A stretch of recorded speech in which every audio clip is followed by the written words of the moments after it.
Chapter 330. He already apologized. What more do you want? What on earth is going on in your world?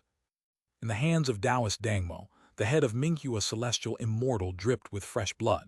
His expression was filled with terror, and his lips trembled as he muttered, surprisingly still able to speak. And it wasn't just him. The other three Earth Immortals could also speak. Though their heads had been severed, they hadn't died. They merely experienced the discomfort of being amputated below the neck. Reddit. However, precisely because they had been beheaded, a certain influence they had previously been under was dispelled, allowing an unprecedented fear to surface in their hearts. Minghua Celestial Immortal couldn't even comprehend his earlier thoughts. A world with over 30 fruit positions. How did he dare to come here? Could it be a Supreme made a move against me? This was the only explanation. Thinking of this, Minghua Celestial Immortal couldn't help but twitch the corners of his mouth, swallowing all his emotions, narrowly refraining from cursing aloud. Philosophy China. Beast HKU Scholars Hub. What kind of beings are Supremes? They hold fruit positions high and mighty, yet they made a move against a mere celestial immortal like him. Is there no justice, no law? And what about his own Supreme? Why didn't they save him? What exactly? In an instant, countless words surged in Minghua Celestial Immortal's heart, but before he could speak, Taoist Dangmo shook him vigorously, causing his eyes to roll back. Quiet. Taoist Dangmo scolded in a low voice, his expression somewhat troubled. His sword intent was named no killing. As the name suggests, his sword doesn't kill. All those struck by his sword might have their limbs severed or be shattered to pieces, but they wouldn't die. At most, they'd lose all their divine abilities and powers, ending up like Minghua Celestial Immortal and the others, alive but incapable of any further accomplishments. For some, this was worse than death. However, in Taoist Dangmo's view, a miserable life is better than a good death. As long as one is alive, there's always hope in life. The next moment, a light descended. Dominican University. Taoist Dangmo returned to the ship, his divine sense sweeping over the area. Soon, he frowned as he noticed Yi Xingfeng's absence, causing a sinking feeling in his heart. Where's Xingfeng? What's going on? Uncle? Seeing Taoist Dangmo finally return, Yi Gayu, who had been suppressing her emotions, immediately flew over. Her delicate face showed a look of resentment. However, before she could speak, Lu Yang stepped forward and said, "Apologies for disappointing you, Senior. Brother Yi died because of me. I am willing to repay this karma by reincarnating in the Sword Pavilion. Please, Senior, do not blame Senior Sister Yi. All the faults lie with me alone." Yi Gayu, who is your senior sister? You haven't even joined the Sword Pavilion yet. Sword Seed, huh? You still want to join the Sword Pavilion? Yi Gayu gritted her teeth. Uncle, this person secretly plotted against Xingfeng. Quickly execute him to avenge Xingfeng. Upon hearing this, Lu Yang stood with his hands bound, lowering his head. Although he showed a hint of grievance, he remained silent, appearing obedient and ready to accept any punishment. Taoist Dangmo shook his head upon seeing this. The next moment he reached out and made a gesture, as if stirring the heavens and earth. The surrounding scenes began to rewind, revealing previous events. Scribd. This wasn't time reversal but a reenactment of past scenes.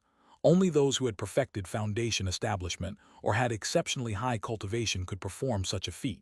In essence, it was asking the heavens and earth to show their records. If one's cultivation wasn't sufficient, the heavens and earth would simply ignore the request. Soon numerous scenes appeared. Eternal Life Wiki. Moments later, Taoist Dangmo's expression gradually darkened. He wasn't a fool and couldn't possibly overlook the subtle actions of Yi Gayu and Yi Xingfeng. Brought this upon themselves, Qingdao News. Taoist Dangmo snorted softly, then waved his sleeve, dispersing the scenes. Although his face showed anger, a deeper helplessness flickered in his eyes. Clearly, you intended to kill someone. So what? Yi Gayu couldn't comprehend. Uncle, even if that's the case, we didn't actually kill him. Now that Xingfeng is dead, doesn't he bear any responsibility? Moreover, this person managed to use a divine ability to vanish at such a precise moment. Clearly, he intended to use someone else's hand to kill. Just a coincidence.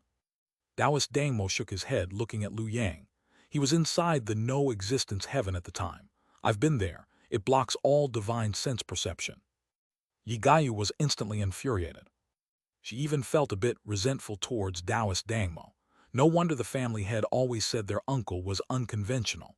She hadn't expected him to be so pedantic. At this moment Lu Yang spoke up. "Senior, it was indeed my fault." He appeared sorrowful and remorseful.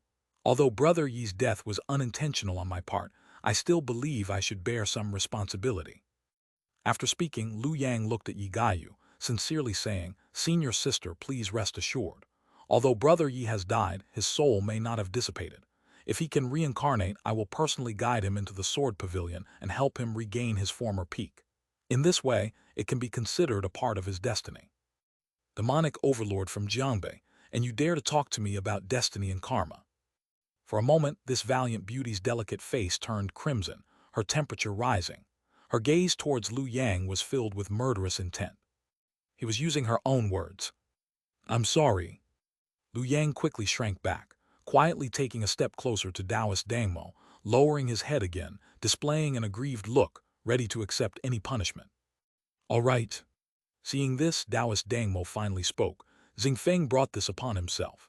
After he reincarnates, I will find a way to bring him back to the family."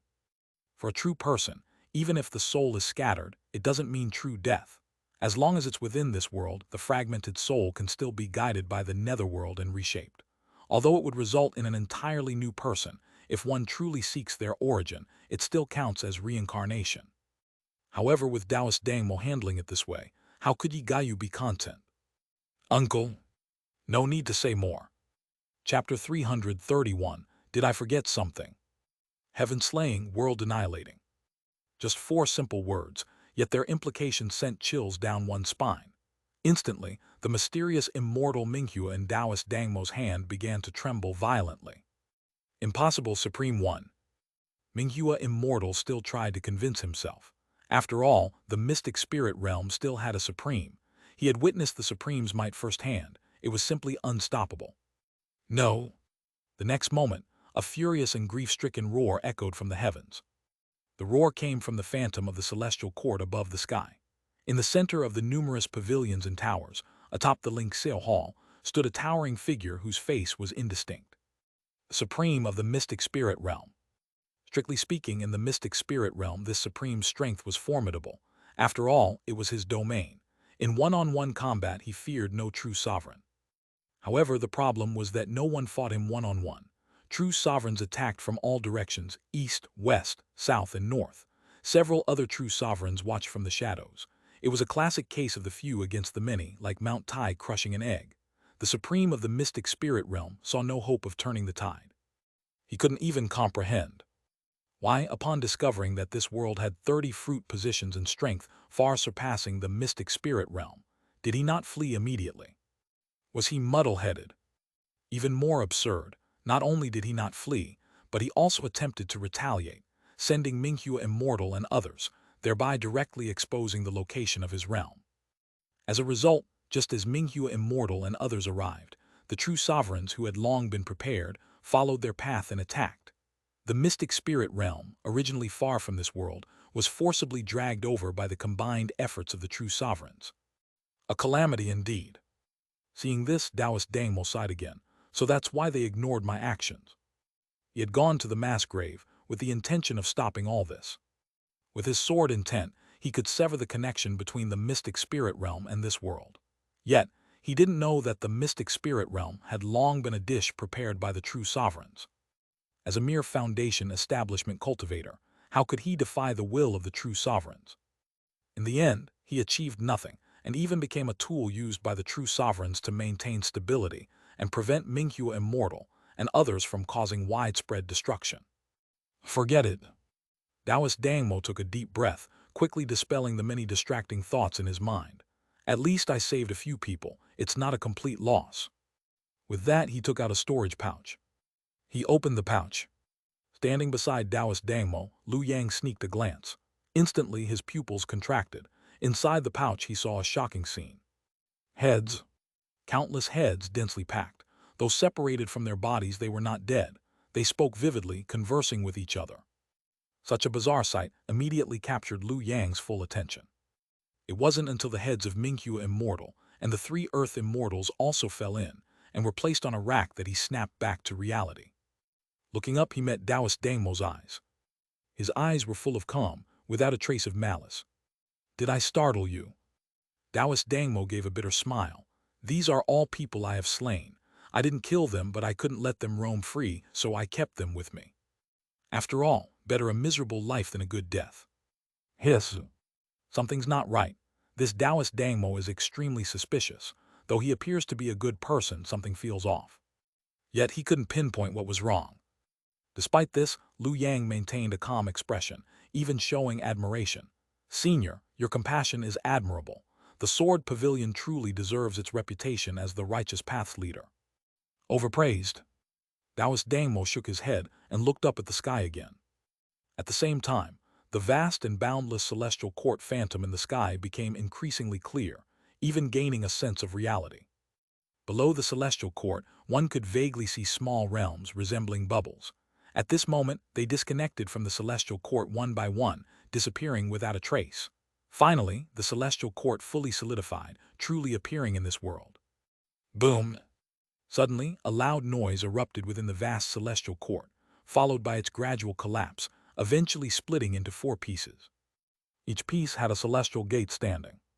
The 4 celestial gates, each dragging a quarter of the celestial court fragment, fell into the regions of Jiangnan, Jiangbei, Jiangxi, and Jiangdong.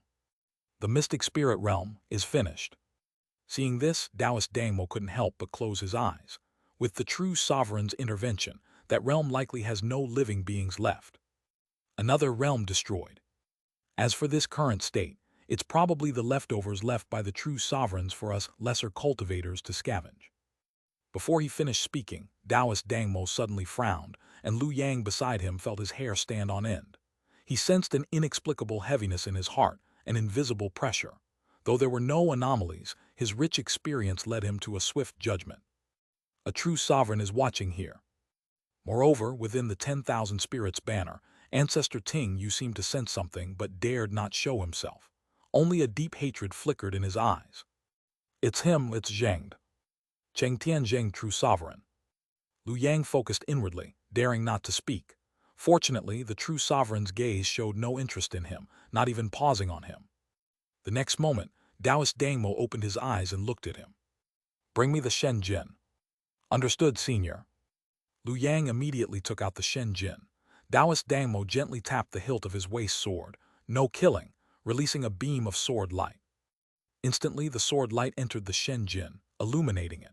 Lu Yang then saw a red dot hidden within the pure and flawless heavenly gang earth fiend, blood-like in color. Only when the sword light swept over it did it vanish, and the previously lifeless Shen Jin regained its vitality. "It's done." After completing this, Taoist Dangmo returned the Shen Jin to Lu Yang. "I've removed the mark. You needn't worry about hidden dangers." "Thank you, senior." Lu Yang respectfully accepted the Shen Jin, glanced at it, but couldn't help but think. Could there be another new mark inside? Hard to say. Truly a hot potato. Lu Yang felt a headache. This Shen Jin energy was something he sought, but he couldn't determine whether others had left traps inside. It's not just the Shen Jin. More importantly, it's myself. Could there be traps left by true sovereigns on me? If so, even if the Shen Jin is clean, I can't hand it over to my main body. In that case, reincarnation is imminent. Lu Yang pondered deeply, concluding that only the underworld could completely cleanse his soul fragment. After all, reincarnation is equal for everyone. At this moment, Taoist Dangmo suddenly spoke. This time, a fragment of the mystic spirit realm's celestial court fell into Jiangnan, about to become a new wonder. The true sovereigns ordered me to lead a team to explore. "Fellow Taoist Lu, would you like to join me?" A fragment of the mystic spirit realm's celestial court. Lu Yang's eyes lit up. Without hesitation, he cupped his hands and said, "Willing to assist, senior." Opportunity had come. Die in the secret realm, reincarnate, cleanse his identity, join the Sword Pavilion. In an instant, Lu Yang clarified his thoughts and planned his next steps. However, did I forget something? Chapter 332, I'm going to crush some noobs. Tribulation Wave. Almost instantly, Lu Yang's main body, far away in the hidden sword villa, brought out the tribulation wave and frantically activated insight to cleanse himself. It was only after a while that he finally let out a breath of relief. Fortunately, at least my main body is fine. But what had just happened? Why did he suddenly have the inexplicable thought that he had forgotten something? Could it really be PTSD from confronting perceptual obstructions, seeing everyone as a threat? These true persons are truly shameless. All of them just love crushing noobs. Liu Yang took a deep breath and calmed himself. At least he was still alive. That was the biggest evidence that his true body had not been exposed. He must not lose composure. Logically, by using Puppet Master to control the clone and observing as an outsider, I should be immune to perceptual obstructions. No, that's too optimistic. Someone like Ang Zio, even Su Huan himself was toyed with to death by him. There's no guarantee that Puppet Master is truly safe. But in any case, his main body had not been captured. Respond to all changes with no change. As long as my main body is safe, the worst is just some suffering for the clone. There's still room to maneuver, no need to restart everything. With that in mind, Liu Yang once again activated Puppet Master to look through the clone's eyes. At the same time, Taoist Dangmo took out several blank jade slips. He first engraved them with divine sense, then distributed them among those present. What's this? Liu Yang swept his divine sense over it and saw that the jade slip contained a set of cultivation techniques titled Scripture of Mystic Spirit Response. The content looked oddly familiar. Soon he realized, this is a Grade 2 true art. It corresponded to a Grade 2 true art of the mystic spirit realm. Immediately after, Taoist Dangmo explained, this was derived by the combined efforts of the honored seniors. It's straightforward and easy to grasp, so everyone should be able to learn it quickly. Taoist Dangmo's tone was calm, even slightly indifferent. As for this mission in the mystic spirit realm, the seniors have reached an agreement. The Heavenly Court will be split into 4 sectors, with each faction sending members to gather qi. Mutual interference is allowed, and the final division of the Tao fruit will be based on the amount of qi collected. Whoever collected the most qi would get the largest fragment of the Tao fruit. So troublesome. Liu Yang's mind stirred, but he didn't speak. Instead, he used Puppet Master to have true person Xiu Zin ask, why involve us in such a major matter? All the true persons had joined forces. What could possibly stop them? More importantly, this seemed like a concession to Foundation establishment cultivators. Given how high and mighty true persons usually were, how could they possibly share benefits with Foundation establishment cultivators? Taoist Dangmo smirked slightly. It's not by choice. Although the supreme of the mystic spirit realm was sent into reincarnation by the seniors, a Tao fruit is still a Tao fruit. Faced with annihilation, how could it not resist? True persons could suppress it by force. But if they did, the Tao fruit of the mystic spirit realm would resist with all its might. Even if victory was achieved, the fruit would be utterly shattered. It wouldn't be worth it. That's why we need to go in and gather qi, to slowly nibble away at the mystic spirit realm's Tao fruit until it loses all will to resist. Only then can it be divided up. If the previous strategy was a gluttonous feast, then this one was a slow, savoring bite. Only this way could profits be maximized, a full meal in one go. As for the scraps, the true persons didn't mind tossing them to their Foundation establishment followers. So that means, Senior, you're not going in. I can't. Taoist Dangmo shook his head. Not just me. Late-stage Foundation establishment cultivators who have started to resonate with the Tao fruit would also be targeted by the mystic spirit realm. So only early and mid-stage Foundation establishment cultivators can enter this time. Seriously? Liu Yang touched his chin. Was he considered a grand true person? Probably not, since technically he was still at early-stage Foundation establishment. Whether it was law holding or other miraculous abilities, they only counted when used. Divine void divine powers were even more nebulous, not occupying any true divine power slot. Who knew how the mystic spirit realm would judge that? If grand true persons were targeted for resonating with the Tao fruit. What about the myriad spirits banner? In this lifetime, his claim to the grand true person title rested on the mysterious power within the myriad spirits banner, suspected to be a protoform of heavenless heaven, not a Tao fruit. Would the mystic spirit realm accept that? Wait, I've already used the Book of 100 Lifetimes to cleanse the myriad spirits banner. No cause, no effect. Whether the mystic spirit realm can detect anything is still uncertain. If it can't detect, then even inside the heavenly court fragment created by the mystic spirit realm, he could still pose as a grand true person without fear of provoking it. Liu Yang was instantly overjoyed. Doesn't this mean I can challenge across levels? Even a minute as a grand true person would be enough to crush mid- and early-stage foundation establishment cultivators, easy as swatting flies, like a tiger among sheep. And if what Taoist Dangmo said is true, then the power of true persons likely can't enter the heavenly court fragments. Forcing their way in would trigger a violent reaction from the mystic spirit realm's Tao fruit and alert me, unless it's some uniquely stealthy true person force. This might actually work. The thought fired Liu Yang's imagination. If his assumptions were correct, this so-called heavenly court fragment was his golden opportunity. Massacre loot. Go all out, I'm not planning on living anyway. When the time comes, dispose of the bodies. Then let the manipulated ancestors of the Yun clan and true person Xiu Zin walk out and announce that the Jade Pavilion won. As for the details, since both the Yun clan ancestor and Xiu Zin were his puppet master puppets, he could fabricate any story, claiming he sacrificed his life to turn the tide and perish with the enemy, thereby preserving the honor of the Jade Pavilion. That merit would be enough to enter Jade Pavilion.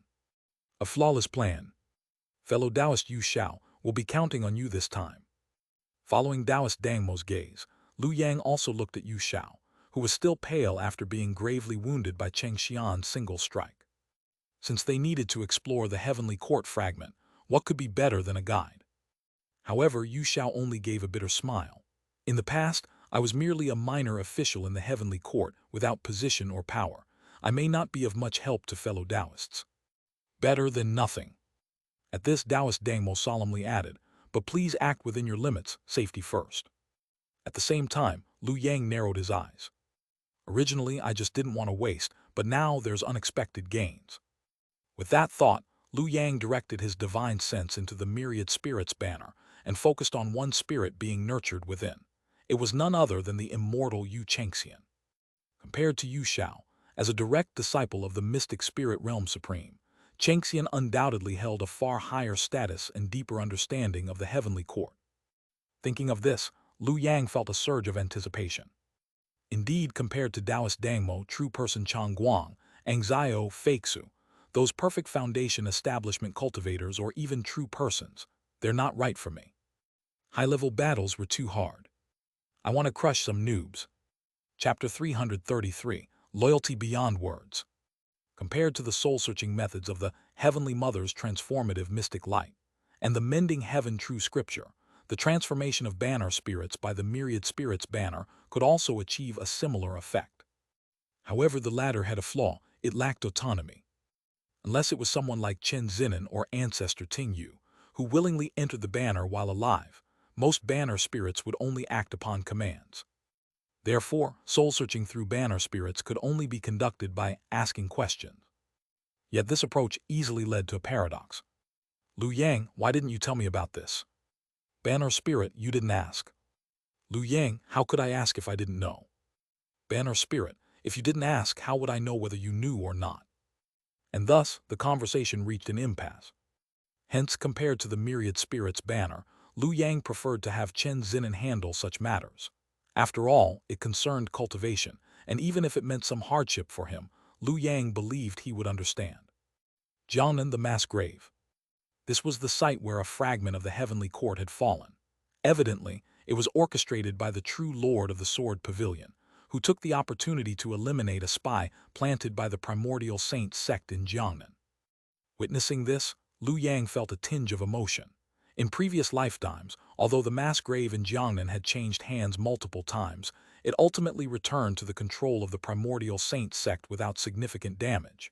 Yet, in this lifetime, due to his influence, this marvel had been uprooted entirely, leaving no trace behind. However, the Primordial Saint Sect likely didn't suffer a loss. The fact that Minghua Celestial and others sought him out was clearly the work of the Primordial Saint Sect. They were probably the first faction to enter the mystic spirit realm. In such circumstances, the Primordial Saint Sect must have reaped substantial benefits. Conversely, the Sword Pavilion suffered considerable losses. If not, the Primordial Saint Sect wouldn't have stood by while the Sword Pavilion filled the mass grave. It seemed both true lords were engaged in tacit transactions. As they approached the heavenly court fragment, Liu Yang noticed someone already waiting there. The leader appeared ordinary, but his brows exuded a sharp aura. Changguang. Almost simultaneously, Changguang noticed Lu Yang's gaze and looked over. Him? This clone of Lu Yang hadn't changed his appearance. After all, he had crafted this face from the beginning, and any alteration would be easily noticeable. Therefore, Changguang recognized him at a glance. Seeing this, Lu Yang frowned slightly but remained unconcerned. After all, to Changguang, he was an undercover agent loyal to the Primordial Saint Sect, and Changguang wouldn't expose him. Even if he did, it didn't matter. After all, Changguang was a true person of the Primordial Saint Sect. Would anyone believe the words of a true person from the Primordial Saint Sect? Thus, even though he noticed Changguang's gaze, Lu Yang calmly met it with a demeanor of uprightness, which surprised Changguang. Interesting, is he truly an undercover agent? Changguang pondered internally but showed no expression, naturally shifting his gaze from Lu Yang to Taoist Dangmo. Greetings, Taoist Dangmo. Taoist Dangmo returned the greeting. Greetings, Taoist Changguang. Despite the polite exchange, a hint of doubt flickered in Taoist Dangmo's eyes. Clearly, he hadn't expected Changguang to appear here at this time. Shouldn't he be in Jiangbei? With the heavenly court divided in the mystic spirit realm, the Primordial Saint Sect reaped the most benefits, naturally becoming the target of many factions. Various parties had dispatched personnel to compete for the fragments. In such a scenario, as the acting sect master of the Primordial Saint Sect, Changguang should have been overseeing Jiangbei. Instead, he traveled all the way to Jiangnan to confront the Sword Pavilion, raising suspicions about his motives. Yet, Changguang's disposition was impeccable, his expression as calm as a still lake, revealing no clues. Meanwhile, Lu Yang also furrowed his brows. He sensed that among those brought by Changguang, one gaze was fixed intently on him, causing discomfort. The other party harbors malice.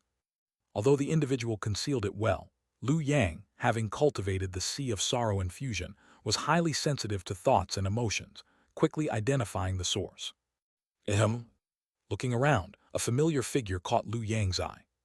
Chen Te, master of the Mending Heaven Peak.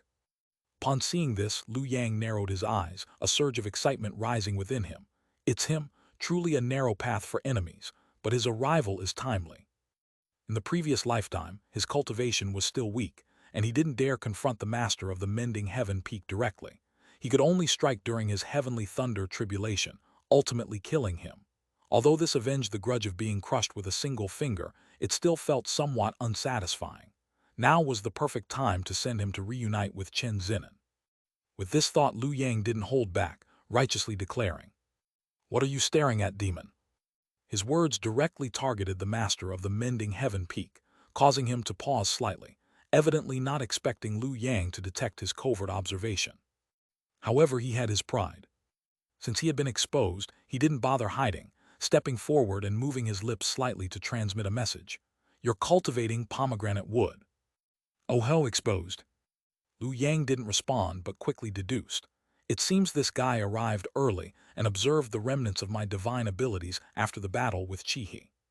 Cultivators who practiced the same fruit position were considered Tao adversaries. Such conflicts were not apparent in the early foundation establishment stage and only slightly intensified in the mid-stage. Most foundation establishment true persons rarely fought over such matters. But for someone like the master of the Mending Heaven Peak, who aspired to become a great true person, it was a significant issue. He couldn't ignore it, especially upon discovering that Lu Yang's mana and aura were more complete and pure than his own, suggesting that, given time, Lu Yang might surpass him. How could he tolerate that? Therefore, he volunteered to stay in Jiangnan and participate in the operation to seize the heavenly court fragment from the Sword Pavilion, intending to eliminate Lu Yang amidst the chaos. "What did that demon say to you?" At this moment beside Lu Yang, Yigayu suddenly spoke softly. "Don't hide it. I sensed the fluctuation of that demon transmitting a message to you just now." "Uncle, they must be colluding." Taoist Damo glanced sideways. "Deliberate. That old thing from the Mending Heaven Peak did it on purpose." Lu Yang cursed internally but maintained a calm expression.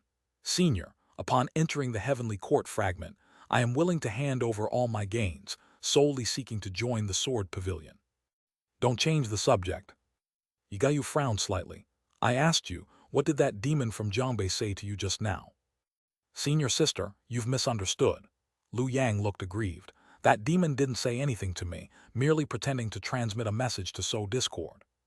Yigayu naturally didn't believe him. However, before she could continue questioning, Taoist Dangmo waved his hand. Enough, Gayu. That's not important. I trust Lu Yang's sincere heart. Of course, he didn't truly believe. But the key wasn't whether he believed or not.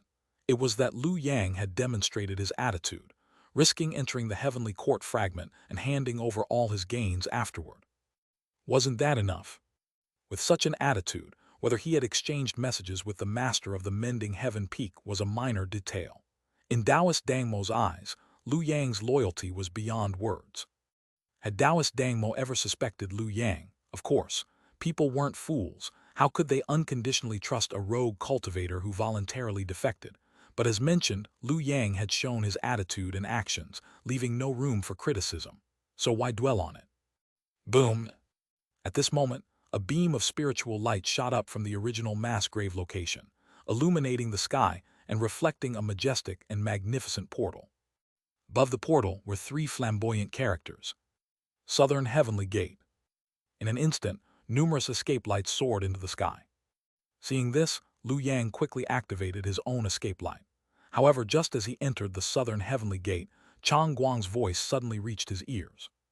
Fellow Taoist, shall we make another deal? Chapter 334, The Heavenly Gate Opens. Behind the Southern Heavenly Gate, Lu Yang stood with his hands behind his back, gazing up at the sky. He saw streaks of flowing light descending toward the layers of palaces before him, each accompanied by a Foundation establishment true person. However, at this moment, he paid them no mind. Before departing, Chang Guang's sudden voice transmission still echoed in his ears. How strange, he actually wants me to stay in the secret realm as long as possible. Why, though the payment is indeed generous. Lu Yang's consciousness sank into his sea of awareness. When it came to transactions, Chang Guang was always generous. One job equaled one reward, he never delayed wages. One could say he was a conscientious employer. The next second, a scripture appeared before Lu Yang's eyes. Taiyin Ken Yuan Scripture. This isn't a Taoist technique, nor a secret art, but a Taoist scripture specifically analyzing the essence of Xin metal, meant to enhance the corresponding Tao cultivation. Xin metal is the foremost among the 5 metals, the origin of the 8 stones. In the heavens, it embodies the essence of the sun and moon, the essence of Taiyin. On earth, it is the mineral of mountains and rocks. These insights are likely Chang Guang's comprehension of Xin metal during his time as a Xin metal spirit, meticulously recorded. For me now, it's truly invaluable. Because Xin metal was precisely the next stage in his cultivation. The pomegranate wood fruit position corresponded to Zheng metal, Shen metal, Xin metal, and Yu metal, wood residing in the realm of metal, overcoming to acquire, signifying the transformation of wood. Lu Yang was engrossed in reading. However, the next moment his expression suddenly changed. Why is it cut off? But he quickly realized this was Chang Guang's safeguard measure. To prevent him from taking the goods without fulfilling the promise, only half of the scripture was provided. Scoundrel! The remaining half was sealed by Chang Guang, and only by staying within the Southern Heavenly Gate for the agreed duration would the seal's restriction be lifted. Thinking of this, Lu Yang composed himself and turned his attention to his surroundings. What met his eyes was a scene of ruins and broken walls. The vast heavenly palace was devoid of people. Yet traces left by living beings were everywhere. Scratches from blades and spears on the barriers, footprints, and scattered tea sets. Just witnessing this scene, Lu Yang could imagine a once prosperous heavenly court, with myriad immortals paying homage, entering through the Southern Heavenly Gate, discussing Tao in this cloud-bound palace, chatting, drinking tea, playing chess. It should have been an ordinary day, but it all came to an abrupt halt in an instant. The Saint Sect arrived, another celestial realm has fallen. The entire heavenly court's immortals were swept away in an instant. Even the supreme being of the Xuanling realm was slain, leaving only empty palaces. True lords are truly shameless. After a moment of reflection, Lu Yang took out the myriad spirits banner. With a shake, Cheng Xian, who had transformed into the banner spirit, emerged, his face full of loyalty. What treasures are in this place? Lu Yang inquired. Upon hearing this, the banner spirit Cheng Xian pondered briefly and said, in the area corresponding to the Southern Heavenly Gate, the most precious treasure is in the Heavenly Capital Palace. Heavenly Capital Palace. Indeed, that was the Supreme Being's refining chamber, housing an 8 trigrams heavenly capital furnace, within which resides a 6-ding divine fire, the number 1 fire under heaven. Speaking of his own assets, Xianxia spoke confidently. Besides that, the palace also contains a immortal root coeval with heaven. It's said that carrying it ensures eternal life, free from lifespan worries. Next is the Dao-conforming immortal pill, personally refined by the Supreme Being in recent years. A total of 3 rare treasures. 6-ding divine fire, excellent for refining tools and pills and formidable in combat. Immortal root coeval with heaven, this is of little use to me. Foundation establishment true persons are never concerned about lifespan, but rather the calamity of Bei Feng. Only the last one, the Dao-conforming immortal pill. Lu Yang's eyes suddenly showed a look of desire. According to Xianxia, after consuming this immortal pill, a cultivator's comprehension could be greatly enhanced. Moreover, the higher the comprehension, the better the effect. Such an immortal pill should naturally be mine. Despite his words, Lu Yang did not act immediately, but planned to scour other places first. Firstly, to fulfill the agreement with Chang Guang by staying longer in the southern heavenly gate. Secondly, he had the idea of setting a trap. Now everyone is scattered within the southern heavenly gate, dealing with them one by one is inefficient. However, since the heavenly capital palace is the most important place, eventually everyone will gather there. I'll wait until all are present, then strike in one fell swoop. Lu Yang was fully confident in this, because just now he had already tested it. Even within the southern heavenly gate, he could still draw upon the mysterious power hidden within the myriad spirits' banner, temporarily attaining the status of a grand true person. Wouldn't that be an easy sweep? Elsewhere within the southern heavenly gate, the Mending Heaven Peak Master appeared cold, holding a foundation establishment true person in his hand. Without any visible action, he instantly drained him into a mess of flesh. After completing this, a flush appeared on the Mending Heaven Peak Master's face. As the master of Mending Heaven Peak, his attainments in the Mending Heaven True Scripture were nearly at their peak, just one step away from reaching the highest realm of the technique. Mending Heaven. Heaven has flaws, I mend them with my body. It's said that upon reaching this realm, one can merge with heaven and earth, extracting and supplementing from them. It becomes a grand ritual attracting the attention of fruit positions. It could be said that once achieved, the foundation for seeking gold was established. This journey is of great importance. As long as I collect enough external qi and accumulate sufficient merit and fortune, I can seek the next celestial star, with hopes of breaking through to the later stage within 100 years. As for that Lu Yang, thinking of this, the Mending Heaven Peak Master sneered.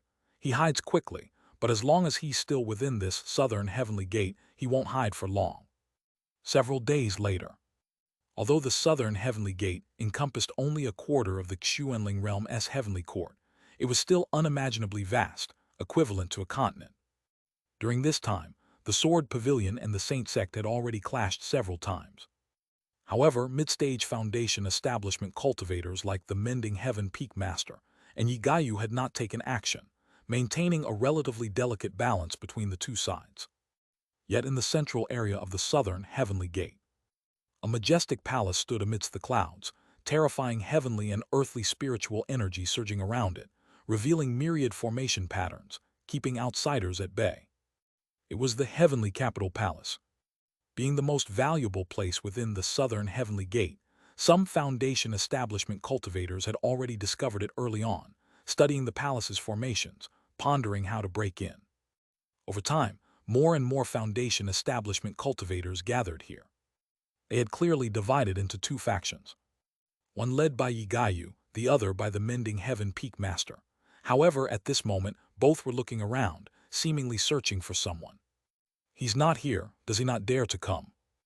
Like the Mending Heaven Peak Master, Yigayu also intended to deal with Lu Yang within the southern heavenly gate, and had been searching for his whereabouts during this time. Yet Lu Yang seemed to have vanished into thin air, leaving no trace. Where is he hiding? Yigayu's delicate brows furrowed. However, no one noticed that just outside the area where everyone was gathering at the heavenly capital palace, Lu Yang was calmly drawing formation patterns. He was setting up an array. Are you kidding? According to Xianxia, the Heavenly Capital Hall was the supreme being of the Xuanling realm's pill refining place. How could a true lord's residence be without danger? In the end, I don't need to enter the Heavenly Capital Hall at all. Isn't it better to rob those who come out of the Heavenly Capital Hall? Oh no, I'm now part of the righteous path. It should be called eliminating demons and defending the Tao. Chapter 335, Seizing the Treasure. Since he had resolved to eliminate demons and uphold the Tao, Liu Yang naturally had to make thorough preparations. At this moment, he was not merely drawing ordinary formation patterns, but was, under Xianxia's guidance, restoring the original formations within the southern heavenly gate. These formations were shattered due to the invasion of various true persons. However, this doesn't imply they were weak. It was purely because the number of true persons was overwhelming, and they shamelessly ganged up, making the formations appear feeble. If I can restore a corner of them and gain control, even if I can't unleash their peak power, it should be more than sufficient to trap those in the early and mid-foundation establishment stages. While setting up the formation, Liu Yang did not forget to activate the string puppet, using the perspectives of the Yun clan's ancestor and true person Xianxia to observe the situation at the Heavenly Capital Palace. This also allowed him to adjust his plans according to the circumstances. Boom! Finally, as several foundation establishment true persons adept in formations broke through the patterns, a burst of fragrance suddenly wafted from the previously sealed Heavenly Capital Palace. Just this single waft of fragrance caused several foundation establishment true persons with insufficient cultivation and Tao attainment to show intoxicated expressions. Their faces flushed red, and by the time they regained their senses, they were already too weak to absorb more, forcing them to retreat in embarrassment, unable even to approach the Heavenly Capital Palace. What a potent pill fragrance! The Mending Heaven Peak Master took a deep breath, feeling his entire magical power increase slightly, and many new insights into his mastered spells and divine abilities emerged spontaneously. This is a pill that aids in comprehending the Tao. On the other side, Yigayu also discerned the nature of the pill. Her beautiful eyes sparkled. This palace has a karmic connection with my sword pavilion. In an instant, the two had already cast Liu Yang's matters aside. After all, what lay before them was truly a significant event concerning their Tao path. Everything else could be set aside. With this in mind, they quickly regained their calm demeanor. Cooperate. Both were no fools. They knew that a place housing such a precious treasure would undoubtedly be heavily protected. Without cooperation, obtaining the treasure would be as difficult as ascending to the heavens. As for the conflict between the righteous and the demonic, for the true persons of the Saint Sect, it was of no consequence. As long as there were sufficient benefits, any conflict could be set aside. From the Sword Pavilion's perspective, this wasn't cooperation. It was merely temporarily setting aside the elimination of demons and upholding the Tao to seize opportunities and increase strength. Once their strength had grown, they would be more confident in eliminating demons and upholding the Tao, prioritizing tasks accordingly. Soon, the two stood before the grand gate of the Heavenly Capital Palace.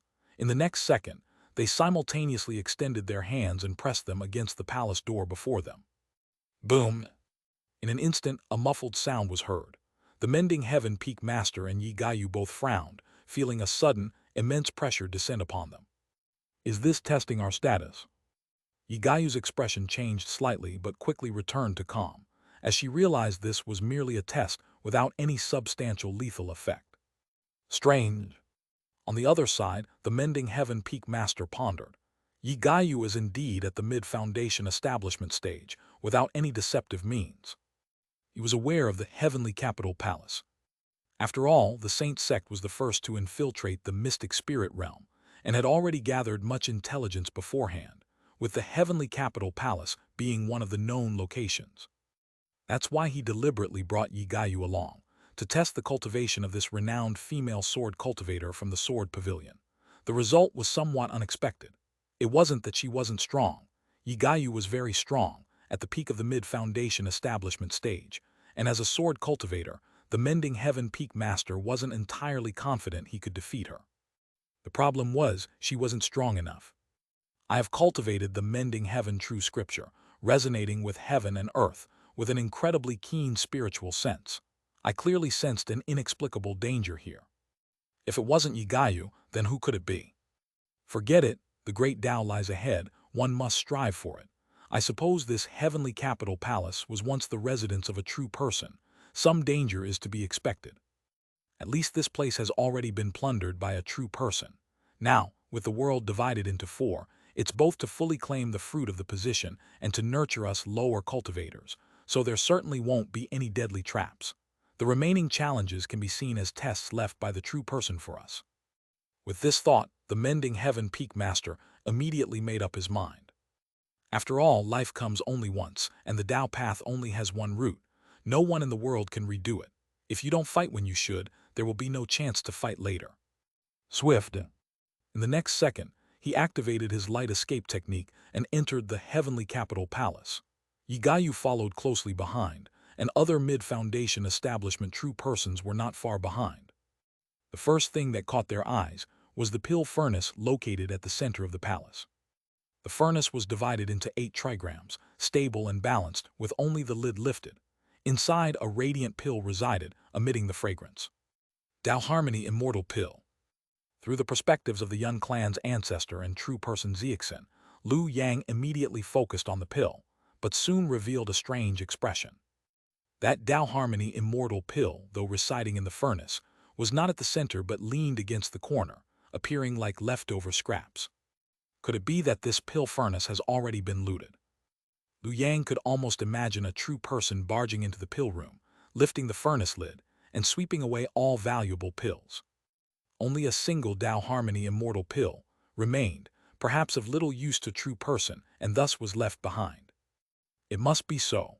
Otherwise, given the habits of various true persons, even if something had the slightest utility, they would take everything without leaving a single one. Even so, in Liu Yang's view, this was already a considerate act. After all, judging by himself, if it were him, he wouldn't care whether the pills were useful or not.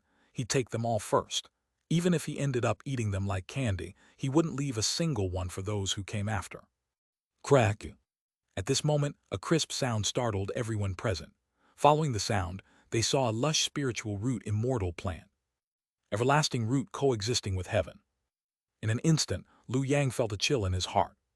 The reason was naturally not this spiritual root, reputed to grant immortality, but the headless corpse leaning against it.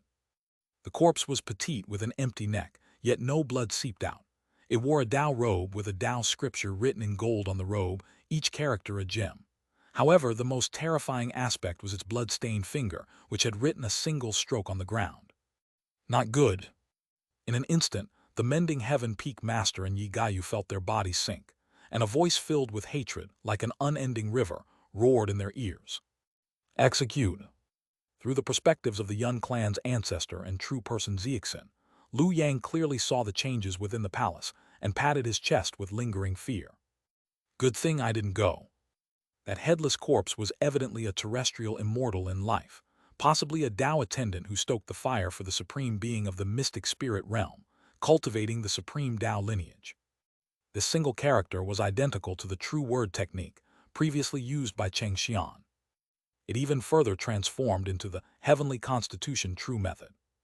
And a terrestrial immortal, comparable to a great true person, who left behind such a blood character in life, must have infused all his life's magical power and divine abilities into this single character. Though it might feel like a gentle breeze to a true person, not even worth their attention.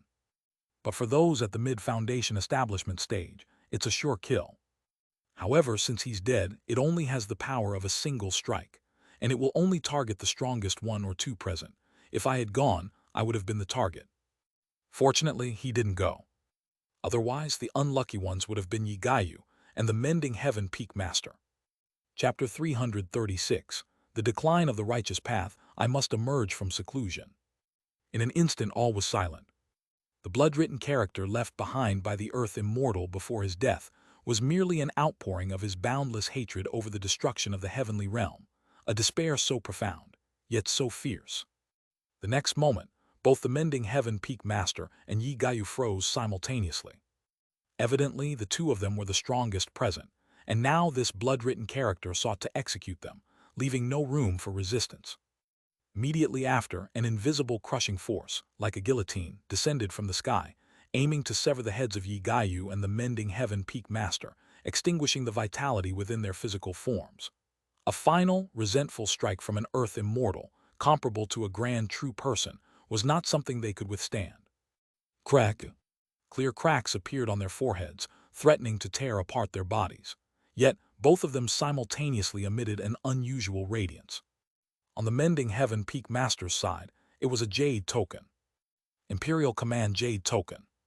Within the Primordial Saint Sect, only the 4 Peak Masters were qualified to obtain such a rare treasure. The Jade token was refined by a true person and could be activated in life-and-death situations to preserve one's life. In a previous lifetime, Liu Yang had invoked the golden core sword energy of Skeleton Mountain to slay the Mending Heaven Peak Master. Even then, he had relied on this Jade token to survive, albeit with a shattered body, engaging in a fierce battle between a mid-foundation establishment cultivator and a pseudo-foundation establishment opponent. Nonetheless, he had survived.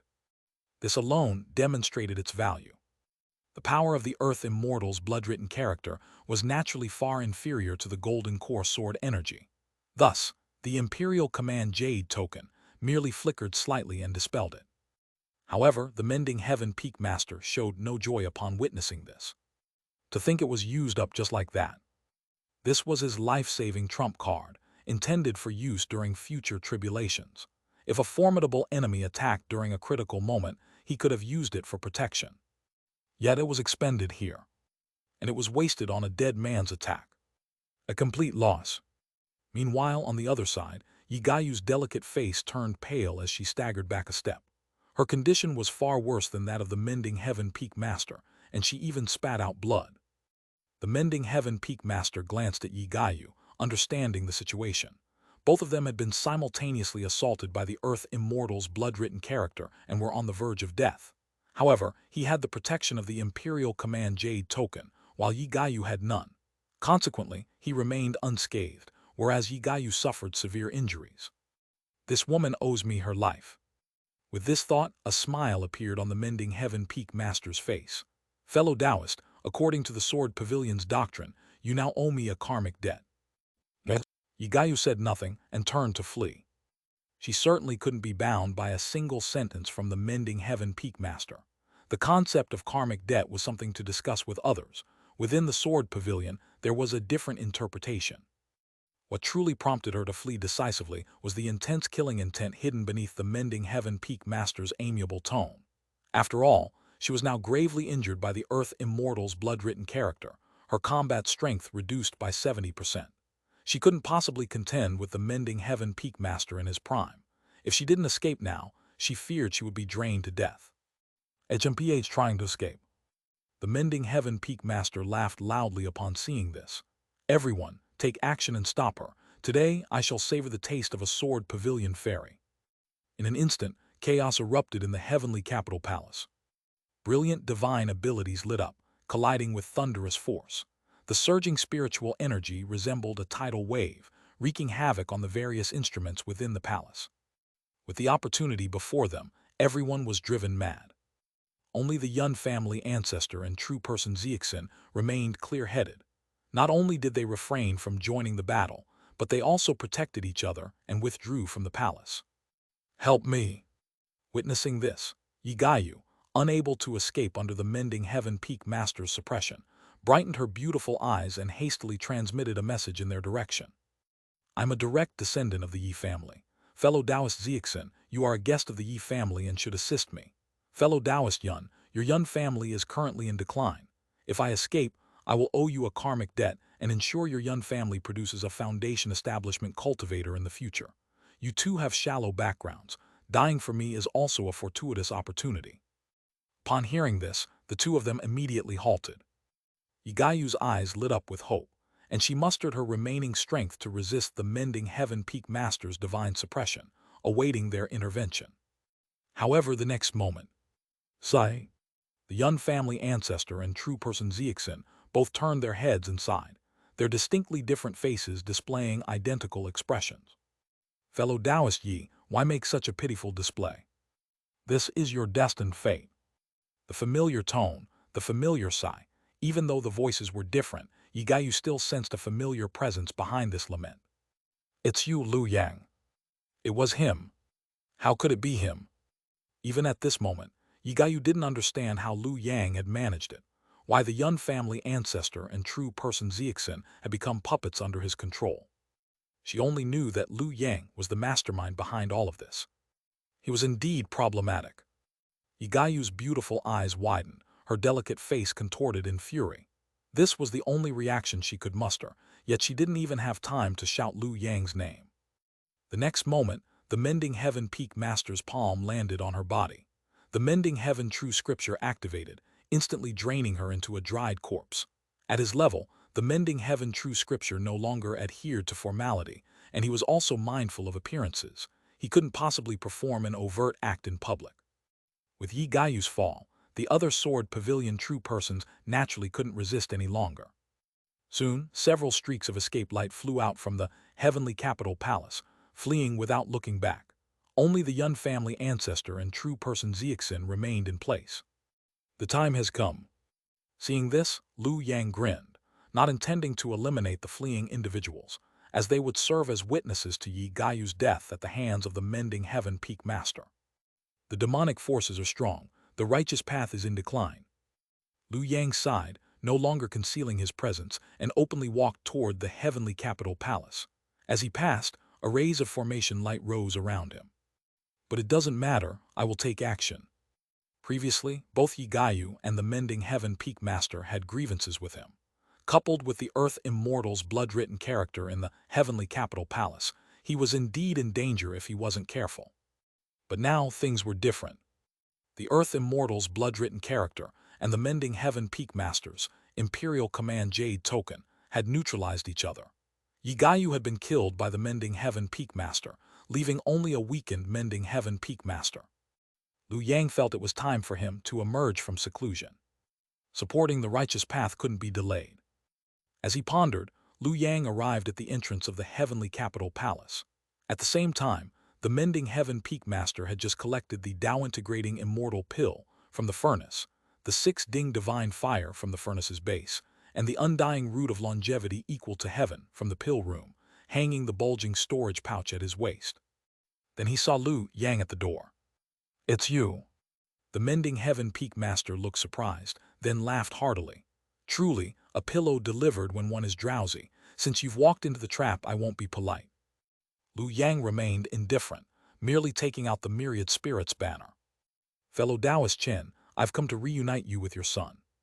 The next moment the banner surged, and Chen Xinin's figure appeared within, his face filled with sorrow as he let out a mournful cry, "Father." "Xinin." The Mending Heaven Peak Master was stunned.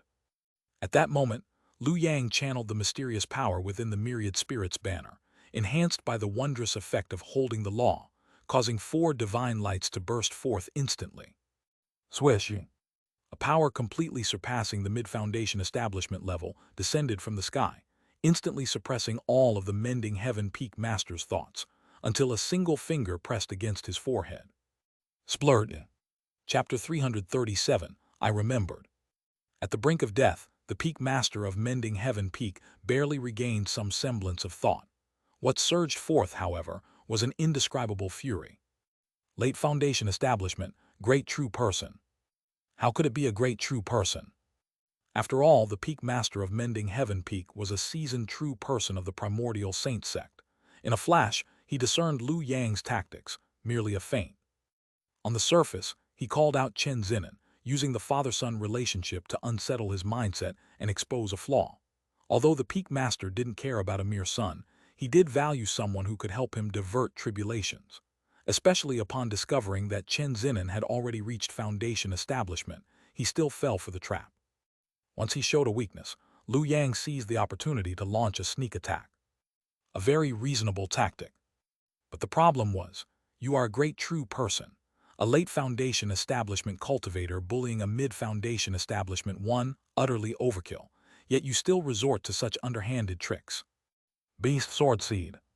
For a moment, countless words surfaced in the Peak Master's mind to describe Lu Yang's actions, but when it came to expressing them, he found himself at a loss. Speechless. The Peak Master maintained an extremely twisted and complex expression, as if encompassing all the vicissitudes of the world, and then, boom, he exploded. Lu Yang calmly retracted his finger. At that moment, he felt a sense of mental clarity. The grudge from his fifth lifetime, where he was killed by the Peak Master with a single finger, had finally been avenged. Thus, the shame of the past is finally washed away. Oh right, there's also Arhat Fulong. Suddenly, old and new grudges surged in Liu Yang's heart. Letting him die of old age before was too lenient, causing Liu Yang to lose so much lifespan in vain. Just you wait. Though his mind was filled with distractions, Liu Yang's actions remained swift.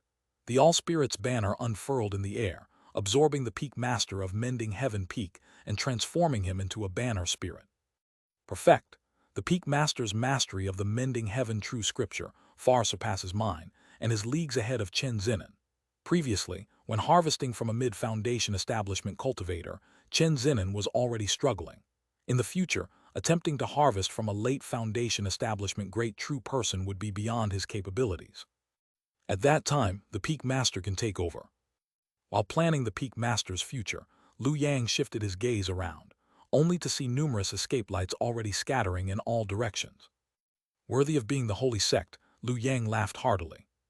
The moment the Peak Master was killed by his finger, these true persons of the Holy Sect had already begun fleeing. Under normal circumstances, he wouldn't be able to stop them all. Fortunately, I was prepared. Around the heavenly capital palace, formations lit up, sealing the heavens and earth, forcibly blocking all escape routes, leaving them with nowhere to run. No one understands the true persons of the Holy Sect better than another true person of the Holy Sect. Liu Yang had anticipated their reactions and went a great lengths to ensure a complete capture, leaving them no chance to turn the tables. In the next moment, Liu Yang dispersed his Dharma body. Sea of Sorrow infusion. Billowing smoke instantly filled the heavenly capital palace, enveloping all the true persons of the Holy Sect, causing 5 beams of spiritual light to vanish into ashes. No suspense at all. A late foundation establishment great true person dealing with a group of early foundation establishment cultivators, spanning 2 realms, and even employing divine powers, utterly overwhelming. However, this matter is unlikely to be concealed from the Holy Sect. Liu Yang's expression remained calm. Taoist Dangmo had the ability to retrospectively view past events, so he harbored no illusions that no one would discover his actions. But so what? I never intended for this avatar to survive. I used forbidden techniques to impersonate a great true person, annihilated the Holy Sect in one fell swoop, and avenged the fallen true persons of the Sword Pavilion. No matter how you look at it, it's justified. Just in time to let this soul fragment reincarnate. Use the underworld to cleanse any potential scrutiny from true lords. From then on, I'll have a clean slate, rejoining the Sword Pavilion who can question my background. Perfect. Thinking this, Liu Yang quickly turned pale. His aura, which had just reached late foundation establishment, plummeted instantly. He then knelt and spat out a mouthful of blood. All part of the act. After all, the borrowed power of the All-Spirits banner had reached its limit, conveniently causing some backlash. Thus, the loss of magical power, spitting blood, and declining aura, all were genuine. Not even a true lord could detect any flaws. Cough, cough, cough. While coughing, Liu Yang retrieved the Peak Master's storage pouch. Upon opening it, the 3 rare treasures of the heavenly capital palace were prominently displayed.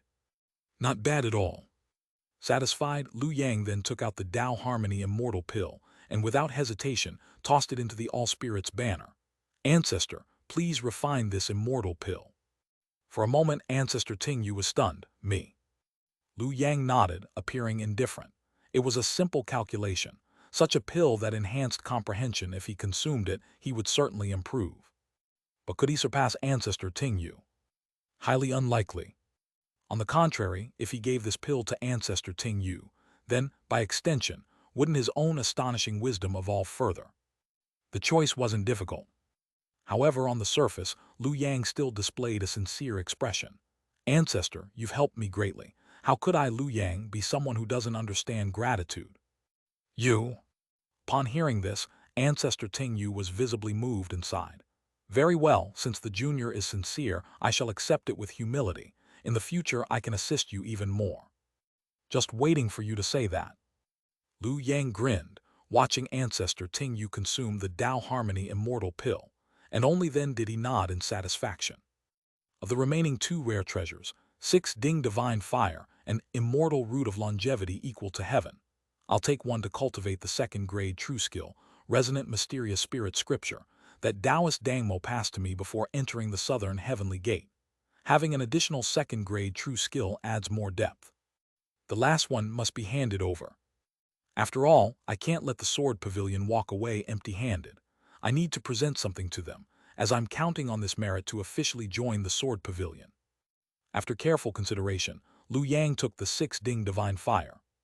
The immortal root of longevity equal to heaven, merely extended lifespan, which he deemed useless. Best to leave it for the sword pavilion. He then summoned Ancestor Yun and True Person Xianxia, handing them the storage pouch. However, at that moment he froze. Looking at Ancestor Yun and True Person Xianxia, the previous doubts resurfaced in Lu Yang's mind. I seem to have forgotten something. But what was it? Gradually, Lu Yang's movement stiffened, his expression solidified, and a cold sweat slowly trickled down his forehead, dripping onto the ground. He remembered. Puppet strings. I have more than 2 puppet strings. Ancestor Yun, True Person Xianxia. Damn it, where did True Person Zio Hai go? But why did I suddenly remember? In the next second, beside Lu Yang, a slightly puzzled voice naturally sounded, as if it had been accompanying him all along. Fellow Taoist, how did you manage to impersonate a great true person here? Can you tell me? Lu Yang stiffly turned his neck and looked back, only to see True Person Zio Hai squatting beside him, smiling gently, his eyes reflecting Lu Yang's figure. I'm very curious. Chapter 338, Third Encounter with Zio. Lu Yang admitted that he did panic for a moment. However, in the next second, he regained his composure. As he often reminded himself, as long as his true form hadn't been captured, any suffering was merely endured by his avatar. Tribulation wave. That said, Lu Yang still used the mystical power of Chinese letter to scan himself several times. After taking a few deep breaths, he turned his gaze to Taoist Zio Hai. It's actually quite simple. With a calm expression and steady heartbeat, Lu Yang spoke casually. I have some acquaintance with Mu Chengsheng. It's not surprising that he would lend me his divine abilities. Really? Taoist Zio Hai, or rather the one wearing his skin, Zio smiled slightly, almost voicing his disbelief. Clearly he was skeptical. That void heaven is indeed interesting, but that's all. The true lords won't allow Mu Chengsheng to ascend with it. In fact, anyone can ascend except him. His path was doomed from the start, so why would you associate with him? Zio's eyes were filled with scrutiny. He had long been curious about this fellow cultivator, who not only uncovered his identity and schemes, but also engaged in a remote confrontation with him, slightly gaining the upper hand. On the other hand, Lu Yang remained silent. I'm not a true lord, I don't know many secrets. The more I say, the more mistakes I might make. Better to stay silent and act mysterious. Won't you answer, fellow cultivator?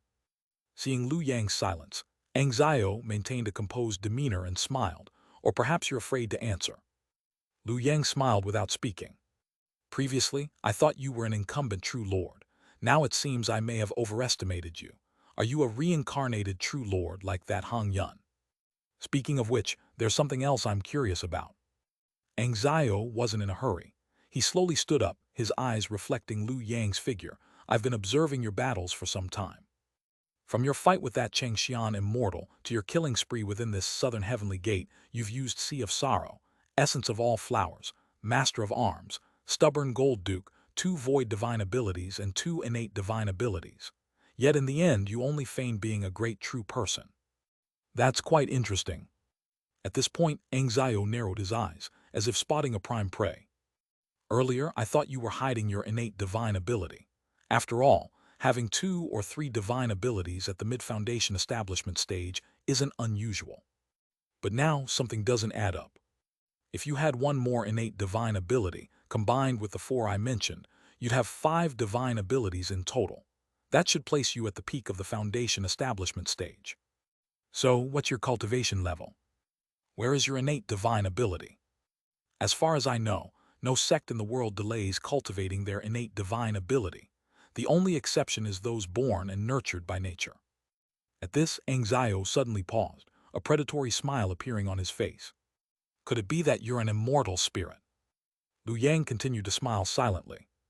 Even though Xianxia had exposed part of his secret, he remained unflustered, realizing that Xianxia was only attacking him verbally. As a true lord, where are your methods? Even if you don't search my soul, shouldn't you at least restrain me? Recalling the oppressive aura Xianxia had in his previous life, something he couldn't resist, he noted that the current Xianxia was different. Strange, yes, but not strong enough. What level is Taoist Zio high? Just an early foundation establishment cultivator. How can he bear the might of a true lord? In my past life, Zio was terrifying because he used Chang Guang Dao's sin as a vessel. This time, he's just a flashy but useless figure. All show and no substance. Otherwise, why would he waste so many words? He could have just reached into my dantian, seized the myriad spirits banner, and refined it instantly. Wouldn't that be more straightforward? Why didn't he do that? Is it because he doesn't want to? No, it's because he can't. With this realization, Lu Yang became even more composed. After a moment's thought, he decided to drop a bombshell. You came to find me, but you've fallen into someone else's trap. Changguang's scheme.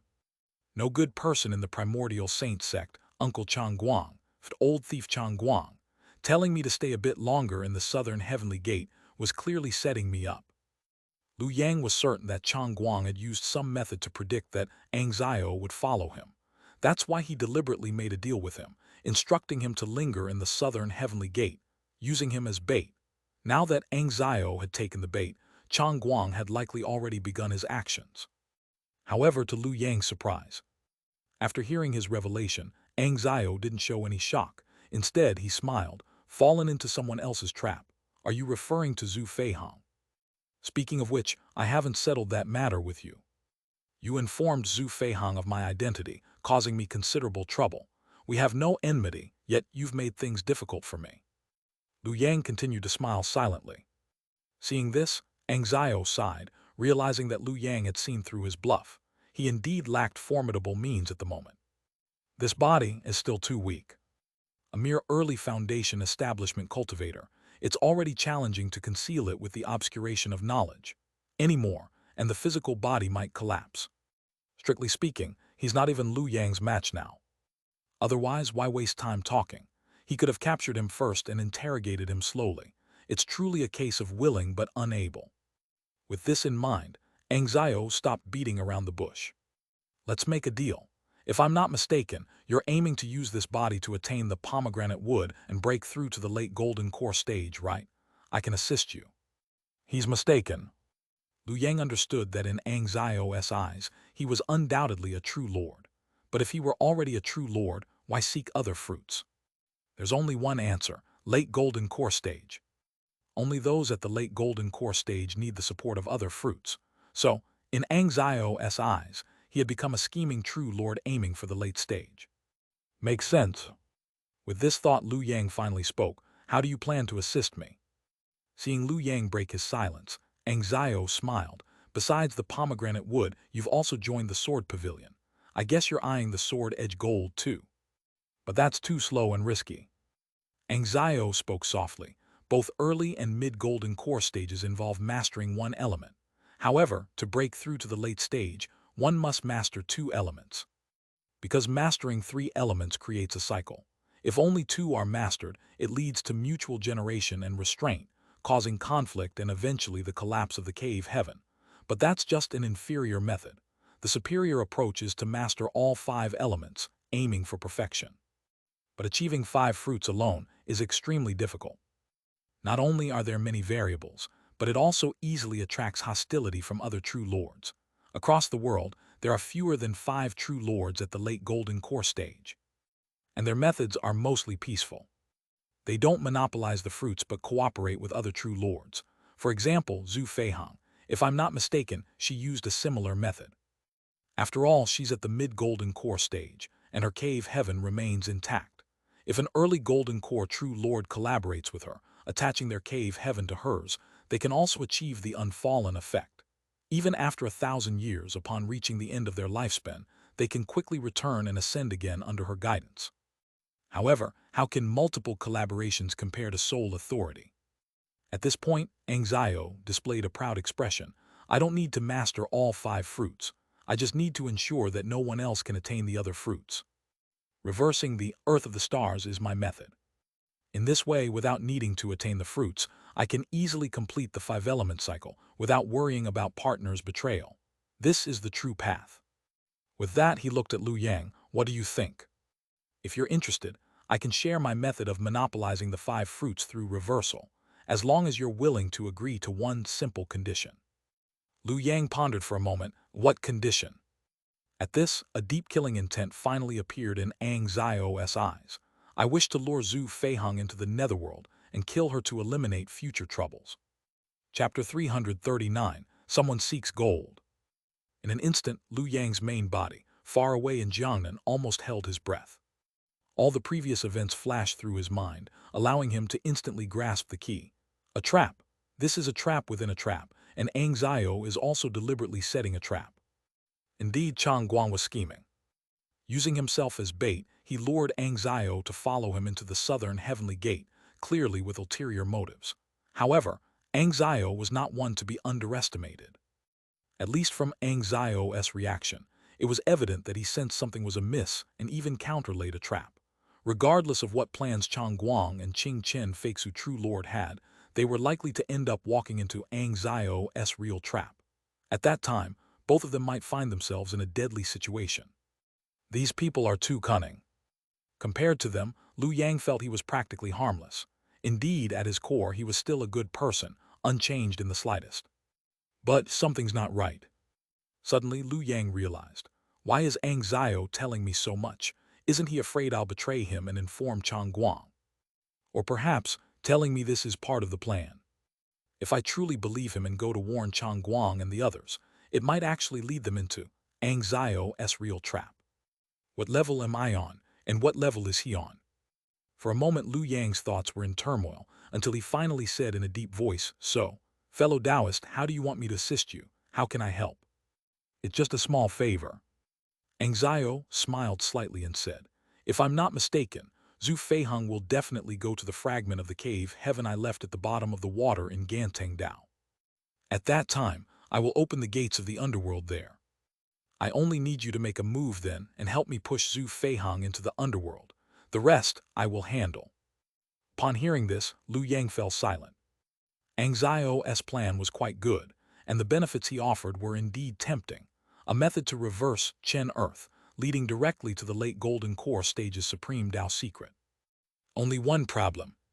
I am not a true lord. I don't even have a true lord-level technique. How can I help him? No, this is also a test.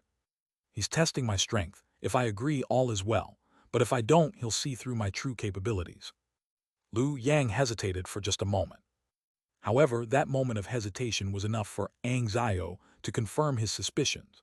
A composed smile appeared on his face. Interesting, it seems little friend still lacks sufficient strength. From fellow Taoist to little friend. Liu Yang took a deep breath and stopped thinking. Undoubtedly, he couldn't outplay these old foxes at the moment. Since that was the case, Liu Yang's expression became calm. That may be so, but it seems, senior, you're not that formidable either. As his words fell, a deep fragrance wafted around. Essence of all flowers. Facing the pressure from Ang Zio, Liu Yang no longer tried to guess his thoughts and motives, but focused on his own goals. After all, I never planned to survive. My original plan was to let the split soul reincarnate, then wait for the sword pavilion to guide me. It's fortunate that Ang Zio appeared early. If Ang Zio had appeared during his suicide reincarnation, he would have had no power to resist. The split soul might not have even entered the underworld before being captured and refined by Ang Zio. From this perspective, Ang Zio was clearly not omniscient. At least he didn't know about my suicide plan. Might as well have a fight. If Ang Zio can crush me, then I'll abandon all plans and directly destroy the split soul. If not, then I have a great opportunity. After all, he just wanted to reincarnate. Although Ang Zio resided in the underworld, he couldn't possibly interfere with reincarnation. Otherwise, he would have already controlled the underworld and wouldn't need to hide. Thinking of this, Liu Yang once again connected with the mysterious power within the myriad spirits banner. In his sea of consciousness, 4 divine lights shone brightly, pushing his status back to the great true person level. Then, without hesitation, he struck towards Ang Zio, intending to kill him with one blow. As soon as he acted, Liu Yang went all out. Since he was going to reincarnate anyway, Liu Yang didn't care about backlash. He directly endured the injuries and once again feigned the great true person status, aiming to decide the outcome in one move. Little friend is in a hurry. Seeing this, Xianxia still wore a composed smile. He immediately stood up and retreated. With this retreat, his figure instantly vanished. Liu Yang's movement suddenly paused. Who was I trying to hit? However, in the next second, he suddenly regained clarity because he found that his puppet on strings was still linked to another person's vision. Who was this? Liu Yang couldn't recall, but that didn't stop him from using this stranger's vision to hurl his divine power. Boom! With a loud bang, an invisible barrier shattered and the just vanished Xianxia reappeared, his smile slightly fading. On the other side, Liu Yang also recalled his recent thoughts and exhaled deeply with lingering fear. Fortunately, after discovering that Xianxia had possessed Taoist Zio Hai, I kept the puppet on strings active. Otherwise, he would have hidden again. Xiao's concealment had conditions. Previously, he hadn't noticed because he didn't use puppet on strings to control Taoist Zio Hai from the start, causing him to forget about this person.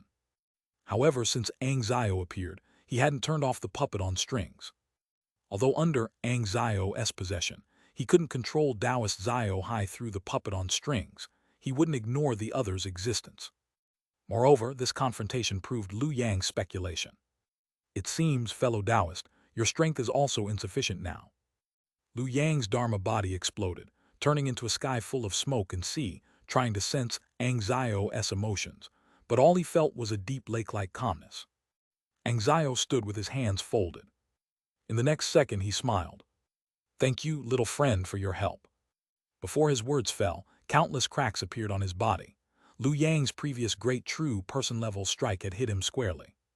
Or rather, he had no intention of dodging. Immediately, Xiao closed his eyes and exploded. A soul quietly floated out and instantly entered an indescribable place. Taoist Zio Hai was dead. The soul reincarnated, and the underworld opened. Along with it, Xiao's consciousness attached to him also departed. In an instant, Liu Yang finally understood the thoughts of this late Golden Core stage great true lord. I was wrong. This guy wasn't appearing with ease. He was bluffing before. He was indeed schemed against by Chang Guang and Qing Chen Feixu true lord. A consciousness was trapped inside the southern heavenly gate, completely unaware of the present world. Xiao's situation was extremely special. His main body was in the underworld, with very limited perception of the present world. The most direct example was when Chang Guang sought gold. His reaction was extremely slow. He didn't sense anything until Chang Guang was about to succeed in impacting the overturning lamp fire. Therefore, when the body he possessed, Taoist Zio Hai, was trapped inside the southern heavenly gate and couldn't leave, he was essentially blind to the present world. During this time, what happened outside? Jiangnan Hidden Sword Villa. Liu Yang's immortal spirit main body opened his eyes and looked towards the sky, seeing a magnificent golden light rising in the north of Jiangnan. Wherever it passed, it was as brilliant as lanterns. Overturning lamp fire. Someone was seeking gold. Who? Chapter 340. It was all for Xiao. This entire arrangement was made for Xiao. At this moment, Liu Yang's thoughts had never been clearer. As numerous clues connected together, he finally understood the full story up to now. The origin was the mystic spirit realm. In order to devour the mystic spirit realm, the true sovereign of the sacred sect took the lead, followed by other true sovereigns. Many of them went beyond the heavens and destroyed the mystic spirit realm. Only one person had not been invited, and that was Xiao.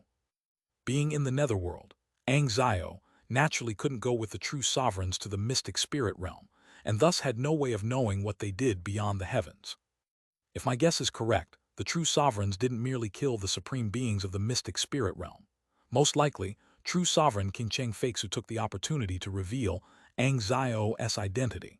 That led to the later division of the heavenly court into 4 fragments. These fragments were bait meant to lure Xiao. And as expected, Xiao fell for it. He voluntarily entered the heavenly court fragments. The consciousness he had originally used to observe the current world was thus sealed, severing his perception of reality. And then, At this thought, Lu Yang looked again toward Jiangbei. He understood the arrangement made by Chang Guang to seek the metal element, but the timing was too early for Chang Guang. In other words, it was Hong Yun. To be able to openly seek metal in Jiangbei like that, he must have had the tacit approval of Chang Guang and Qingcheng Feixu. This completely exceeded Ang Zio's expectations. This matter must be considered on 3 levels. The first layer is the trap set by Chang Guang and Qingcheng Feixu using the heavenly court fragments. This might not have been completely unforeseen by Ang Zio. Therefore, the second layer is the trap Ang Zio laid on top of that. And this trap is most likely within that fragment of the cave heaven beneath the waters of Gantengdao.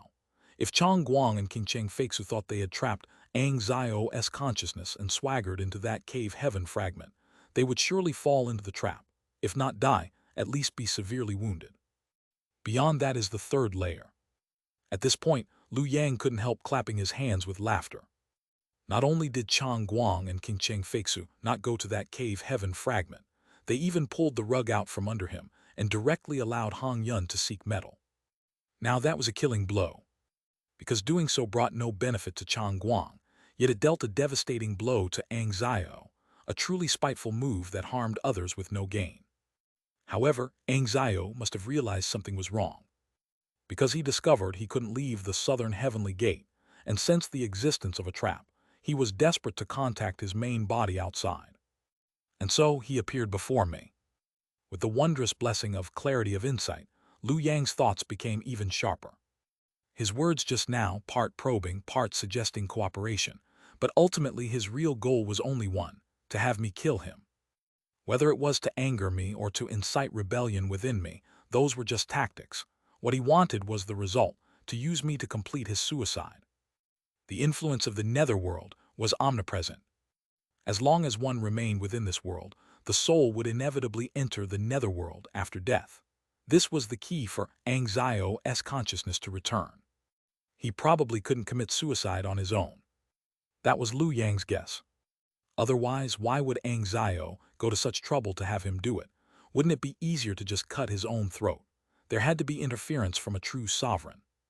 At this thought, Lu Yang manipulated his avatar inside the southern heavenly gate to tentatively extend a hand.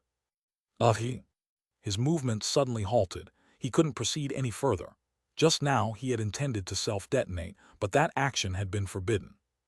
As expected, raising his head, Lu Yang seemed to see an invisible force like a great net enveloping the entire southern heavenly gate, revealing a line of talismanic script.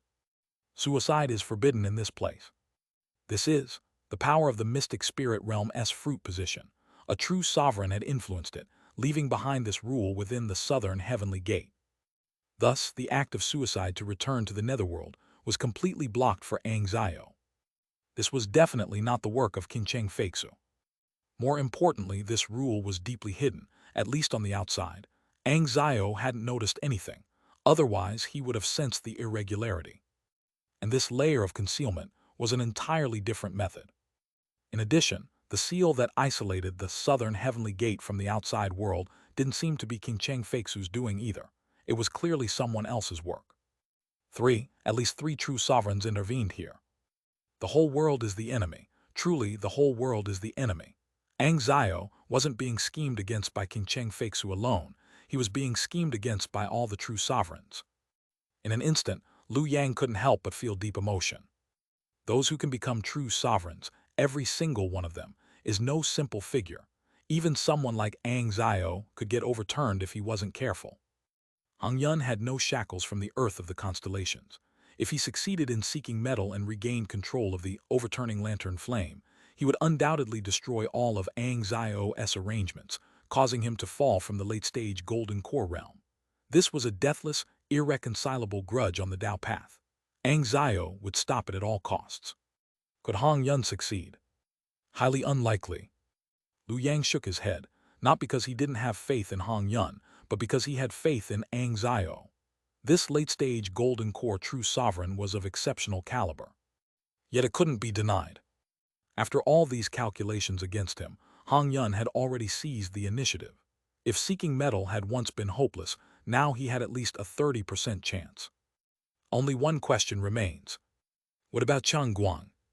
This whole arrangement against Xianxia clearly involved massive effort from King Cheng Feixu and Chang Guang, but in the end, Hong Yun gained the most. What did they get in return?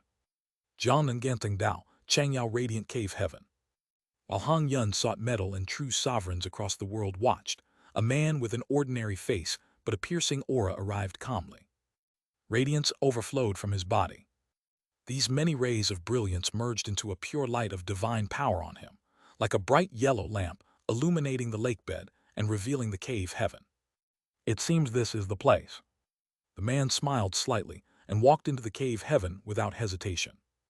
Inside the cave heaven, a massive serpent formed of sea fire stretched its body. At the serpent's head, the temple's gate was wide open, revealing the interior. The scene inside the temple was extremely simple: a chess table, 2 meditation cushions. A blurry figure already sat on the inner cushion. Seeing this, the man didn't pause and calmly sat on the outer cushion. My lord, Chang Guang pays his respects.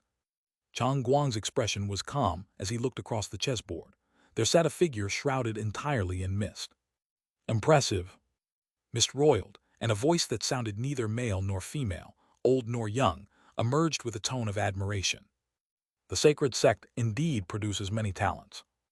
Originally, Xianxia had been lying in ambush in the cave heaven, waiting for Chang Guang and King Cheng Feixu to walk into his trap. But then his avatar in the southern heavenly gate had warned him. Only then had he realized the changes in the outside world. Undeniably, he was now in a difficult position. He still had ways to stop Hong Yun from seeking metal, but it would cost him dearly. At this, Xianxia had the same question as Liu Yang. After all this effort to ruin my arrangement, only to benefit Hong Yun in the end, what exactly do you want? Only to seek the Tao. Chang Guang's expression was steady. The overturning lantern flame can no longer be verified. You are, after all, a late-stage golden core true sovereign. If you truly wish to turn the tide, there are still ways. But clearly your sights are set higher. You are unwilling to pay the price. Everything depends on your choice. If you can help me find another path to verify the golden position, I will naturally help you resolve this predicament. Hearing this, Xianxia was silent for a moment before understanding. Ha ha ha ha ha, so that's it. This wasn't your scheme, this was Zhu Feihong's. You've already been cast aside. True sovereign King Cheng Feixu only wanted a true sovereign of the overturning lantern flame. She didn't care who it was. That person could be Chang Guang or Hong Yun. She hadn't approved of Hong Yun before because he hadn't returned in 5,000 years. She'd never counted on him, which was why she had placed her hopes on Chang Guang. But now things were different. Hong Yun had traded with Liu Yang for the true explanation of the inner observation of the void, and the golden lamp and jade radiance of the upper firmament, regaining the foundation needed to reclaim his position. More importantly, he had no hidden danger from the earth of the constellations. Compared to you, Hong Yun's chances of seeking metal are undoubtedly greater. No wonder Zhu Feihong sees you as expendable. No wonder you came to me alone. Chang Guang cupped his hands. Your insight is sharp, my lord. Faced with Xianxia's thinly veiled mockery, his expression remained steady, the sharpness in his gaze undiminished, still as resolute as a blade. It's nothing more than relying on myself. Chapter 341, Chang Guang's Scheme. As Chang Guang's words fell, the aura around him suddenly shifted. Originally, he had perfected his divine abilities, acquiring immortal spring, yin dragon water, fear of felling, and sturdy flame furnace, all pointing towards the position of overturning lamp flame. However, now, his divine abilities had changed. The divine light symbolizing overturning lamp flame abruptly vanished, like a candle extinguished by the wind, replaced by layers of hazy divine illusions. Essence of all flowers, sea of sorrow, crossing the bewildering ford, song of eternal regret. The four supreme divine abilities surprised even Xianxia. Each one is top tier. Aren't you afraid that Mu Chengsheng might directly possess you? That depends on you, my lord, Chang Guang replied with a calm smile. Halasa. Xianxia couldn't help but clap and laugh. Chang Guang's choice was exquisite. Because Wu Yutian, like Xianxia himself, was also shunned by all the true lords of the world, not allowing Mu Chengsheng to truly succeed through this void. In such a situation, no one would help him. Moreover, going against overturning lamp flame, Even the previously most supportive Qing Chen Feixu True Lord couldn't possibly assist him. Only someone like Xianxia, who was also opposed to the world's true lords, had both the motive and the capability to act. After all, the enemy of my enemy is my friend. At this moment, Chang Guang sought out Wu Yutian, and not a single true lord would intervene because compared to him, Xianxia was undoubtedly more important. He's using me as a shield. Thinking of this, Xianxia wasn't angry. Instead, he chuckled lightly.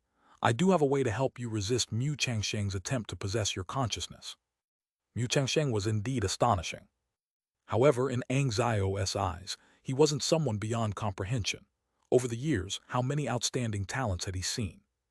All have passed. Only by ascending to the position and becoming a true lord can one truly stand firm in this world. The last one was Feixu. This person is almost identical to her. Could he be the next? Xiao pondered in his heart, but his expression remained unchanged. He still smiled faintly. I can assist you, but young friend, what can you offer me in return? What you lack, my lord, is nothing but time. Chang Guang directly pointed out the dilemma Xiao was facing. He wasn't actually afraid of Hong Yun seeking the golden fruit. The problem was that just before Hong Yun's attempt, a part of his consciousness had been sealed within the southern heavenly gate, losing his observation of the present world and missing the best opportunity to intervene. By the time he realized it, it was too late. Hong Yun had already passed the initial stage and began to attract the attention of the fruit position. Reaching this point left no time for him to plan and scheme. This was also the calculation of Qing Chen Feixu True Lord.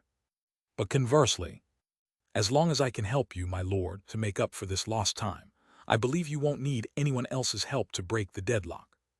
As his words fell, Chang Guang revealed his bargaining chip. A radiant light surged from his entire body, and immediately Xiao sensed the source of this light, overturning lamp flame, corresponding ritual. I take the meaning of overturning lamp flame, calling it reversal. Chang Guang said solemnly, Hong Yun is deeply entangled in your scheme, my lord. I help him break free from a certain death situation. This is the greatest reversal, enough to attract the attention of the fruit position. If Lu Yang were here, he would surely realize that transaction.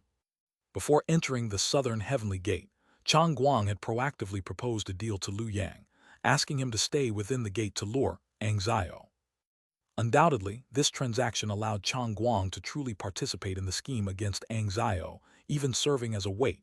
Without this transaction, if Lu Yang had rushed through, Xiao might have noticed something amiss earlier, triggering a chain reaction. This was the true purpose of Chang Guang's deal with Lu Yang. On one hand, it was to lure Xiao into the game. On the other hand, it was to add a bargaining chip for himself, demonstrating sufficient value. This alone isn't enough to cause Hong Yun's failure in seeking the golden fruit. But with this, I am confident in competing with Hong Yun for the attention of the fruit position, delaying him for at least half an hour, which should be enough time for you to act, my lord. Chang Guang was enveloped in radiant light, his emotions unreadable. Another key point of his bargaining chip was that to maintain the ritual, he must not die. If he died, no one could continue to restrain Hong Yun. The implication, you better not play any tricks. Xiao scrutinized Chang Guang, also unreadable, and after a moment suddenly said, just keeping you alive, I have many methods. Upon hearing this, Chang Guang nodded. You can take a gamble, my lord. Gamble, what a joke. Once Hong Yun sought the golden fruit, Xiao's thousands of years of planning would be in vain, and his realm would fall. This concerned his path. How could he possibly gamble? Impressive. Looking at Chang Guang, Xiao finally smiled and nodded slightly. In all these years, you're the first to dare threaten me, truly courageous. There is no irreconcilable conflict between us, my lord. Chang Guang lowered his eyelids. If you help me, my lord, and I succeed, I can also assist you. This is a win-win situation. It all depends on your choice, my lord. During their conversation, Hong Yun's attempt to seek the golden fruit continued. Time was limited, and Xiao finally set aside his probing thoughts, taking out a candle lamp from his sleeve, lighting it with his magic power. The dim flame illuminated the surroundings, bringing a calming and clear aura. This treasure is called Sun-Shielding Golden Lamp. As the name suggests, it is the fruit-positioned treasure of great forest wood. Before the flame burns out, it can temporarily borrow the wonder of sun shielding to help you hide your consciousness. In this way, Mu Changsheng will be unable to possess you temporarily. However, I can only protect you for a while, not for a lifetime. By the time the flame burns out, I should have dealt with Hong Yun's issue. By then, I won't mind taking over another Wu Yutian. Chang Guang immediately bowed. Thank you, my lord. As a veteran true person of the holy sect, Chang Guang was well aware that for Ang Zio to say such words already showed immense sincerity. For a true person of the holy sect, what is the most trustworthy transaction? It's not the credit of both parties, but whether each gets what they need and whether there is profit. In this regard, both had undoubtedly grasped it precisely. The Dragon Lord of the previous life clearly failed to grasp it. Although that was also because the Dragon Lord didn't understand Ang Zio's true goal, leading to a misjudgment. Chang Guang obviously wouldn't make this mistake. In fact, in this aspect, he was even more seasoned than the Dragon Lord. Because Ang Zio's current need was actually created by Chang Guang. Without him, Hong Yun might not have so smoothly ascended to seek the golden fruit. Therefore, Ang Zio referred to it as threatening. To threaten a late-stage golden core true lord with a foundation establishment body, despite the circumstances, seizing the opportunity was also a kind of ability. In the next moment, Chang Guang closed his eyes.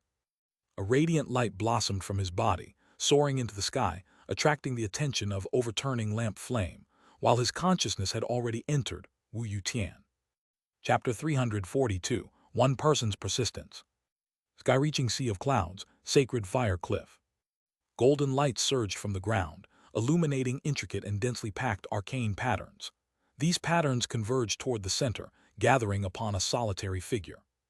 He was draped in a crane cloak, a smile playing at the corners of his mouth, gently fanning himself with a feather fan. His demeanor was elegant and unrestrained. Simply standing there, he seemed to monopolize all the blessings, wealth, and even fortune between heaven and earth, involuntarily inciting feelings of resentment in others. Taoist Hong Yun. This reincarnated true person had finally begun to reveal traces of his former brilliance.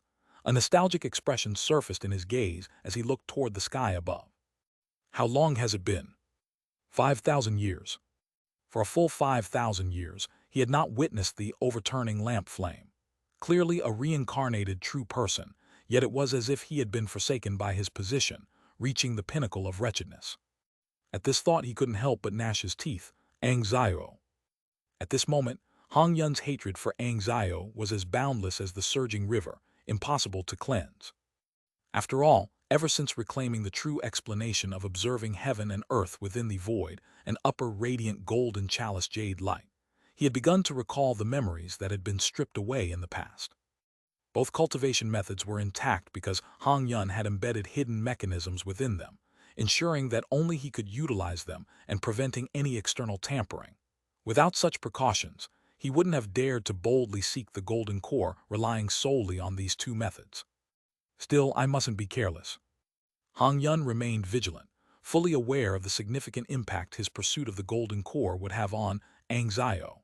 It was conceivable that Ang Zio would stop at nothing to thwart him. Just then, rumble. In the Jiangnan region's Ganteng Dao, within a fragment of a cave heaven, as Chang Guang activated the magical instrument on his body, Hong Yun immediately sensed a shift in the gaze of the overturning lamp flame. It's Chang Guang. Upon noticing this, Taoist Hong Yun's brow furrowed. Although it hadn't reached the point of failure, Chang Guang's interference had introduced unexpected variables. With this realization, he promptly looked toward a nearby spot. There stood King Cheng Fakes, a true person, adorned in a noblewoman's attire, poised and graceful. She remained utterly unmoved by Chang Guang's appearance. Fellow Taoist, why do you act thus? Hong Yun couldn't help but inquire. After all, she had clearly abandoned Chang Guang and placed her bet on him. Why then did she allow Chang Guang to make such moves? To his surprise, King Cheng Fakes, a true person, didn't bother to explain. Instead, she cast him a disdainful glance before calmly stating, "Rather than questioning me, perhaps you should consider how to swiftly reclaim the spotlight of your position. Ultimately, one must rely on oneself. I seek a fellow Taoist who is truly useful, not someone incompetent." The implication was clear. She had permitted Chang Guang's actions. Indeed, King Cheng Fake's a true person had treated Chang Guang as a discarded piece. However, she hadn't stopped him from seeking another path, even tacitly approving it. At this moment, Taoist Hong Yun could only take a deep breath, swallowing his words. This concerns the Tao path, whether I can reach the late stage of the golden core.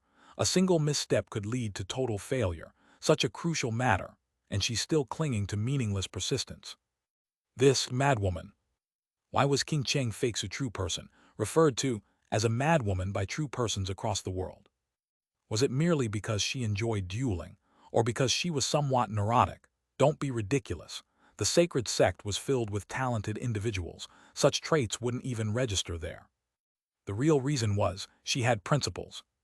She firmly believed that one must rely on oneself, and she upheld this belief from Qi refining to foundation establishment, and even to the golden core, unwavering from start to finish. What kind of world was this? Either you devour others or you're devoured. In such a world, those who achieved the status of true person were either devoid of bottom lines or lacked principles altogether. Yet King Cheng Fake's a true person was different. She actually had principles. For the sake of these principles, for her inner persistence, she could even set aside her Tao path. To Hong Yun, this was utterly incomprehensible. If this wasn't madness, what was? Forget it. Hong Yun took a deep breath, quickly regaining his composure. This place has long been under the watchful eyes of various true persons. It's not a significant issue. The advantage still lies with me. However, at that moment, crack, accompanied by a crisp explosion, a vast expanse of purple chi suddenly appeared in the northern sky, overwhelming everything as it surged toward Hong Yun. Netherworld Palace, an indescribable place. This was a palace situated within the cycle of reincarnation. The palace itself was constructed from an exceptionally rare material known as Kunshan Jade fragment, a spiritual material of the metal element. It belonged to the category of white wax gold. Constructed from this material, the palace absorbed the light of the sun and moon, condensed the chi of yin and yang, possessed a pure form and essence, and embodied the true color of metal, harboring the wondrous ability to nurture life. Within the palace flowed a long river, its beginning and end unseen, stretching infinitely. This was the long-flowing water. Looking around, the river surged, its waves forming a secluded area where dragons and serpents coiled, supporting the entire palace. This was the sand within earth. Upon entering the palace, one could see a golden lamp, its flame flickering dimly, illuminating the hall and revealing a figure entirely shrouded in mist. Overturning lamp flame. Four distinct forces of position intertwined in this domain. Fire generated earth, earth generated metal, metal generated water, water generated wood, ultimately coalescing into an unimaginable curtain, forcibly concealing the entire operation of the Netherworld Palace, carving out a modest territory from the realm of reincarnation. Great forest wood. What a pity! Inside the palace, Angzio stood with his hands behind his back, the mist around him never dissipating. In his hand, he manipulated a lifelike puppet. Back then, it was merely a precaution, so I deliberately left behind this world-reporting external body. I never expected it would actually come in handy one day. It shows how many heroes exist in the world. In hindsight, I was too hasty back then. The trump cards I prepared were still insufficient. Undeniably, he was currently trapped in the Netherworld Palace. However, this was because he sought to ascend to the position of Tao Master, thus binding himself. It didn't mean he was entirely incapable of leaving or devoid of any means. With it, it's enough to make a trip for me. His true body couldn't leave. But with his support, the world-reporting external body could exert power far beyond the mid-stage of the golden core, more than sufficient to stop Hong Yun. That said, it's ultimately not my true body taking action. With the world's true persons blocking the way, I'll need time to gradually suppress them and find an opportunity to stop Hong Yun. If it weren't for Chang Guang buying me time, Hong Yun might have indeed escaped unscathed. Unfortunately, the world-reporting external body could only be used once. Once it ventured into the present world and engaged in a great battle, even the obstruction of the knowledge-obscuring barrier couldn't conceal its aura. Upon returning to the Netherworld Palace, it would inevitably be crushed into dust by reincarnation. Forget it, let's make the trip. Rumble. Purple chi filled the sky, eventually transforming into a colossal eye that obscured the heavens, gazing down upon the world, finally locking onto Hong Yun. Although Xiao's gaze was focused on Hong Yun, even the residual effects caused cultivators across the world to feel immense pressure. Even Lu Yang, who was at the southern heavenly gate, was no exception. Indeed, Lu Yang looked up at the sky, not surprised by Xiao's intervention. In fact, this was precisely why he had anticipated Hong Yun's failure in seeking the golden core. Although he was unaware of the existence of the world-reporting external body, he knew that in his previous life, Xiao had intervened when Chang Guang sought the golden core, single-handedly contending with multiple true persons, resulting in a stalemate. If he could act in the previous life, there was no reason he couldn't in this one. My opportunity has arrived. In the next moment, Lu Yang's eyes gleamed. Undoubtedly, all the world's true persons were now focused solely on Hong Yun's pursuit of the golden core. No one would pay attention to him anymore. Seize this chance to reincarnate and deliver Shen Jin to my true body. Chapter 343, Talent and Effort Shen Metal Acquired. It was quite absurd when one thought about it. From beginning to end, Lu Yang merely sought a piece of Shen metal, yet because of this, he had been entangled in the schemes of countless true persons. In my previous life, it was the same when I sought Shen wood. He had inexplicably fallen into Xiao's knowledge barrier, and like a fool, he and Xu Huan had been manipulated. Just recalling it now brought a wave of bitter tears. At this point, he couldn't even be bothered to curse anymore. Fortunately, the hardships had finally come to an end. With the great battle among the true persons imminent, no one had the time to concern themselves with him. If he didn't make his escape now, then when? With a thought, Lu Yang immediately summoned true person Zhu Xin, then took out the Shen metal, preparing to have her deliver it to the hidden sword villa. There, his main body would act, killing and seizing the treasure. Using the tribulation wave to kill without cause or consequence would be sufficient to prevent anyone from deducing the cause and effect. Of course, this isn't foolproof. But Xiao and true person King Cheng Feixu have more pressing matters at hand. Even if they notice something amiss, they won't have the time to come after me. This period would be enough for him to hide once more. As for the avatar, it could simply reincarnate. Though undeniably risky, this was the safest method Lu Yang could conceive. There was no other choice. He couldn't possibly give up the Shen metal. If even with this, a true person still manages to find me, then I'll admit their prowess. They can have my life, and I'll just restart with the book of 100 lifetimes. However, at that moment, wait, don't rush. A voice emerged from the All Spirits banner, causing Lu Yang's movements to halt abruptly. He quickly opened the banner and looked towards Ancestor Tingyu, who had just awakened from meditation. Ancestor, Lu Yang's face lit up with joy. You've already finished refining the medicinal power. More or less. Ancestor Tingyu stroked his chin. How should I put it? The medicinal power didn't enhance me as much as I expected, but it had some effect. He then glanced at the Shen metal in Lu Yang's hand and said solemnly, I previously deduced that taking this Shen metal out would introduce too many variables and make it easy to track. Even if no one is paying attention to you now, they might still trace it back to you later. This, Lu Yang's expression darkened. With Ancestor Tingyu saying this, his confidence in his original plan plummeted. I understand. He wasn't a greedy person. Earlier, he thought there was hope, so he wanted to take a gamble, but if there was truly no hope, he wouldn't act recklessly. Hesitation in decision-making leads to chaos. I'll give up the Shen metal. Before Lu Yang could finish speaking, Ancestor Tingyu interrupted him again. Don't be hasty. While your method has issues, I can assist you. Lu Yang's eyes lit up. Really? Yes, I was just deducing this for you. Ancestor Tingyu remained calm. First, having someone else retrieve the Shen metal introduces too many flaws and unpredictable variables. It's definitely unfeasible. The only viable method is to have your avatar deliver it directly to your main body. This process must go unnoticed by anyone.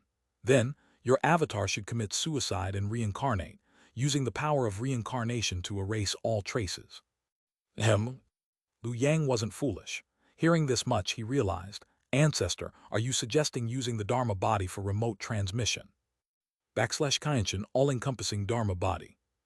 This Dharma body was both a spiritual treasure and a divine ability.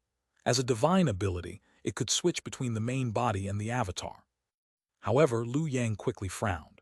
Even so, if the Xianxia all-encompassing Dharma body fuses with the heavenly gang Earth Fiend, it can't be extracted again.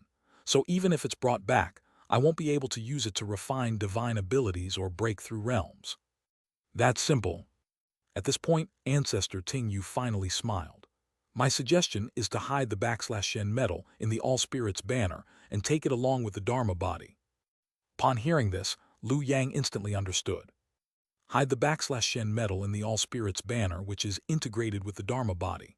The Dharma body carries it, and the All-Spirits banner follows. Naturally, the Xian metal is taken along. Even better, the Xianxia all-encompassing Dharma body had been cleansed by the Book of 100 lifetimes, leaving no cause or effect. With the Xian metal wrapped in this layer, it was isolated from external causality. No one could deduce anything. After disposing of the avatar, there would be no evidence left. The only issue was the All-Spirits banner. This treasure can only store banner spirits and inanimate objects. The heavenly gang Earth Fiend has a high status and generally can't be stored. Liu Yang looked at Ancestor Tingyu. Ancestor Tingyu nodded confidently. It's feasible. At that moment, Liu Yang was immensely grateful for his earlier decision to feed the Dao-conforming immortal pill to Ancestor Tingyu. See, the reward had come. Without hesitation, Liu Yang began organizing his spoils. Except for the undying root sharing heaven's longevity, which he kept to report back, he divided the rest into a 70-30 split. 70% for himself, 30% for the sword pavilion. Jiangnan Hidden Sword Villa. Swish swish. In an instant before Liu Yang's main body, the Xianxia all-encompassing Dharma body appeared. Without a word, he infused his divine sense into the All-Spirits banner. The next moment, Liu Yang's eyes were nearly blinded by a dazzling array of lights. Before him were the long-desired Shen metal aura, the 6 Ding divine fire, used by the supreme alchemist in the heavenly capital palace, and various spiritual materials from the southern heavenly gate. Clink clank piled up in half of the All-Spirits banner. For a moment, myriad colors and countless divine lights made Liu Yang swallow hard several times before he calmed down, suppressing the excitement in his heart. Mine's all mine. Liu Yang was well aware of the significance of this matter. With Ancestor Tingyu's help, the All-Spirits banner served as a transportation channel. From now on, he no longer had to worry about his avatar's gains being unable to be transferred to his main body. I've come this far solely due to the diligent effort of my talent. Without any hesitation, Liu Yang directly took out the tribulation wave, activated its divine power, and began slashing at the Shen metal, focusing on severing causality. Only after thoroughly severing its causality did Liu Yang use the insight, divine power, to examine it. There really are no other marks. Liu Yang was somewhat surprised. Although Taoist Dangmo had helped him cleanse it once, he always suspected that Taoist Dangmo had secretly left a mark afterward. Now it seemed perhaps not. Liu Yang still trusted the divine power of the tribulation wave. If even it couldn't detect anything, he would accept it.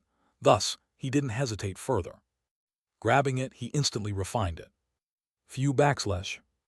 In an instant, Liu Yang felt his immortal spirit body finally break through the bottleneck. Without needing the law holding, divine power, a second divine ability brilliance emerged. Mid-foundation establishment realm achieved. If he added the law holding, divine power, that would be 3 divine abilities, reaching the peak of the mid-foundation establishment realm. If, on this basis, he added 2 more void divine abilities. Divine ability perfection. Liu Yang was shocked by his own speculation. However, as he began to practice, the result left him helpless, though not unexpected. Foundation establishment perfection was different. Perfect Dao foundation, refining the metal attribute, creating a blessed land. My method of patching together divine abilities is a hodgepodge, impossible to fake.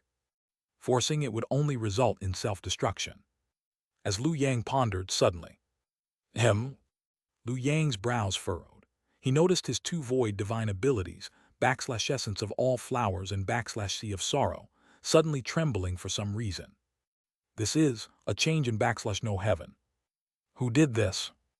Liu Yang abruptly looked up. Although he had no evidence, he had an inexplicable intuition. Chang Guang. Chapter 344. All beings compete for freedom under the frosty sky. In the realm of no heaven, above the layers of cloud seas, Chang Guang stood amidst the clouds, somewhat surprised. For this time, he had not assumed the identity of the innate true person, but had appeared in his original form. Greetings, fellow Taoist. Responding to the voice, he looked over to see the clouds rising and falling, revealing an elderly man with white hair and a wrinkled face, who was smiling at him. You are the first to reach this place, fellow Taoist. Chang Guang did not reply but continued to observe his surroundings. Then, in a deep voice, he said, I had thought that this final tribulation would be a scene from your past pursuit of gold. Was I mistaken, or do you, as before, wish to have a chat with me before we formally begin?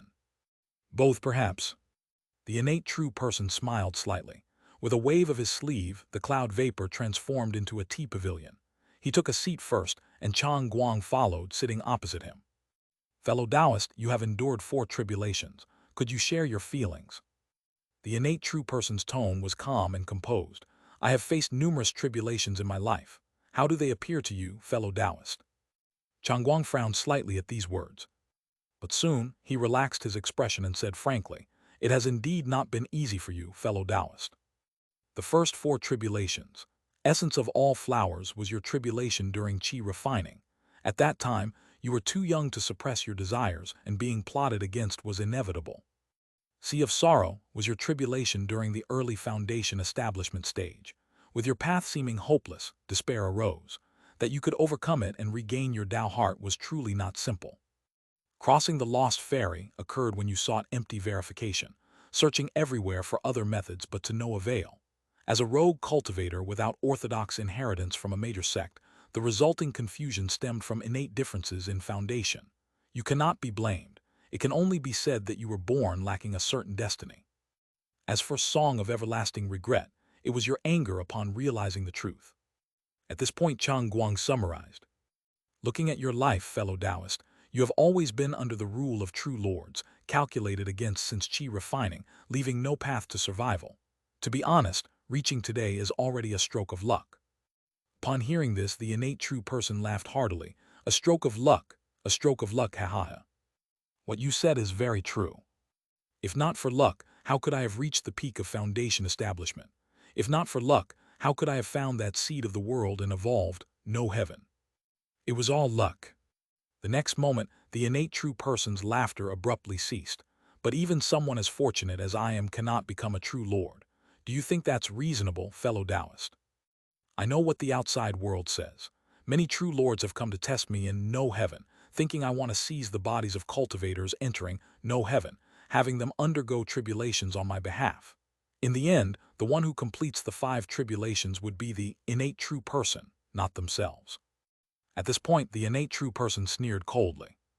But unfortunately, in this world, those true lords are all selfish and self-serving. I have clearly told them, yet they refuse to consider it. Upon hearing this, Chang Guang narrowed his eyes, recalling previous conversations with the innate true person. Then, a light suddenly appeared in his eyes. Because you have no soul. The innate true person laughed upon hearing this and nodded. Exactly. At this moment, he existed only as a consciousness within no heaven. The true soul of Mu Changsheng had long since reincarnated. He had mentioned this before. To everyone who entered no heaven, he would say the same. Yet no one noticed, no one discovered. Achieving the true Lord position requires the golden nature which is refined from the soul. I don't even have a soul. What can I use to seek gold? How can I ascend? He had placed the answer right on the surface. Yet no one noticed. Or perhaps they noticed but didn't believe it. After all, if not for seeking gold or ascending, why would the innate true person go to such lengths? Chang Guang's expression gradually became solemn. So, what exactly are you seeking, fellow Taoist? For a restart. The innate true person spoke calmly. This restart is not for myself to restart, but for my reincarnated self to restart. Chang Guang raised an eyebrow. Your soul has reincarnated. It has already restarted. The innate true person shook his head. There are still the lords in the heavens, the gaze of the true lords. Everything is illusory. What restart is there? It's just repeating the same mistakes. In this regard, your understanding should be profound, fellow Taoist. At this point, the innate true person curled his lips in mockery. With your talent, Tao heart, and comprehension, the position of true lord should have been within your grasp. But what was the result? How difficult was it for you to seek gold? You're even considered fortunate, having encountered that madwoman Zhu Feihang, which left you with a sliver of hope. As his words fell, Chang Guang was immediately reminded. That was the day before he was abandoned, when King Cheng Feixiu True Lord decided to support Hong Yun's pursuit of gold instead. He was summoned before King Cheng Feixiu True Lord. You are of no use to me anymore. Leave. At that time, King Cheng Feixiu True Lord's expression was calm, and her tone was unperturbed. From now on, you must rely on yourself, each according to their abilities, you should understand. If you die, it only proves your incompetence. If you achieve success, I will call you fellow Taoist in the future. Thinking of this, Chang Guang couldn't help but shake his head and laugh, then affirmed the innate true person's words. Indeed, being valued by a true lord was my fortune. The innate true person sneered upon hearing this. But even so, you still find it hard to achieve the true result. It shows that one or two individuals cannot change the general trend. This world has nearly become a stagnant pool. Even so, what do you intend to do, fellow Taoist? Facing Chang Guang's inquiry, the innate true person sat upright and solemnly said, I wish to reverse this trend and overthrow the sky above all the true lords. Impossible, Chang Guang shook his head. Of course not for the long term. The innate true person spoke solemnly, but if only for a period, the current no heaven is already sufficient. What? Seeing Chang Guang's surprised expression, the innate true person suddenly smiled. Actually, no heaven has a very special aspect but no one has noticed. Or perhaps they noticed but didn't care. That is, no heaven has no corresponding Tao foundation and cultivation method. Its foundation is entirely built upon other foundation establishment true persons. In other words, no heaven itself does not cultivate foundation establishment true persons to support it, but instead plunders those who have cultivated other fruit positions, having them support itself. In this way, when no heaven rises, other fruit positions will inevitably decline. Upon hearing this, Chang Guang was stunned. He understood the innate true person's approach. That is, to use no heaven to strip the foundation establishment under the world's true lords, causing their fruit positions to fall. Once successful, all the true lords would be affected. Because the lofty fruit positions also require the foundation establishment true persons under them to support with their own Tao foundations. If there are too few foundation establishment true persons, the fruit position will become hidden. When the fruit position is hidden, it becomes difficult to verify. And if there is still a true lord in position on the hidden fruit position, then once the fruit position is hidden, even the true lord will be constrained, making it difficult to interfere in the present world. Even with the abilities of a true lord, using their own cave heaven to resupport the fruit position to manifest is not something that can be done overnight. And this period is the opportunity for all the true lords. A vast sea and sky, an opportunity for fish to leap. However, correspondingly, the initiator of all this will inevitably be opposed by all the true lords.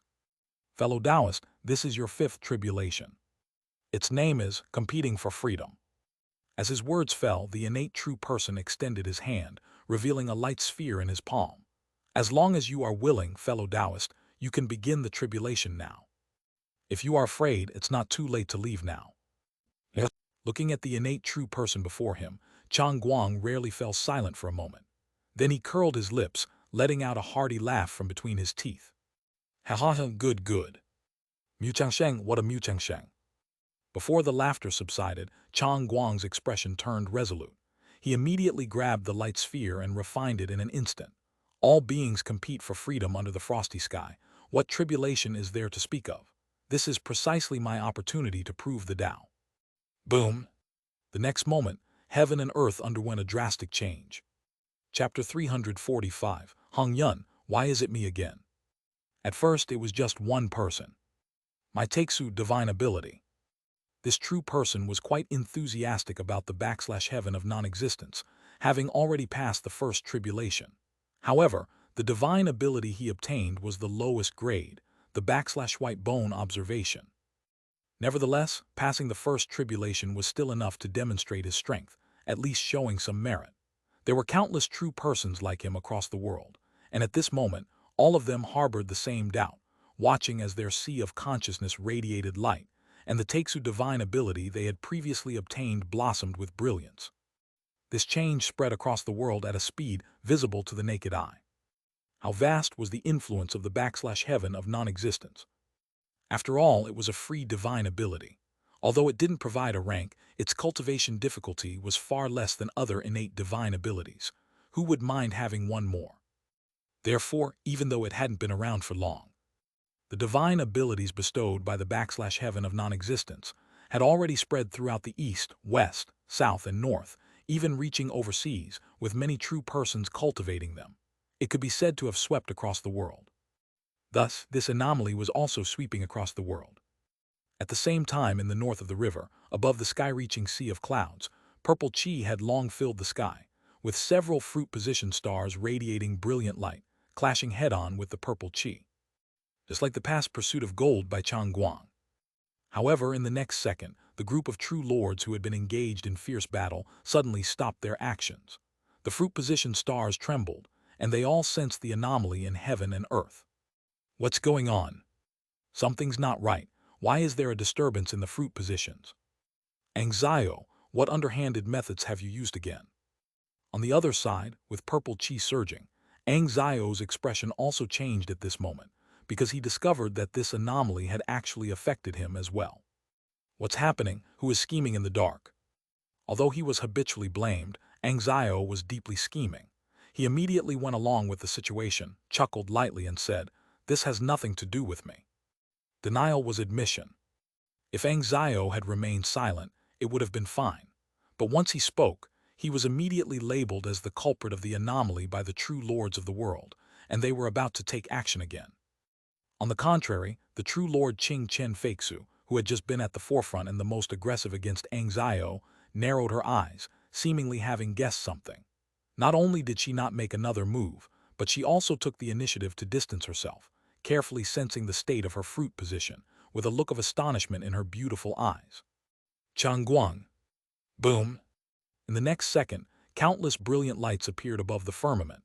The heaven of non-existence opened wide, revealing a figure sitting cross-legged, exuding sharpness. It's the fruit position manifested by that Kongzheng. Mu Changsheng chose a good time. Compared to him, Anxio is more important. Let's keep him for now. Dealing with this person later won't hurt. Wait, something's not right. At first, the true lords were quite calm. After all, even if the heaven of non-existence was truly achieved, it would just be one more early-stage golden core true lord. Would it affect the overall situation of the world? Yes, but not much. Therefore, at first, no true lord paid attention. However, soon, as the anomaly in the fruit position became more significant, some began to feel uneasy. What exactly was going on? Some true lords even suspected their own Tao lords, thinking they were up to something. Otherwise, how could it affect the changes in the fruit positions? Look down. In the next second, the manifested heaven of non-existence revealed Chang Guang's figure. His lips moved, and a calm yet powerful voice echoed. Reciting high above, how long has it been since you all have looked directly at the world? In the fragment of the heavenly court in the Xuanling realm, within the southern heavenly gate, Lu Yang's avatar sat cross-legged, quietly watching the figure before him. Not only him, but also the Yun family patriarch and true person Zhu Xin saw the same figure.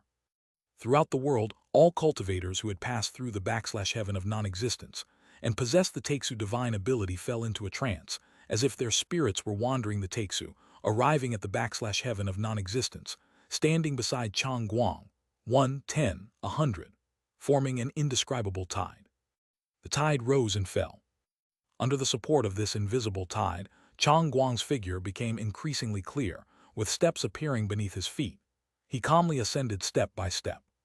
With each step he took, the heaven of non-existence rose higher. As the heaven of non-existence rose, the true lords of the world found their fruit positions sinking. In an instant, countless true lords changed their expressions. So that's how it is. This scene was also witnessed by Lu Yang, and even Ancestor Tingyu within the Myriad Spirits banner. Especially Ancestor Tingyu, whose expression was filled with indescribable astonishment and admiration. So that's it. This is the second marvelous use of the Taixu ritual secret art that I hadn't deduced before, seizing the Tao foundations of the world. The Tao foundations that originally supported other fruit positions have been forcibly taken. The higher the \heaven of non-existence rises, the lower the other fruit positions become. Ancestor Ting Yu's reaction was remarkably swift. Mu Changsheng's scheme and Chang Guang's current actions were almost instantly deduced by him due to his understanding of the Taixu ritual secret art. At the same time, other true lords also reacted. You really succeeded. True Lord Qing Chen Feixu stood with her hands behind her back, her 3,000 strands of black hair fluttering. Her beautiful and delicate face showed no trace of disappointment. Instead, it bore a slight smile. Unlike other early-stage golden core cultivators who were shocked and angry, her cultivation was extremely high, and her cave heaven remained intact. Her dependence on the fruit position had long been greatly reduced. Although she would be affected, it wouldn't cause any harm. On the contrary, because she vaguely guessed Chang Guang's plan, she showed an expression of excitement. However, she was among the few. Stop! With a shout, heaven and earth changed instantly. A Buddhist light slowly rose. It was the true Lord from the Pure Land, the Bodhisattva of the vase and water moon. Her originally gentle face was now twisted with anger, revealing a wrathful expression. The white jade vase in her hand suddenly overturned and poured out. Boom! In an instant, rolling river water flowed out from the vase, rushing towards the direction of the heaven of non-existence, obviously intending to stop Chang Guang's ascension. However, Chang Guang didn't even glance at her. He continued to ascend, and the attack launched by the Bodhisattva of the vase and water moon passed through the heaven of non-existence as if it were empty. When falsehood is made real, the real becomes false. Where there is non-being, there is being, and where there is being, there is non-being. What a fruit of illusion and reality. Perhaps not adept at combat, but mastering the changes between illusion and reality. It's unparalleled in the world for preserving life. Rarely can anyone touch it. He is seizing the true persons under our rule. What does he intend to do? Under the gaze of all, Chang Guang walked all the way to the highest step. By this moment, many true lords' fruit positions had begun to become unstable. Of course, this was not enough to affect the true lords in position. However, those not in position, still seeking the golden core, were unfortunate. No! In the sky-reaching sea of clouds, Hong Yun stared dumbfounded at the overturned lamp flame above his head. It flickered once and then vanished from the world. Chang Guang had specifically targeted the overturned lamp flame. After all, he was a true person of the holy sect, and bearing grudges was a basic trait. The overturned lamp flame had no true lord in position, so it was naturally the first to retreat into the bitter sea. Why is it me again? At this moment, Hong Yun had many curses to utter. After all, he was really about to succeed. But at the last moment, the cooked duck suddenly flew away. He was still seeking the golden core. The blessed land that had just flown halfway suddenly lost its destination. How could it be maintained? In an instant, it collapsed and turned into nothingness. Boom! Chapter 346, A Tranquil 60 Years of Heaven and Earth. Accompanied by a deafening explosion, Hong Yun's body abruptly burst apart, revealing a soul enveloped in golden essence, utterly exasperated to the extreme. Once again he had failed. Though he had grown accustomed to such outcomes over the past 5,000 years, this attempt had held the most promise. Success had seemed imminent, yet he still failed to grasp it. Unlike ordinary Foundation establishment true persons, Hong Yun, being the reincarnation of a true lord, would not become a Tao calamity upon failing to attain gold.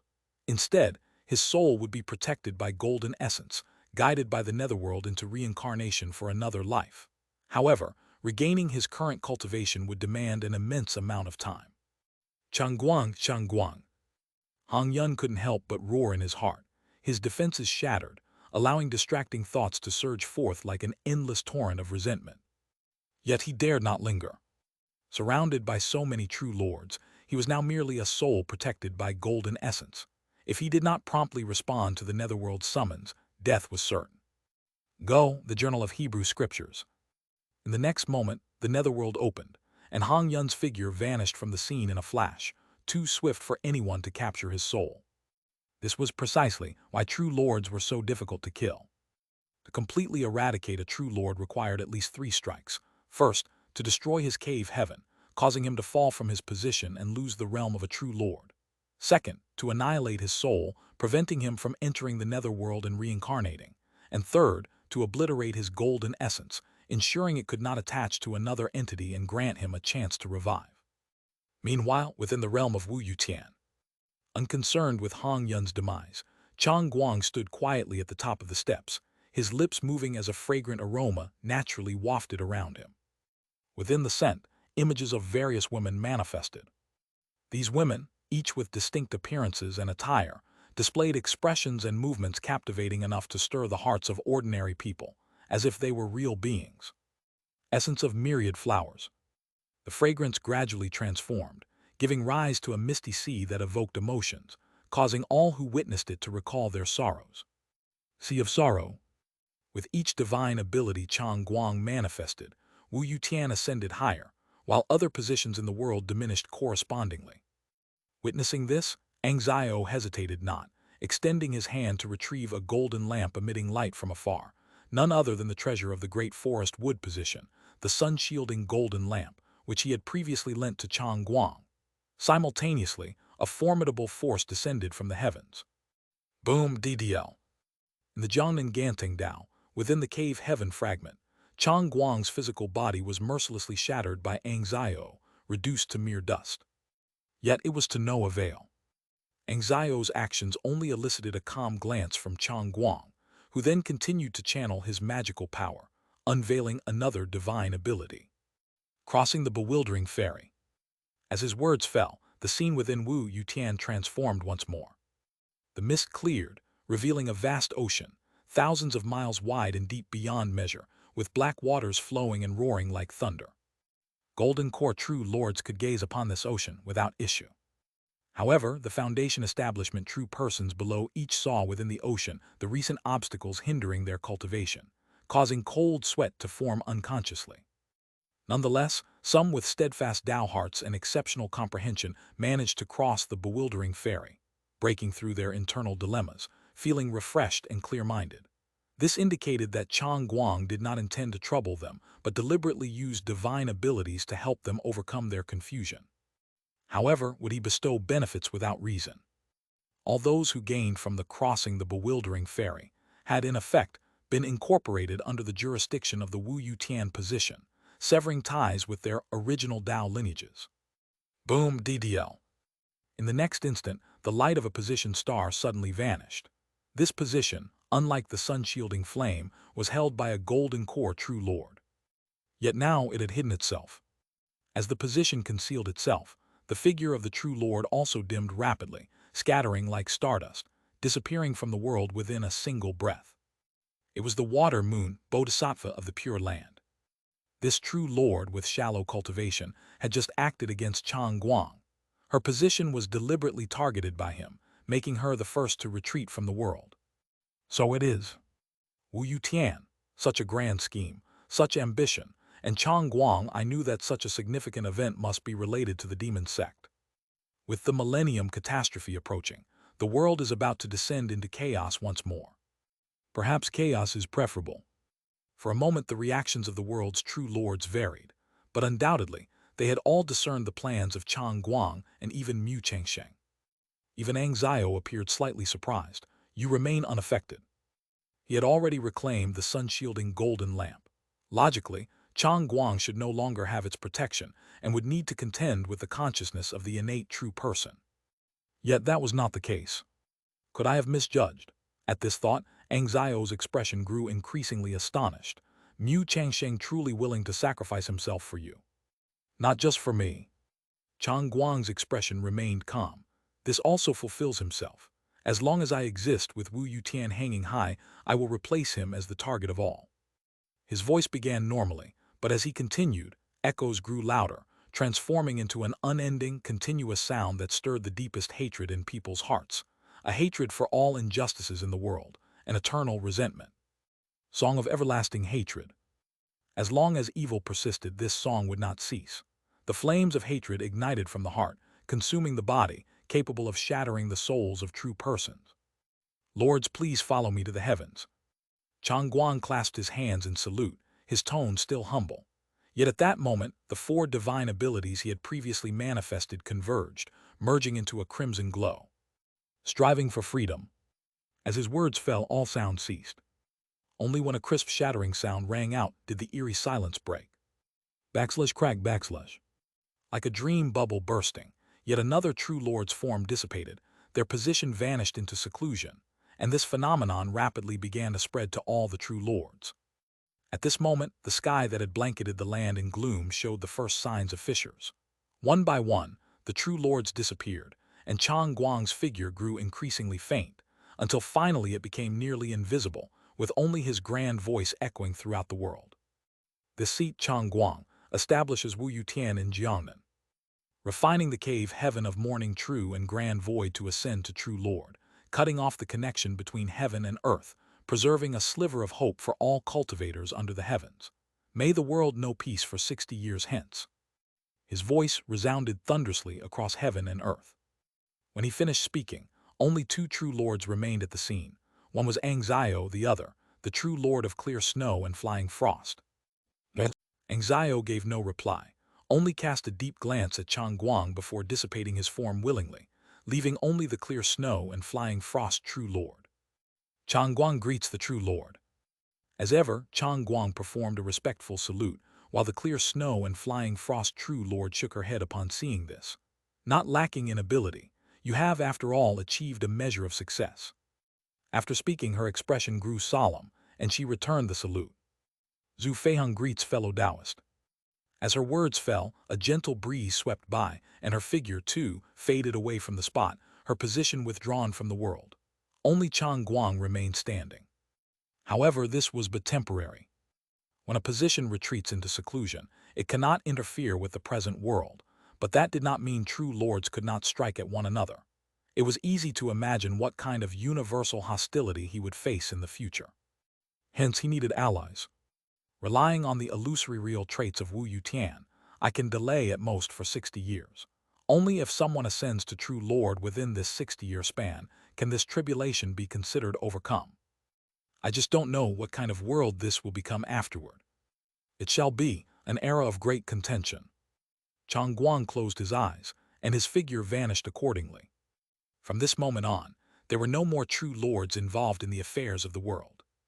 After a brief moment of silence, in Jiangdong, Jiangxi, Jiangbei, Jiangnan, and across the seas, long-suppressed auras that dared not reveal themselves previously began to rise into the air. Chapter 347, Soul Division and Reincarnation, a probe into the netherworld. Jiangnan Sword-Hiding Villa. A good era is coming.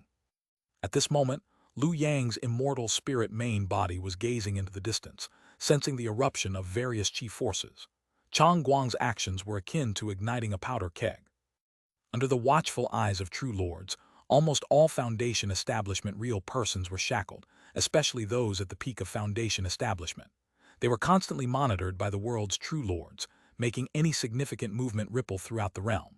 Truly, those with a chance to pursue the golden core were exceedingly rare, merely more efficient tools. They were even less free than late-stage Foundation establishment real persons. However, things were different now. 60 years without a true lord may not seem long, but even for late-stage Foundation establishment real persons, this time is more than sufficient. Unfortunately, it has little to do with me. Lu Yang was self-aware. He didn't expect to achieve the golden core in 60 years, but he believed reaching the peak of Foundation establishment was within reach. I currently possess Jing metal and Shen metal. The next level, Xin metal, is in the hands of Uncle Master Chang Guang. I should have the opportunity to obtain it later. That would make 3 of the Heavenly Gang Earth Fiends. If he could find you metal to complete the 4. As an immortal spirit, he would achieve perfection.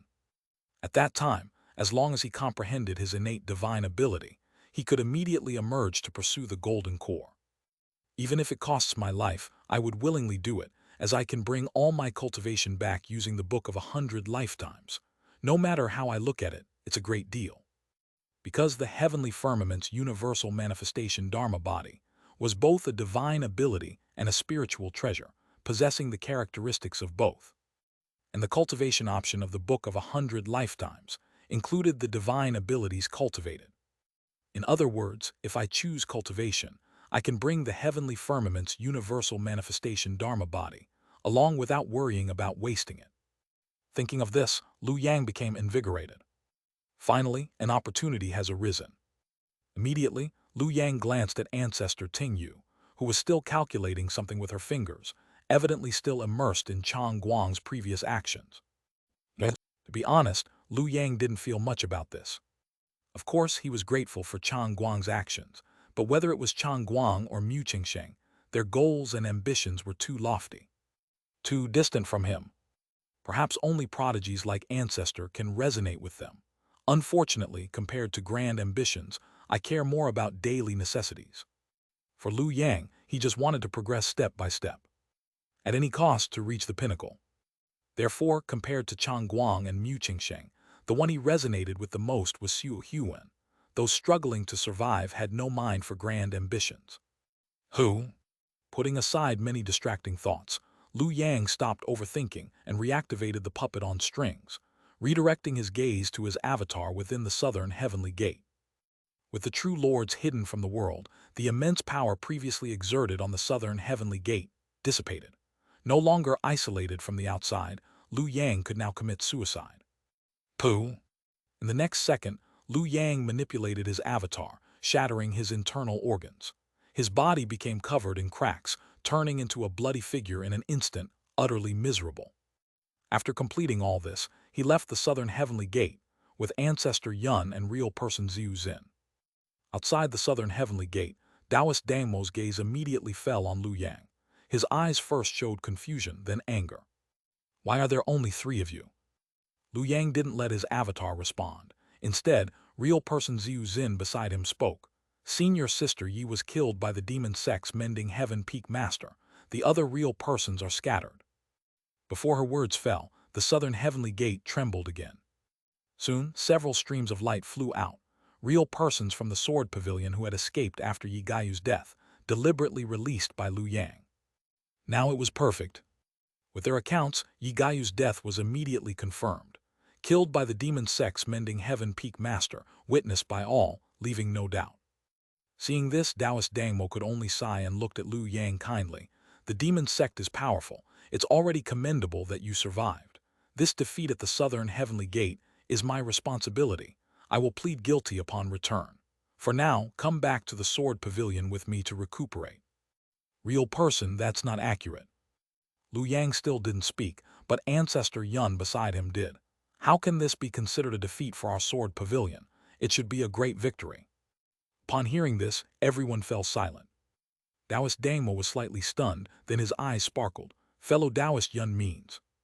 At this moment, Lu Yang finally spoke, trembling as he took out a storage pouch. With a gentle shake, a dazzling array of treasures spilled out. Seeing this, Taoist Dangmo was first stunned, then smiled with relief. Good.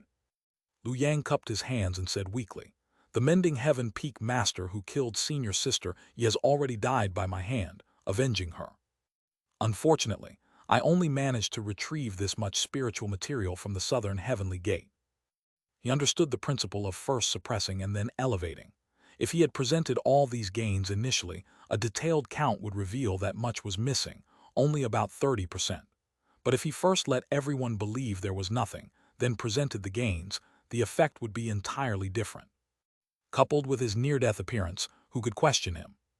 What, 70% of the spiritual materials are missing? Having 30% is already commendable. What, do you suspect I embezzled them? You've worked hard. Taoist Dangmo grasped Lu Yang's hand. Seeing this, Lu Yang quickly seized the opportunity. Senior, I did not disgrace my mission. Though I'm exhausted, I have contributed to the sword pavilion. Just wish to be reborn into the sword pavilion in my next life, and obtain a share of Tao fate. Lu Yang spoke with genuine emotion, moving Taoist Dangmo. After a long while, he said softly, if you don't want to die, why don't I kill you? Lu Yang. That's unnecessary. Fearing that Taoist Dangmo might strike, Lu Yang quickly declined. I aspire to the great Tao and only wish to join the sword pavilion. Please grant my wish, senior. All right, I promise you. Taoist Dangmo said solemnly. After your reincarnation, I will personally guide you, accept you as my disciple. From then on, you will be a true disciple of our sword pavilion. Is there such a good thing? Liu Yang was overjoyed, recalling his encounters with Xianxia, barely suppressing the urge to smile. Then, thank you, Senior. Before his words fell, Liu Yang couldn't wait to tilt his head. The netherworld opened. Through the perspective of his split soul, Liu Yang saw the netherworld for the first time, a pitch-black gate visible only to the souls of the deceased. Finally, I can officially cleanse myself and join the sword pavilion. Xin metal is already secured. The last Yu metal might be within the sword pavilion. I've long desired their cultivation methods. Besides that, there was another goal Liu Yang was interested in. Exploring reincarnation. Ordinary souls entering reincarnation are muddled and unaware. Even split souls lose contact with the main body, let alone remote control. However, Liu Yang was different. He could control his split soul's actions through the puppet on strings, directly observing the scenes of reincarnation. Planning ahead. After all, Xianxia is scheming for the netherworld. If he can do it, why can't I? I'll explore first. When I reach the golden core, I might replace him. Many thoughts flashed through Liu Yang's mind. In the next second, as the split soul drifted into the netherworld, he felt a slight darkness before finding himself in a gloomy hall. Before him were a pair of scrutinizing eyes. Ahem. Through the puppet on strings, Liu Yang saw a figure shrouded in mist, revealing only a pair of eyes, suddenly approaching. In those eyes, blue and white intertwined. As the light flowed, Liu Yang could clearly see his split soul reflected in those eyes, less than an inch away. Fellow Taoist. Chapter 348. Reverse Slaying of the Golden Core True Lord. Netherworld, an indescribable place. Majestic palaces stood amidst the void, with countless souls flowing past the gates of the palace, all observed by the figure within. Heavy. Suddenly, Xianxia let out a light chuckle. Almost simultaneously, a kaleidoscope of colors emanated from his body, gradually seeping into the river of souls before him, gently brushing over each soul. Nothing happened. The unexpected result caused Xiao's brows to furrow slightly, but he quickly returned to normal. Taoist Hong Yun, why hide and not dare to meet me? He had just sensed a gaze upon him. Who was watching him? The answer was self-evident. After all, only a true lord could maintain consciousness within the netherworld. Besides the recently reincarnated Hong Yun, who else could it be? Thinking of this, Xianxia looked at the river of souls before him, his fingers twitching slightly before he reluctantly lowered his hand, not daring to truly touch the souls entering the netherworld. This would shake the very foundation of the netherworld, a grave taboo. He was not yet the lord of the netherworld. The cost was too great. A lesson learned the hard way. Xianxia sighed. Back then, I clearly obscured that part of your memory, Taoist, yet as time passed, you still remembered. Moments later, a voice filled with hatred finally rang out. Xianxia. Within the river of souls, a golden light suddenly appeared, revealing a soul with a vivid and ferocious expression. You despicable scoundrel. Xianxia was right. He had indeed remembered everything. It was precisely because he recalled the past that he now cursed so vehemently. The trap he fell into in his previous life was truly suffocating. You beast, you actually hid at the entrance of the netherworld. In this way, all souls in the world before reincarnation had to pass by his gaze. Even the reincarnation of a true lord was no exception. 5,000 years ago, when I had just died and was preparing for reincarnation, it was because of this that you ambushed me. Back then, the netherworld was far less terrifying than it was now.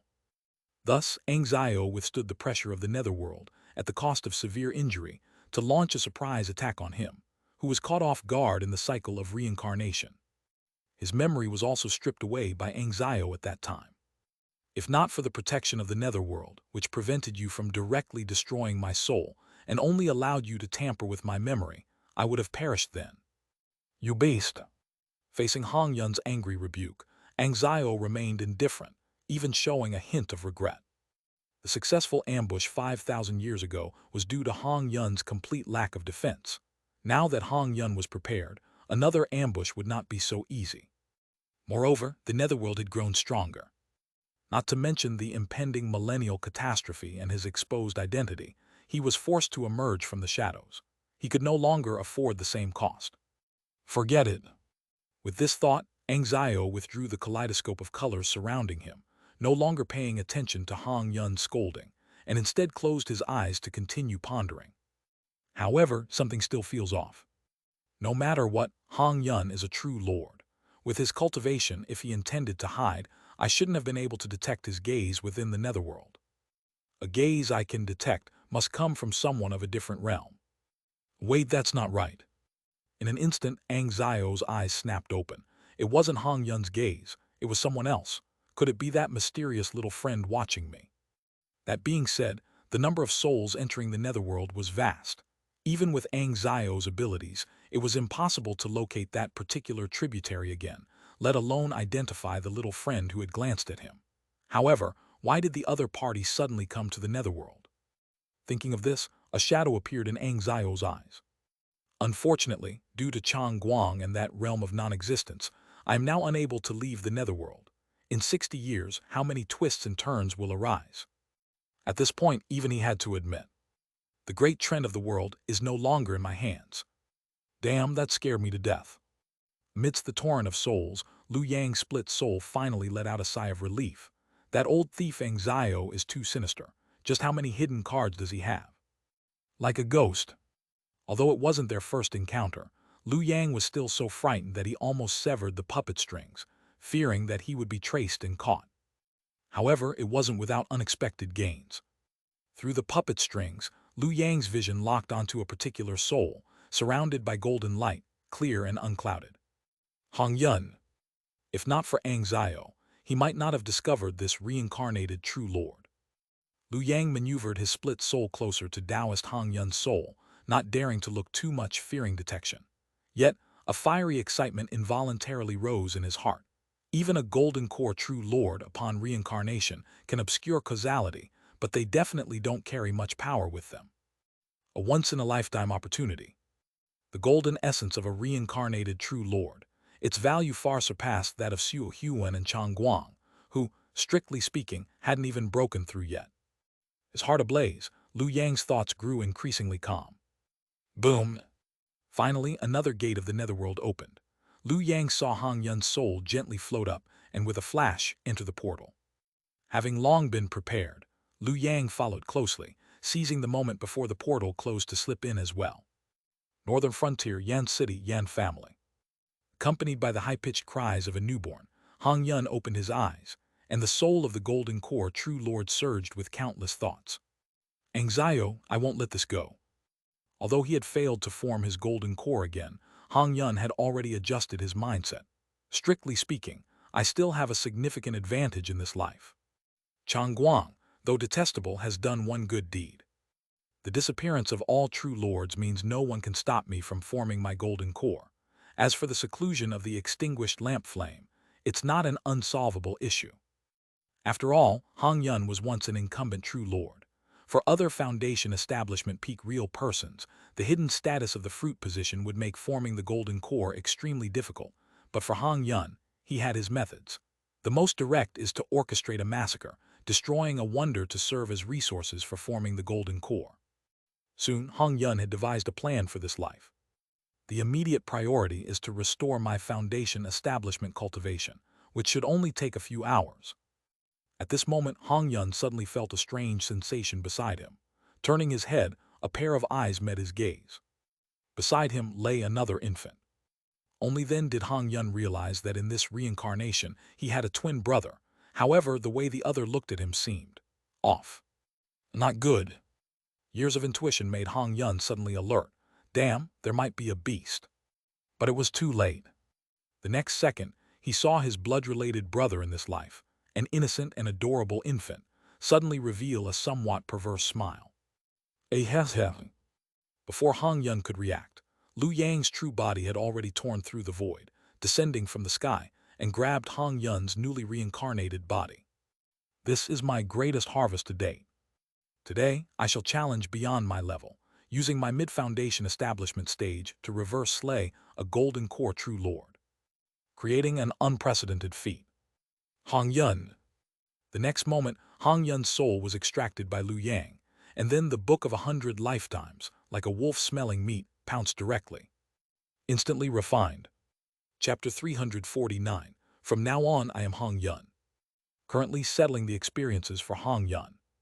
You are a naturally born bearer of great fortune, favored by heaven and earth.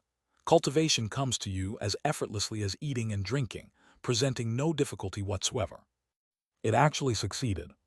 Seeing that Hong Yun had been completely captured by the Book of 100 Lifetimes, Liu Yang finally breathed a sigh of relief, realizing that this reincarnated golden core true lord had indeed fallen into his trap. Throughout history, I might be the first to achieve this. A true lord's reincarnation, cleansed of all traces through the cycle of reincarnation via the netherworld, could obscure all cause and effect, making it impossible for anyone to deduce. Theoretically, it was flawless. Yet he encountered a freak like Liu Yang, who didn't bother with deductions but instead followed through reincarnation, tailing and ambushing. Such tactics were beyond even Xianxia, as no one else could keep a split soul conscious during reincarnation. This time, the Book of 100 Lifetimes has truly feasted. Liu Yang stared intently at the soul of Hong Yun before him, observing the golden light flowing throughout his body, being voraciously devoured by the Book of 100 Lifetimes. This golden light appeared ordinary. However, when Liu Yang truly focused on it, he couldn't suppress a trace of desire, involuntarily swallowing. Golden nature, true lord's golden nature. Unlike a perfected foundation establishment, a true lord's golden nature is completely fused with the soul, intertwined with life itself. The golden nature is the soul is the golden nature. The more he observed that golden light, the more he sensed its profundity.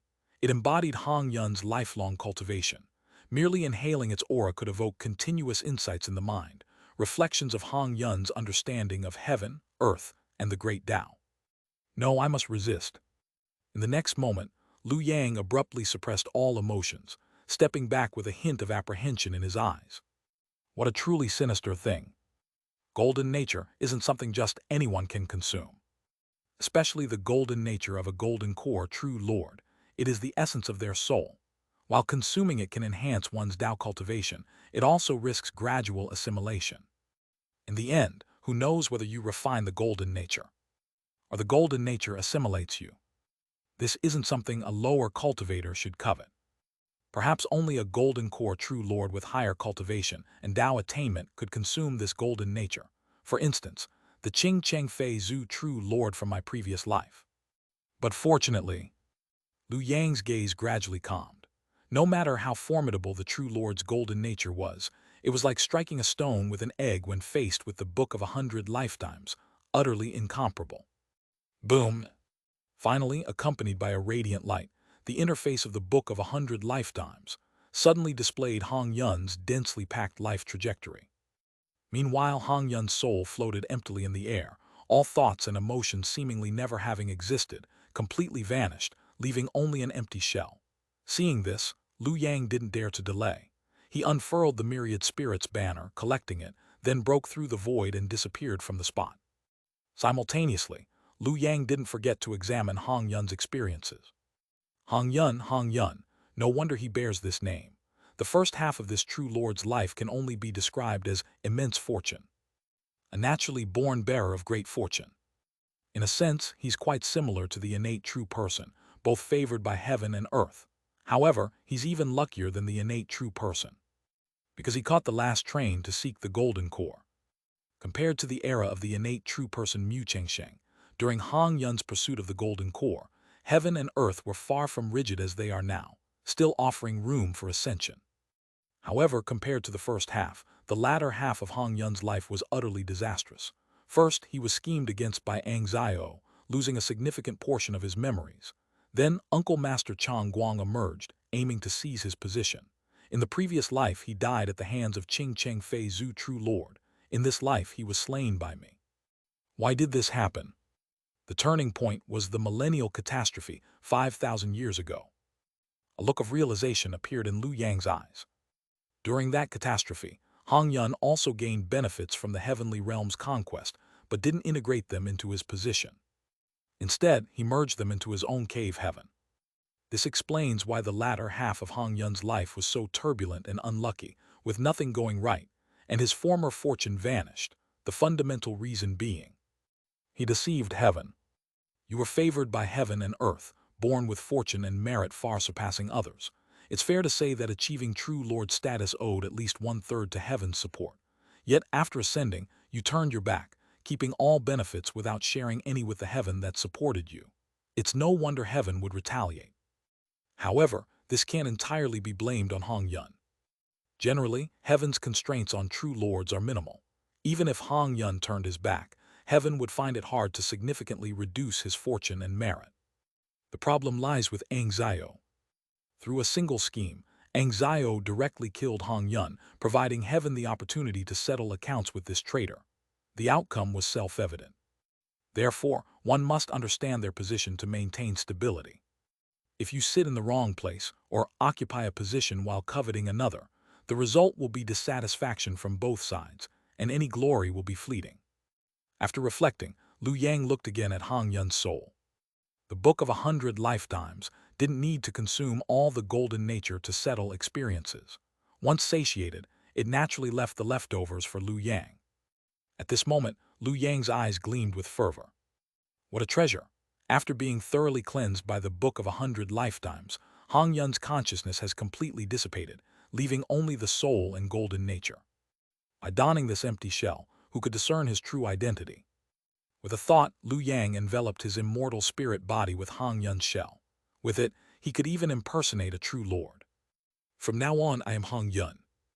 After all, with the life experiences of Hong Yun settled by the Book of 100 Lifetimes, he needn't worry about exposure.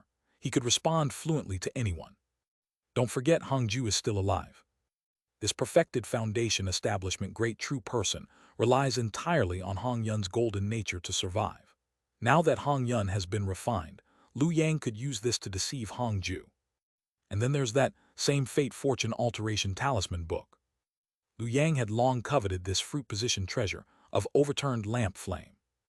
Moreover, with Hongju as my insider in the Primordial Saint Sect, I now have a channel to obtain the Xin medal left behind by Uncle Master Changguang. However, these require careful planning.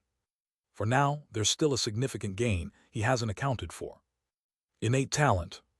Shifting his gaze, Liu Yang looked at the interface of the Book of 100 Lifetimes, seeing that the data had finally been settled, transforming into golden light.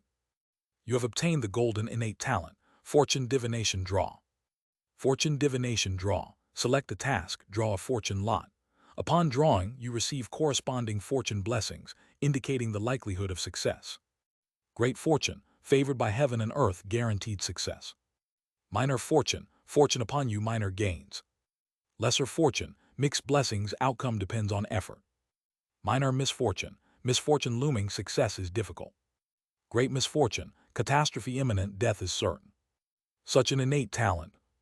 Looking at the panel, Liu Yang was momentarily stunned, but soon understood from Hong Yun's life experiences why he developed such a talent.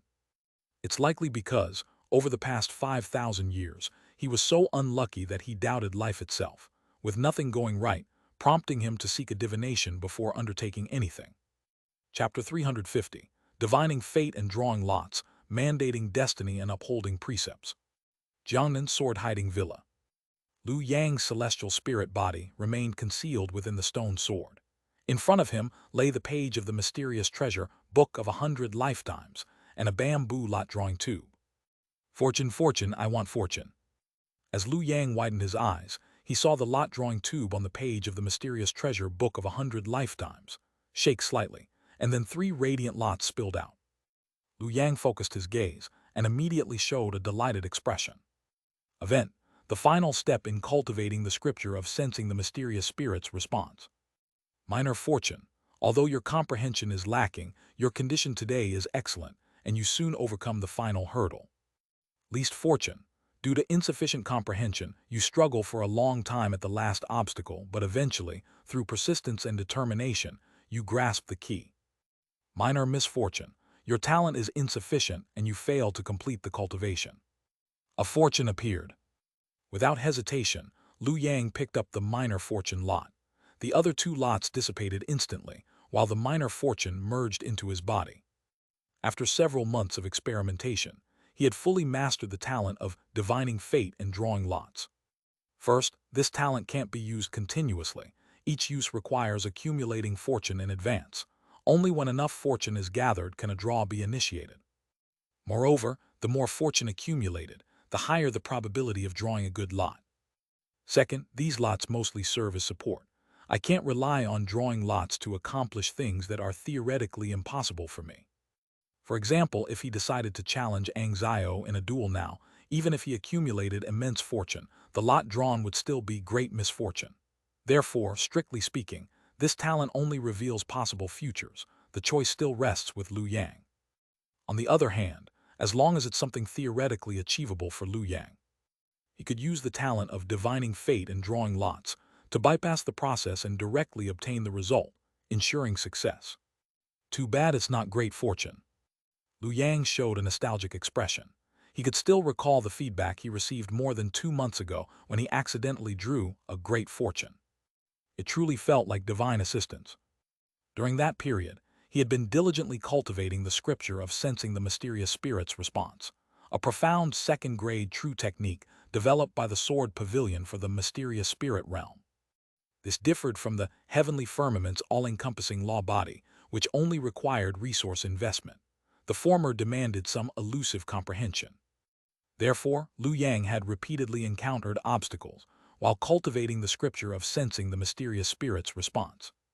However, on the day he drew a great fortune, his condition was unbelievably good, and he could easily solve any problem. It was as if he were answering multiple-choice questions and guessing all the answers correctly. At that moment, Liu Yang even had the illusion that his comprehension rivaled that of ancestor Ting Yu, highlighting the exaggerated boost provided by a great fortune. Never mind, minor fortune isn't bad either. Liu Yang collected his thoughts. He had already reached the final stage of the scripture of sensing the mysterious spirit's response, and a minor fortune was sufficient to help him cross the threshold. Whoosh! With a thought, a flame appeared in Liu Yang's hand. This was the 6-ding divine fire, one of the 3 great treasures he obtained in the southern heavenly gate. He had secretly kept it upon leaving, specifically for gathering qi. By now, he had refined most of this fire seed. This 6-ding divine fire is a gentle flame. Rather than being a furnace fire used for alchemy or artifact refining, it's more like a fire of wisdom born from human thoughts, enhancing one's mental agility. Soon, the fire seed was gradually absorbed by Liu Yang. With the boost from minor fortune, Liu Yang had already grasped the successful outcome of his cultivation in advance, so he encountered almost no bottlenecks during the process. Before long, a multicolored illusion appeared in his sea of consciousness. Somewhat resembles a divine ability. Liu Yang looked at the illusion in his sea of consciousness. This was the result of completing the scripture of sensing the mysterious spirit's response, something akin to a divine ability but not quite, resembling a spiritual treasure, yet not exactly. Its name was mandating destiny and upholding precepts. Through it, Liu Yang also learned the name of the fruit position in the mysterious spirit realm, controller of fate, implying that all things in heaven and earth have their predetermined destinies. In fact, the overall structure of the mysterious spirit realm was precisely like this, with the heavenly court reigning supreme and the 5 immortals under its orderly governance. However, since the heavenly court of the mysterious spirit realm hadn't truly achieved total control over heaven and earth and the destinies of all beings, this fruit position likely still had room for growth. Unfortunately, before that could happen, it was attacked by the Holy Sect. As a result, the endeavor collapsed halfway through, and now the heavenly court is fragmented. The fruit position has fallen into this world, and it's only a matter of time before it's completely devoured. As for mandating destiny and upholding precepts, it was a marvel derived from the controller of fate fruit position. What does it mean to mandate destiny? What does it mean to uphold precepts? The so-called mandating destiny is actually a method of weaving fortune, directing limited fortune towards a specific direction to maximize its effect. And upholding precepts is the method of restraining fortune. After mandating destiny, one must accept a precept. As long as the precept isn't violated, the blessing of the mandated destiny can be maintained. However, once the precept is broken, fortune will immediately backlash. Similar methods also existed in the mysterious spirit realm, though with different effects. Cultivators in the mysterious spirit realm, although not subjected to the erosion of soul by the Bai Feng, faced the disaster of Tao transformation, so they needed to uphold precepts to counteract it. This was one of the reasons for the strict immortal laws established in the mysterious spirit realm. If I were to mandate destiny for myself, with a thought, the illusion in Liu Yang's sea of consciousness immediately reflected back, and he sensed a response. A look of surprise appeared in his eyes. It should be the pomegranate wood destiny. This was the destiny Liu Yang had annotated for himself. With this destiny's blessing, I can establish a connection with the pomegranate wood fruit position, which will greatly aid in awakening my innate divine ability and in future pursuits of gold. The only issue was the precept that needed to be strictly observed to maintain this destiny. From now on, I need to uphold the precept of chastity, absolutely refraining from self-restraint, and must engage in dual cultivation with others daily. This is too challenging for me. Liu Yang felt the feedback from mandating destiny and upholding precepts, and showed a troubled expression. Although he wasn't a lustful person, for the sake of cultivation, even if he was internally reluctant, he had to sacrifice his personal desires for the greater good. Several thousand days later, Liu Yang's true body awakened from meditation, opened his eyes, and then showed an expectant expression. Finally, it's here. My long wait wasn't in vain. Taoist Dangmo had come. This Foundation Establishment Realm Grandmaster from the Sword Pavilion truly kept his promise, personally deducing karma and traveling thousands of miles to find the reincarnated soul of Liu Yang's split soul. Coincidentally, the split soul was now 8 years old. During this period, Liu Yang hadn't been idle either, focusing on cultivation and digesting the gains from the southern heavenly gate. His cultivation had reached the critical point. Mid-stage Foundation Establishment Realm. After upholding the law comes perfection. The next step is to undergo the heavenly thunder tribulation, thereby officially breaking through to the late-stage Foundation Establishment Realm. This is another major hurdle on the path of cultivation. Heavenly thunder tribulation. The master of mending heaven peak died during this, so it's not to be taken lightly. It's considered a life-and-death ordeal. For this reason, Liu Yang had already decided to make thorough preparations before attempting it. After all, he had come this far with great effort. It would be a huge loss to start over due to failing the heavenly thunder tribulation. At this moment, Liu Yang suddenly raised an eyebrow, his consciousness focusing on the split soul. Then he grinned. Interesting, it seems the previous arrangements are taking effect. Chapter 351. Do not bully the poor youth. Northern Frontier, Yan City, Yan Family. 30 years east of the river, 30 years west of the river. Do not bully the poor youth. In the spacious hall, an 8-year-old boy stood tall with his chest out, speaking each word with strength and determination. His face was filled with defiance, and his eyes seemed to harbor the spirit of a lion. However, what responded to him was a disdainful sneer. Despite such an attitude, the members of the Yan family dared not show any dissatisfaction, for the visitor's background was simply too formidable. He hailed from the sole overlord of the Northern Frontier. Northern Frontier, Divine Martial Sect. Enough with this useless talk, Yan Zio. Your parents are now deceased, and our young lady is about to be accepted into the Divine Martial Sect, destined for a far greater future. Do you intend to hold her back? The young lady is grateful for the resources you've provided over the years, but you two no longer belong to the same world. It's best to part ways amicably. Now quickly annul the engagement. Upon hearing this, the boy immediately looked at the middle-aged man who had spoken. Beside him stood a girl who had once been charming and beautiful, but now looked back at him with a cold expression. Once they were seen as a golden couple by others.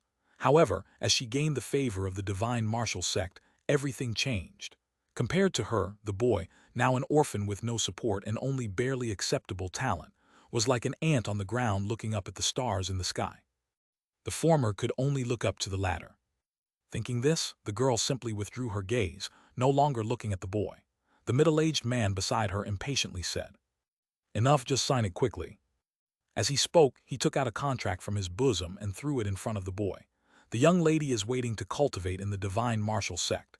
There's no time to waste. Despite wanting to throw the contract back at the man's face, the boy ultimately swallowed his sorrow, trembling as he picked up the contract. Circumstances were stronger than people. Today's humiliation will be repaid 100-fold. The boy vowed in his heart, signed his name, and then looked at the other party with tears in his eyes, striving to maintain his last shred of dignity. Bang! At that moment, the Yan family's main door was suddenly pushed open, and a figure stepped inside. His aura was calm, appearing at first glance like an ordinary person. "Who are you?" Instantly, everyone present shouted angrily, except for the middle-aged man who had forced the boy to sign the contract. His expression changed drastically, revealing a look of fear. He had been using his spiritual sense to monitor the entire Yan family. With his cultivation at the peak of qi refining, who could enter the Yan family unnoticed? Thinking of this, the middle-aged man dared not hesitate and immediately knelt on one knee, respectfully saying, "This humble one greets the true person." However, the Taoist Dangmo ignored him. He merely calculated with his fingers, then looked at the boy with tear-filled eyes and an unyielding spirit, his gaze softening before he smiled. "Fellow Taoist Lu, it's been a long time." Upon hearing this, the boy was stunned. "You are?" "My name is Yi Guanji." As he spoke, the Taoist Dangmo reached into his robe and took out a token.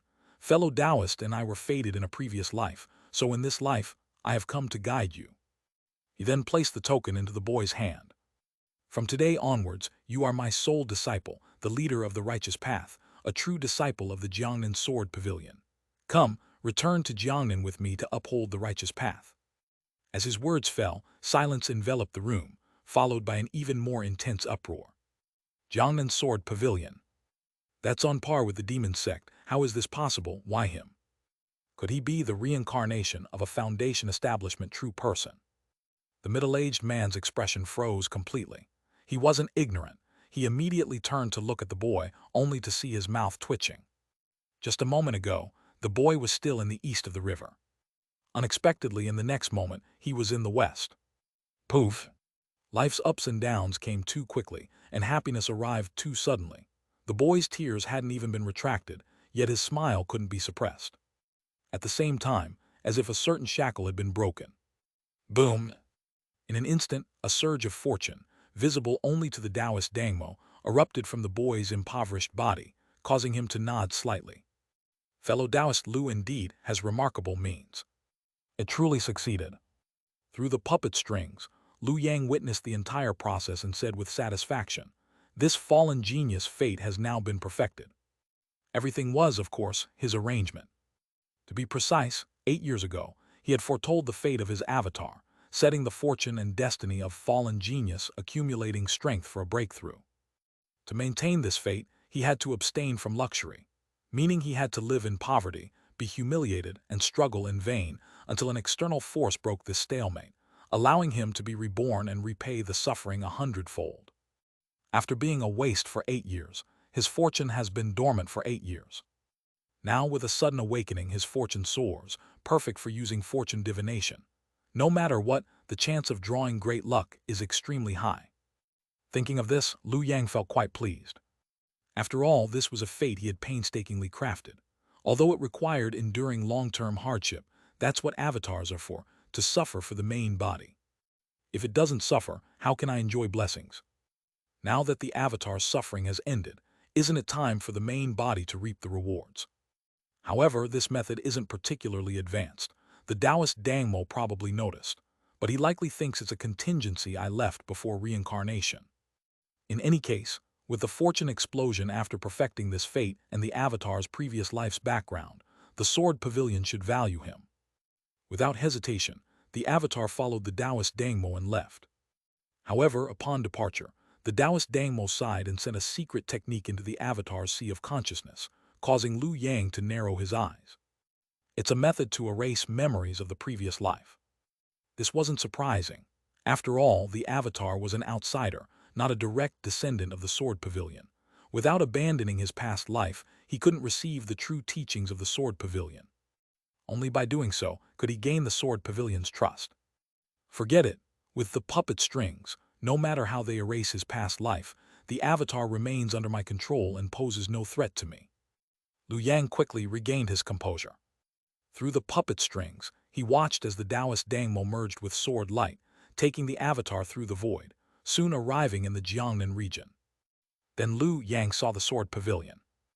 Although he had been in Jiangnan for quite some time, to be cautious, he had never approached the Jade Pivot Sword Pavilion's mountain gate, fearing exposure. This was his first time. What he saw was a towering, perilous peak reaching into the clouds, resembling a divine sword rising from the ground, its blade pointing to the heavens, majestic and beyond full view. Whether or not the sword pavilion consisted entirely of sword cultivators. At least from the mountain gate's appearance, it was very much in line with sword cultivation. The Taoist Dangmo rode the sword light, flying into the sword pavilion, then ascending through the clouds until he reached a palace on the cliff's edge before descending. Greetings, Taoist Dangmo. In front of the palace, two young disciples hurriedly stepped forward to salute.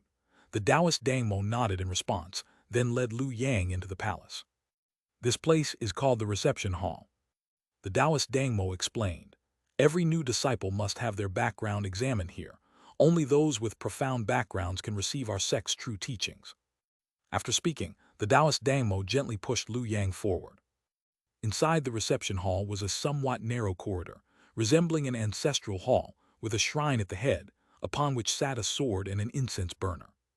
The Taoist Dangmo then handed 3 lit incense sticks to Lu Yang, saying solemnly, "Go, offer incense to the ancestor. From now on, you are a true disciple of our sword pavilion." Chapter 352, First Grade True Cultivation Method. Jade Pivot Sword Pavilion, Hall of Reception. Lu Yang held 3 long sticks of incense in his hand, with wisps of green smoke curling around him. In an instant, it felt as if he heard the thunderous voices of 10,000 people questioning him in unison. Have you ever colluded with the demonic path? Do you harbor any malicious intent? Have you awakened memories of a past life? 3 incense sticks, 3 questions. With the green smoke swirling around him, this clone of Lu Yang had no room to lie. Unconsciously, he opened his mouth and replied. None at all. His voice was righteous and confident. After all, as a clone, he was pure and innocent. He harbored no ill intentions, nor had he awakened memories of a past life. As for colluding with the demonic path, that was something the main body did. What did that have to do with the clone? The next moment, the clone snapped back to awareness and realized that everything just now had been an illusion.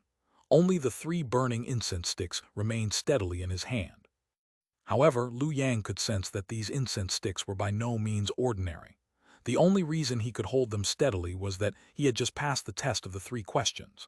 Had he failed, the incense would have ignited his body and soul, reducing him to a pile of ashes.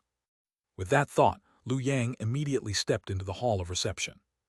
Although he had feigned ignorance in front of the Taoist Dangmo earlier, through the Yun family ancestor, he had already thoroughly investigated the sword pavilion inside and out. The hall of reception is especially crucial. It wasn't just a place to verify one's origins, it also determined what kind of inheritance one would receive. The better one performed here, the stronger the inheritance one would obtain. As expected of the sword pavilion, truly on par with the Saint Sect. In the Saint Sect, profound cultivation methods had to be exchanged for contribution points, which meant becoming someone's servant. Either you rose to power or became a mere tool. The sword pavilion wasn't much better. The hall of reception only assessed one's background. The upside was that you didn't have to be someone's lackey. The downside was that if your background was lacking, your fate was sealed. Forget about rising up. One path of cattle, one path of swords. Each region had its merits, it wasn't without reason. Upon entering the hall of reception, Lu Yang was surprised to see several other boys and girls. They appeared young, like his clone, but seemed somewhat translucent. There's more than one hall of reception. Lu Yang instantly understood that these youths were likely in other halls undergoing their own assessments. Their images had merely been synchronized across the halls. As expected, some of the youths noticed him as well. But they merely glanced at Lu Yang before indifferently looking away, continuing to hold their incense and grit their teeth as they walked toward the inner hall. I will definitely make it in. One of the youths, ordinary in appearance, had a determined expression and blazing eyes. He murmured under his breath, "Within 100 steps of the divine altar, you're an outer disciple. Within 30 steps, an inner disciple. Within 10 steps, a true disciple. If you can offer incense at the altar, you're a born sword seed." With those words, he took a step forward. Thud. Though there was no visible change, the youth suddenly began to tremble. Every step forward became immensely difficult, and he finally stopped at the 80th step. Not even 80 steps. The youth clenched his jaw. 80 steps only qualified him as an outer disciple, cultivating methods of 7th grade or lower. His entire life would be limited to the chi refining stage. How could he accept that? I'll risk it. In the next moment, he steeled his heart and took another step forward. But with that step, countless fissures burst across his body. In the blink of an eye, he became a man of blood. Thump! He collapsed to the ground and lost consciousness. Such a bloody scene shocked the other youths, who dared not act recklessly again. If they couldn't proceed, they gave up without hesitation. From that moment, their destinies were sealed. It's not easy cultivating in the sword pavilion either, Liu Yang thought to himself. Good thing he had his cheat. Fate divining draw stick, draw for me. The fate accumulated by this clone over the past 8 years of hardship now erupted all at once, finally transforming into a radiant golden divination stick that floated forth. Event, enter the hall of reception and offer incense to the ancestor. Lesser fortune, your background is decent. You approach within 9 steps of the altar and become a true disciple. Minor misfortune, though your background is decent, as a split soul, your foundation is shallow. Only through unwavering determination can you reach within 3 steps of the altar. Great fortune, your fate erupts, and with a profound background, this trifling hall of reception becomes a breeze. You offer incense at the altar without obstruction. It has to be great fortune. In the next second, Liu Yang felt a mysterious force of destiny surge through him, as though the heavens themselves lent their strength. He then steadily stepped forward toward the divine altar. 100 steps, 30 steps, 10 steps, 3 steps. Boom!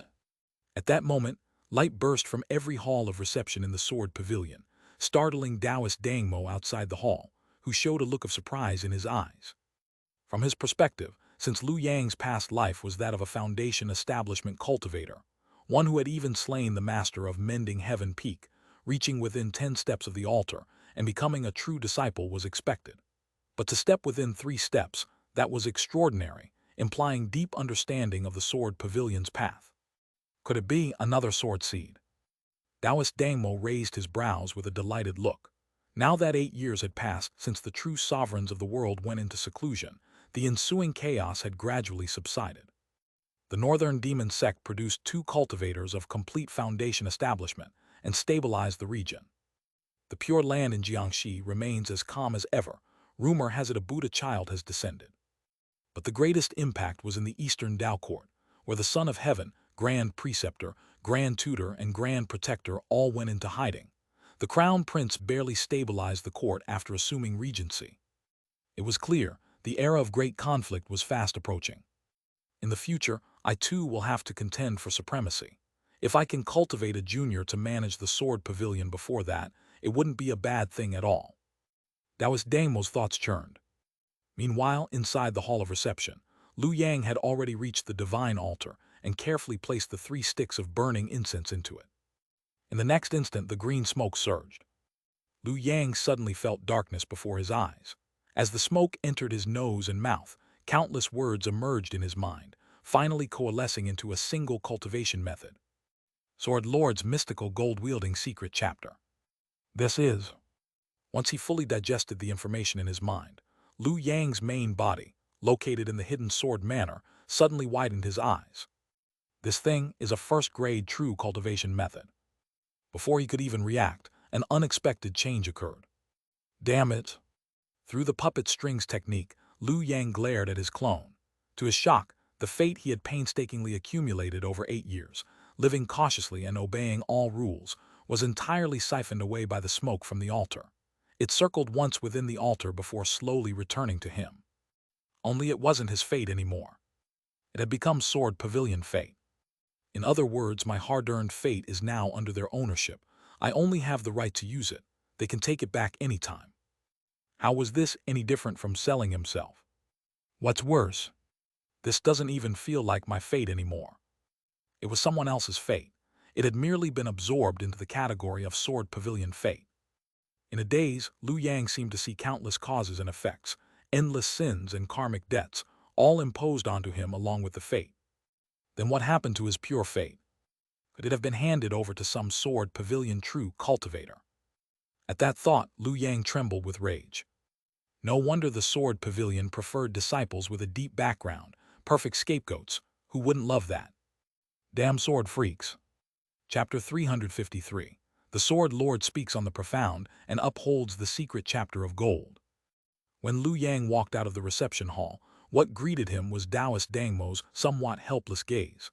I didn't expect you would actually pay respects to the ancestor. Come with me. Taoist Dangmo sighed and didn't say more. He then led Liu Yang, riding a stream of escape light, and before long they reached the summit of the Sword Pavilion mountain gate. This place towered above all peaks, offering a view of all the surrounding mountains.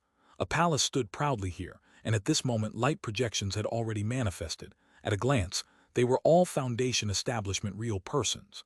After bringing Liu Yang here, Taoist Dangmo wasted no time. He directly stretched out his hand and produced a thick Tao book. Today, disciple Yan Zio entered the reception hall to offer incense to the ancestor. Holding the Tao book reverently, Taoist Dangmo declared solemnly, "By the ancestor's decree, you are now designated as a sword seed of the sect. You shall exhaust your form and lifespan, cultivate diligently, and uphold the righteous path to guide the world." With that, he inscribed the name of Liu Yang's incarnation in this lifetime into the Tao book. You are my first disciple under this seat. By generation, you belong to the Ming character generation. Today I bestow upon you a Taoist name, Minghe. May you take encouragement from it. Disciple greets master. Liu Yang bowed respectfully and received the token symbolizing the identity of a sword seed from Taoist Dangmo's hands. He then voluntarily withdrew. The position of a sword seed is comparable to that of Foundation establishment. Holding this token, you may choose a cave dwelling within the extreme heaven cliff. Your foundation in your past life was profound. Be diligent in your cultivation and quickly return to your former real person position. As Liu Yang departed, Taoist Dangmo's gaze suddenly turned somber. Almost at the same time, a Foundation establishment real person approached with a smile and said, "Congratulations, real person. You've gained another cherished disciple. The day of dissolving all karma is not far." This man was named Yi Cheng. As a member of the Yi family, he wore a delighted smile. "I've heard about it. This man harmed Xingfeng, and now he shall repay the evil of his past." Hearing this, Taoist Dangmo's face grew even uglier. For cultivators from outside who entered the Sword Pavilion had a complete and concise cleansing process. The reception hall was the most critical part. All outsiders who enter the Sword Pavilion must first have their past life memories eliminated. Then they go to the reception hall to offer incense, drawing out their fortune and reshaping it into the Sword Pavilion's fortune. I had thought fellow Taoist Liu lacked the aptitude to learn the Sword Lord speaks on the profound and upholds the secret chapter of gold, so there was still room to turn back. I didn't expect it would be beyond saving. Thinking of this, Taoist Dangmo sighed once more. Heaven's will. The Sword Lord speaks on the profound and upholds the secret chapter of gold was a well-known first-grade true cultivation method in the Sword Pavilion. Yet throughout the pavilion and beyond, very few actually practiced it. Among the true bloodlines of the Sword Pavilion, even fewer cultivated it. If one were to take a closer count, they would find that only disciples who had been real persons in past lives and joined the Sword Pavilion after reincarnation practiced this method. Within the quiet chamber of a cave dwelling on extreme heaven cliff, Sword Lord speaks on the profound and upholds the secret chapter of gold. This cultivation method was vast and profound, with over 10,000 words. It encompassed all aspects of cultivation, and more importantly, it overturned all existing systems of cultivation. What was a sword cultivator? Generally, anyone who used a sword was considered a sword cultivator. However, this was not the case in the Sword Lord speaks on the profound and upholds the secret chapter of gold, where such were labeled as heterodox. A true sword cultivator was one who cultivated the sword itself. Focused on one path, abandoning all else, accompanied solely by a single sword, resonating day and night, sincerely communicating with the divine. Only by making the sword their Tao could they be deemed a true sword cultivator. Liu Yang frowned upon reading this. Up to this point, he had seen many cultivators of the Sword Pavilion, but by the standards of the Sword Lord speaks on the profound and upholds the secret chapter of gold, perhaps only Taoist Dangmo Yi Guanji could truly be called a sword cultivator. Something's not right. Years of study in the Primordial Saint Sect told Liu Yang there was something fishy here. After all, this was a first-grade true cultivation method. Why would it be shown so casually? Unless it's a trap. And a deadly trap at that. Realizing this, Liu Yang became more vigilant and continued reading The Sword Lord Speaks on the Profound and Upholds the Secret Chapter of Gold. Soon, his expression changed. Moments later, he closed his eyes. I knew the Sword Pavilion wouldn't be so kind, a first-grade true cultivation method, and it's actually a unique text. The cultivation portion only went up to foundation establishment perfection, nothing more.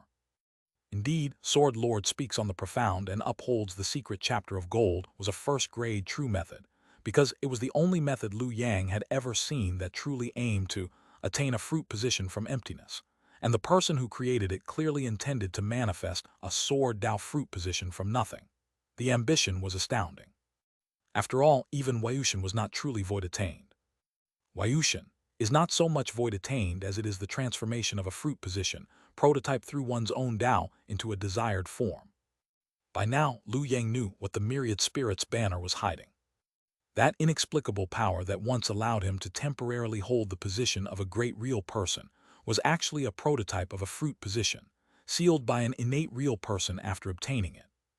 So strictly speaking, Wayushan still had a foundation. However, the Sword Lord Speaks on the Profound and Upholds the Secret Chapter of Gold aimed to attain Sword Dao fruit position from true void, something entirely different. The ambition was great, but what of the cost? The cost was borne by us. Regardless of whether one was foundation establishment in life, no matter their divine abilities, as long as one practiced this method, they would be turned into a Changheng observant golden sword foundation. Even innate divine abilities would be transformed. This approach was eerily similar to Wayushan, dragging down other fruit positions, Dao foundations to fill the pit of the Sword Dao. The Sword Dao fruit position is hard to attain, so they need people like us to practice this first-grade true method, using our lifelong talent and enlightenment to fill it bit by bit. If the fruit position were a painting, we'd be the brush and ink to create it.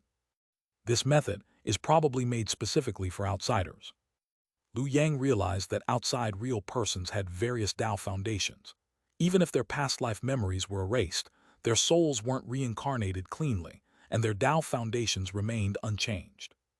This method was perfect to cleanse them again. First erase the memory, then wash away the fortune, and finally wash the Dao foundation, during which the Sword Pavilion absorbed the fortune and filled the Sword Dao fruit position. They profited immensely. And I still owe them karma. Sword Seed, no wonder it's called Sword Seed. Without people like us sacrificing our entire cultivation to fill it in, how could the Sword Dao fruit position ever sprout and grow into a towering tree? Yet at that moment, Liu Yang suddenly paused. No, there were people among the Sword Pavilion bloodline who practiced this first-grade method, Taoist Dangmo. He seems like a pure sword cultivator. Liu Yang had seen Taoist Dangmo in action. When faced with an assault by heavenly and earthly immortals of the mystic spirit realm, that foundation establishment perfection great real person hadn't used any divine abilities. He merely drew his sword, and that so-called non-killing sword intent seemed to mark him as a true sword cultivator. But why would he practice such a pitfall? Could he, like me, be a reincarnated external real person? No, impossible. He's a direct bloodline of the Yi family, a true-born Sword Pavilion member. True Lord of upholding heaven's virtue. Suddenly, inside the myriad spirits banner, Ancestor Ting Yu, who was also reading The Sword Lord Speaks on the Profound and Upholds the Secret Chapter of Gold with Liu Yang, spoke, his expression a bit strange. What has been will be again. Ancestor Ting Yu sighed and then said in a deep voice, Taoist Dangmo Yi Guanji, didn't he formerly practice wall soil? Chapter 354, The Sword Pavilion is truly sinister. If that's the case, then it all makes sense. With the cautionary tale of Ancestor Ting Yu as a precedent, the Yi clans, true lord of inherited heaven and upright virtue, would certainly take extreme precautions against anything that might threaten his foundation establishment. Even those of his direct lineage would be no exception. Taoist Dangmo might have been one of them. Though he had achieved mastery in cultivating wall earth, he still wasn't accepted by the true lord and was thus forced to switch to a first-class cultivation method. He might not even have realized it himself.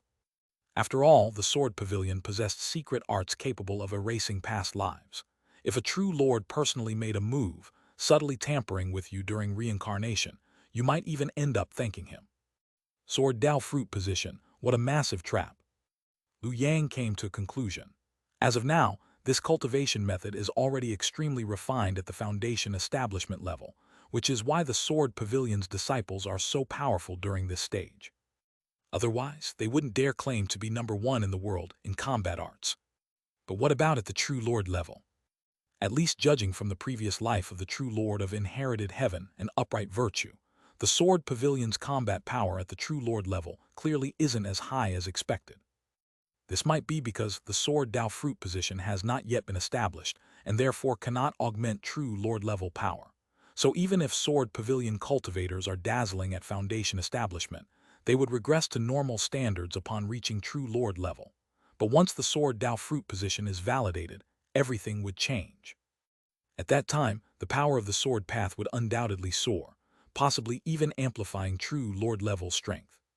However, this also means that the True Lords of the Sword Pavilion would absolutely never allow the Sword Dao fruit position to be monopolized by a single person. Just like the Netherworld back in the day. Reincarnation was far too important to be monopolized by one party, so the only fate for the person who validated it was to be besieged and killed, leaving only the fruit position behind. In other words, no matter who it is, as long as they cultivate the profound discourse of the Sword Sovereign's Golden Edict, there are only two possible outcomes. Either become a disposable offering to fill the fruit position, or be incredibly talented and help the True Lords establish the Sword Dao fruit position, then fall, just like the Lord of the Netherworld did. It's truly sinister. Lu Yang was truly astonished by the Sword Pavilion's tactics, and to make matters worse, they made everything look legitimate on the surface. A first-class cultivation technique, free upon sign-up. Did the Jambe Demon Sect offer such benefits? This was what they called righteousness. As for the cultivation method's pitfalls, if you couldn't reach the golden core, sometimes you had to blame yourself. Did you have enough talent? Did you put in the effort? You're practically sold off and still end up counting money for the Sword Pavilion. But most people wouldn't even reach the level to pursue golden core in their entire lives, and without reaching that stage, they'd never discover the problem. I can see it only because I have enough talent and effort. Without Ancestor Tingyu's help analyzing it, Lu Yang probably wouldn't have noticed the insidiousness hidden within this so-called first-class cultivation method. He would have thought he got lucky. Good thing my main body didn't cultivate this method. Sending a clone into the Sword Pavilion was indeed the right decision. Although the profound discourse of the Sword Sovereign's Golden Edict is a trap, I never planned for the clone to pursue Golden Core. So cultivating it is fine. As long as my main body avoids it, there's no real danger. Moreover, times have changed. Back then, no matter how strong a sword cultivator was, they were still in foundation establishment, easily crushed by a true lord with a single palm strike. Even reaching perfected foundation establishment couldn't spare them from death. But now, the true lords have gone into seclusion. Under such circumstances, the effects of this first-class cultivation method are instead magnified. After all, it does provide immense combat power at the foundation establishment stage. With that in mind, Lu Yang felt relieved. Though it's a big trap, this technique is indeed top tier at the foundation establishment level. It has already developed into a complete cultivation system. Ordinary cultivators use the three realms: Qi refining, foundation establishment, and golden core. Sword cultivators were the same, except they called it the three realms of the Sword Dao: Sword Qi thunder sound, clear sword heart, and Sword intent refined spirit. Sword Qi, sword heart, sword intent. Among them, Sword Intent clearly aimed to rival Golden Core True Lords. However, since the Sword Dao fruit position hasn't been validated, Sword Intent also falls short of reaching True Lord level. At best, it just greatly enhances combat power, like with Taoist Dangmo. Taoist Dangmo's power was the strongest Lu Yang had ever seen among perfected foundation establishment cultivators. Even Uncle Master Chang Guang in his prime was slightly inferior. But Uncle Master Chang Guang pursued the Tao itself. Overemphasizing combat strength is like mistaking the means for the end. No matter how powerful you are at the same realm, if your cultivation falls behind, it's still nothing but an illusion. And what's this? Suddenly, Lu Yang's eyes flickered as they fell upon a page in the Tao book. A sword cultivator's cultivation technique, the sword box secret art. Everyone knew that foundation establishment was a step-by-step process, collecting the heavenly gang and earth fiend energies in order. This was universal cultivation theory.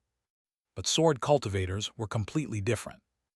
According to the profound discourse of the sword sovereign's golden edict, once a sword cultivator reached foundation establishment, the first thing they needed to do was collect various external medicinal ingredients to forge a sword box. The so-called sword box was, in essence, a secret treasure. The cultivator carried it at all times and, through duels with others, gathered the chi of slaughter and weapon clash within the box, refining it over time. Eventually, this would form a sword divine power. Once merged, the cultivator could immediately break through to the next realm. A look of amazement spread across Liu Yang's face. Incredible. This isn't a breakthrough technique. It's clearly an attempt to replace the uniqueness of the Heavenly Gang and Earth Fiend energies, and it's probably part of the Kong Zheng process. After all, if the sword Dao fruit position were truly validated, it would certainly exist outside the natural order.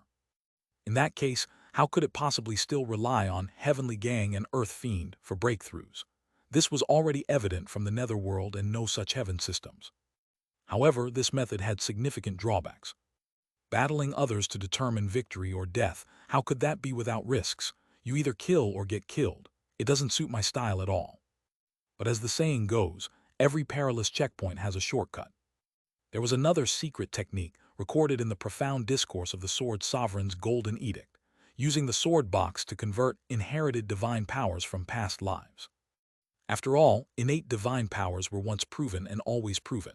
When the Tao foundation of a past life was transformed, the remaining divine powers became incompatible and also needed conversion.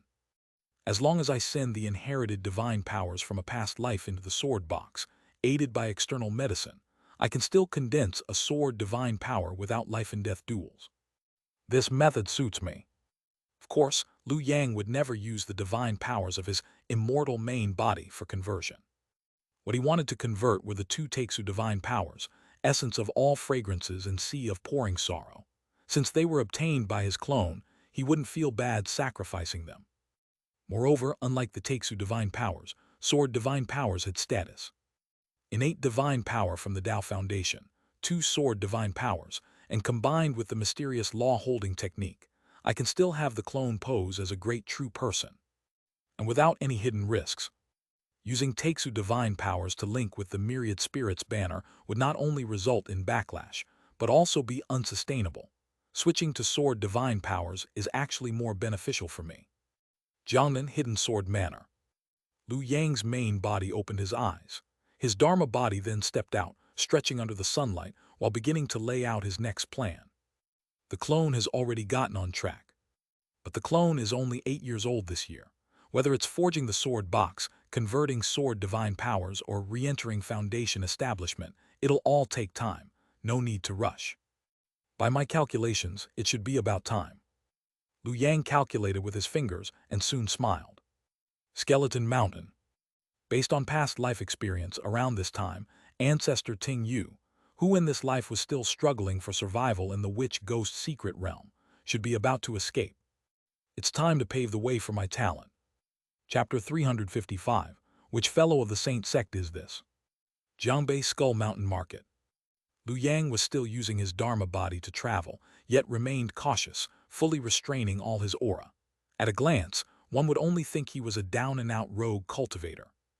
Better safe than sorry.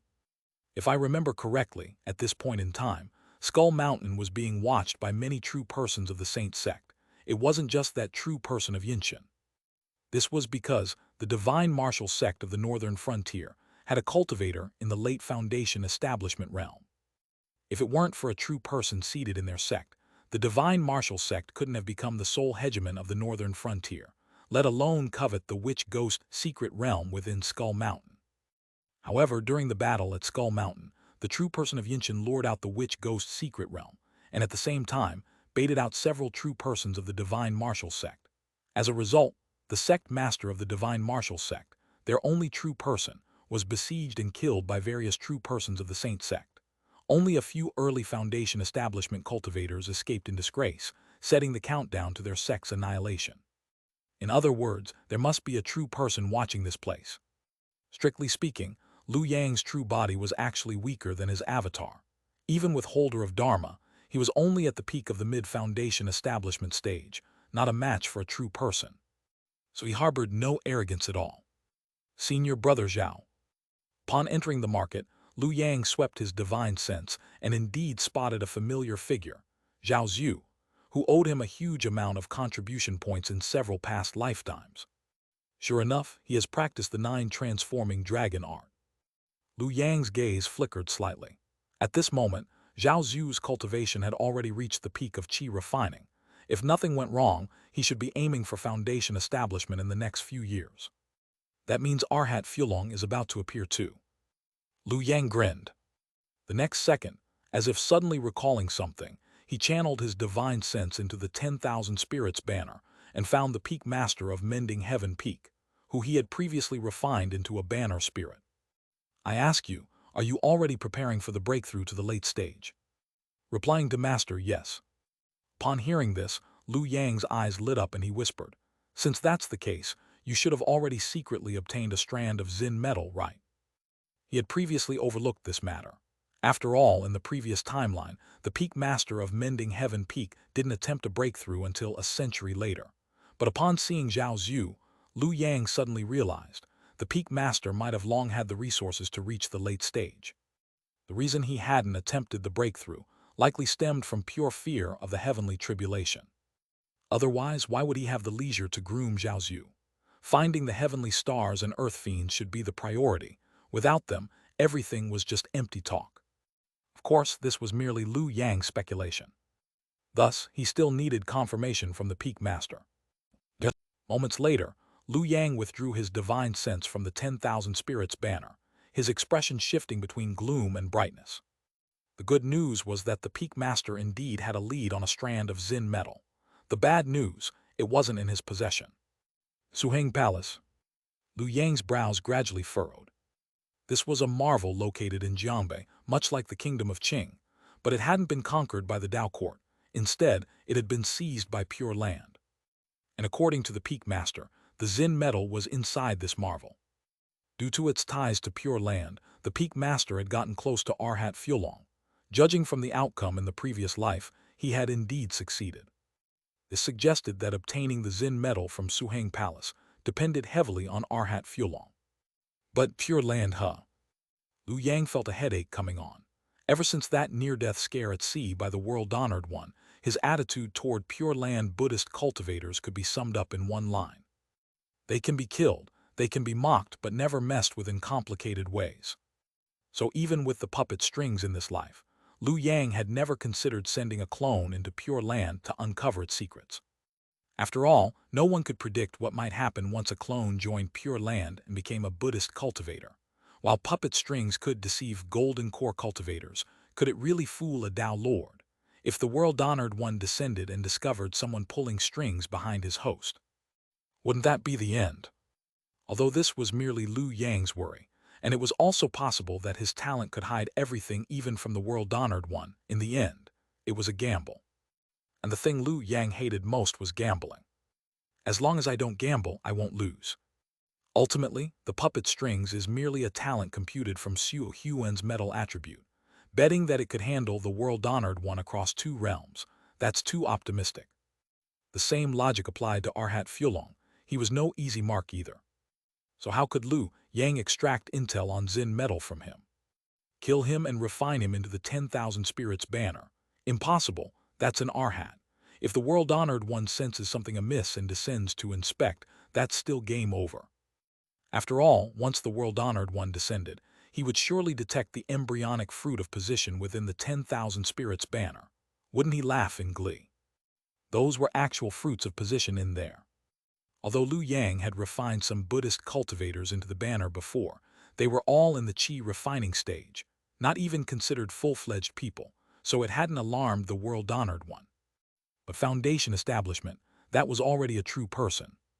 Especially in these times when true sovereigns were hiding, the world-honored one was very likely to focus his attention on foundation establishment cultivators. As for sending the peak master and Chen Zinan to work together using soul-extracting techniques, that was even more unreliable. What if halfway through, they triggered the world-honored one? He. Latest chapter first published at. At this thought, Lu Yang couldn't help but slap his head and curse inwardly. The world-honored one really has no shame. A nascent soul Tao Lord actually sets up a fishing pond scheme. But after much thought, he still made a decision. No matter what, capture him first. Worst case, suppress him and slowly break him down. As long as I avoid alarming the world-honored one, I refuse to believe that bald donkey is that tough. With that resolution, Lu Yang sprang into action. He first found Zhao Zhu and handed him the Foundation Establishment spirit items prepared by the Peak Master, then used puppet strings to control him into charging at the Foundation Establishment bottleneck. Rumble! In an instant, half the Skull Mountain market was shaken. Lu Yang had pulled this trick in his past 2 lifetimes and was familiar with the process. With his higher cultivation now, it was even more seamless. Soon, the sound of melodious Buddhist chanting echoed within Skull Mountain. Amitabha. A flash of Buddha light parted the void, and Arhat Fulong stepped out of it with a compassionate smile. Benefactor, you and this humble monk are destined to meet. Almost simultaneously, several gazes fell from the void. As Lu Yang had expected, many true persons of the Saint Sect had gathered here, all waiting for the divine martial sect's Foundation Establishment disciple to take the bait so they could pounce. A bald monk from Pure Land. What's he doing here? A Saint Sect true person made a quick calculation and suddenly understood. It's the 9 transforming dragon art. It was admitted to the Sea of Clouds with Mending Heaven's approval. Should we stop it? Forget it. If we interfere and startle the divine martial sect, we might lose our prey. It's just a chi-refining disciple anyway. However, at that moment, Shua. Suddenly, a brilliant ray of light swept out and struck Arhat Fulong. The latter let out a cry and was instantly captured without resistance. In an instant, silence fell across the land. The gathered Saint Sect true persons were all seasoned veterans and immediately realized someone had laid a trap specifically to capture Arhat Fulong. And judging from the ease of the capture, the assailant's cultivation was at least peak mid-Foundation Establishment. To use a chi-refining disciple as bait, launch a surprise attack on a mid-stage Foundation Establishment, and capture an Arhat so clearly this wasn't a first-time operation. Realizing this, the true persons all shared a knowing smile. Which fellow of the Saint Sect is this? Chapter 356, Guangming the Buddha's Disciple. Above the firmament, the Sea of Clouds churned. Though it was a land untouched by the 4 seasons, an eerie frost and snow now drifted down. The entire scene appeared dim and obscure, even the sound of the wind had ceased. A profound silence. At the center of the Sea of Clouds, a youth in ornate robe sat cross-legged, forming hand seals. He held a luminous full moon in his hands, emitting strands of cold light. This full moon was the epicenter of the world's frost and chill. The cold light swirled around him, resembling illusory mist. As it drifted, it manifested images of moon laurels, jade discs, ice toads, and other visions, all of which vanished in a flash, ultimately converging back into the full moon, making it shine even brighter and illuminating a silent face. Solemn profound frost. This divine ability was Lu Yang's third, following Master of Arms and Stubborn Metal Duke. It belonged to the category of Zin Metal and was a manifestation of law-holding. At this moment, it rested in Lu Yang's palm. Without any deliberate action, streams of moonlight flowed out, sensing the world and pressing steadily upon a young monk in robes below. Where did this fellow from the Saint Sect come from? The Fulong Arhat raised his head and let out a sharp roar, completely unprepared for the fact that, while he was setting a trap for a chi-refining cultivator, he had been ensnared himself. The opponent's cultivation was clearly superior to his. Yet they still set a trap and launched a sneak attack. Moreover, this was in Jiangbei.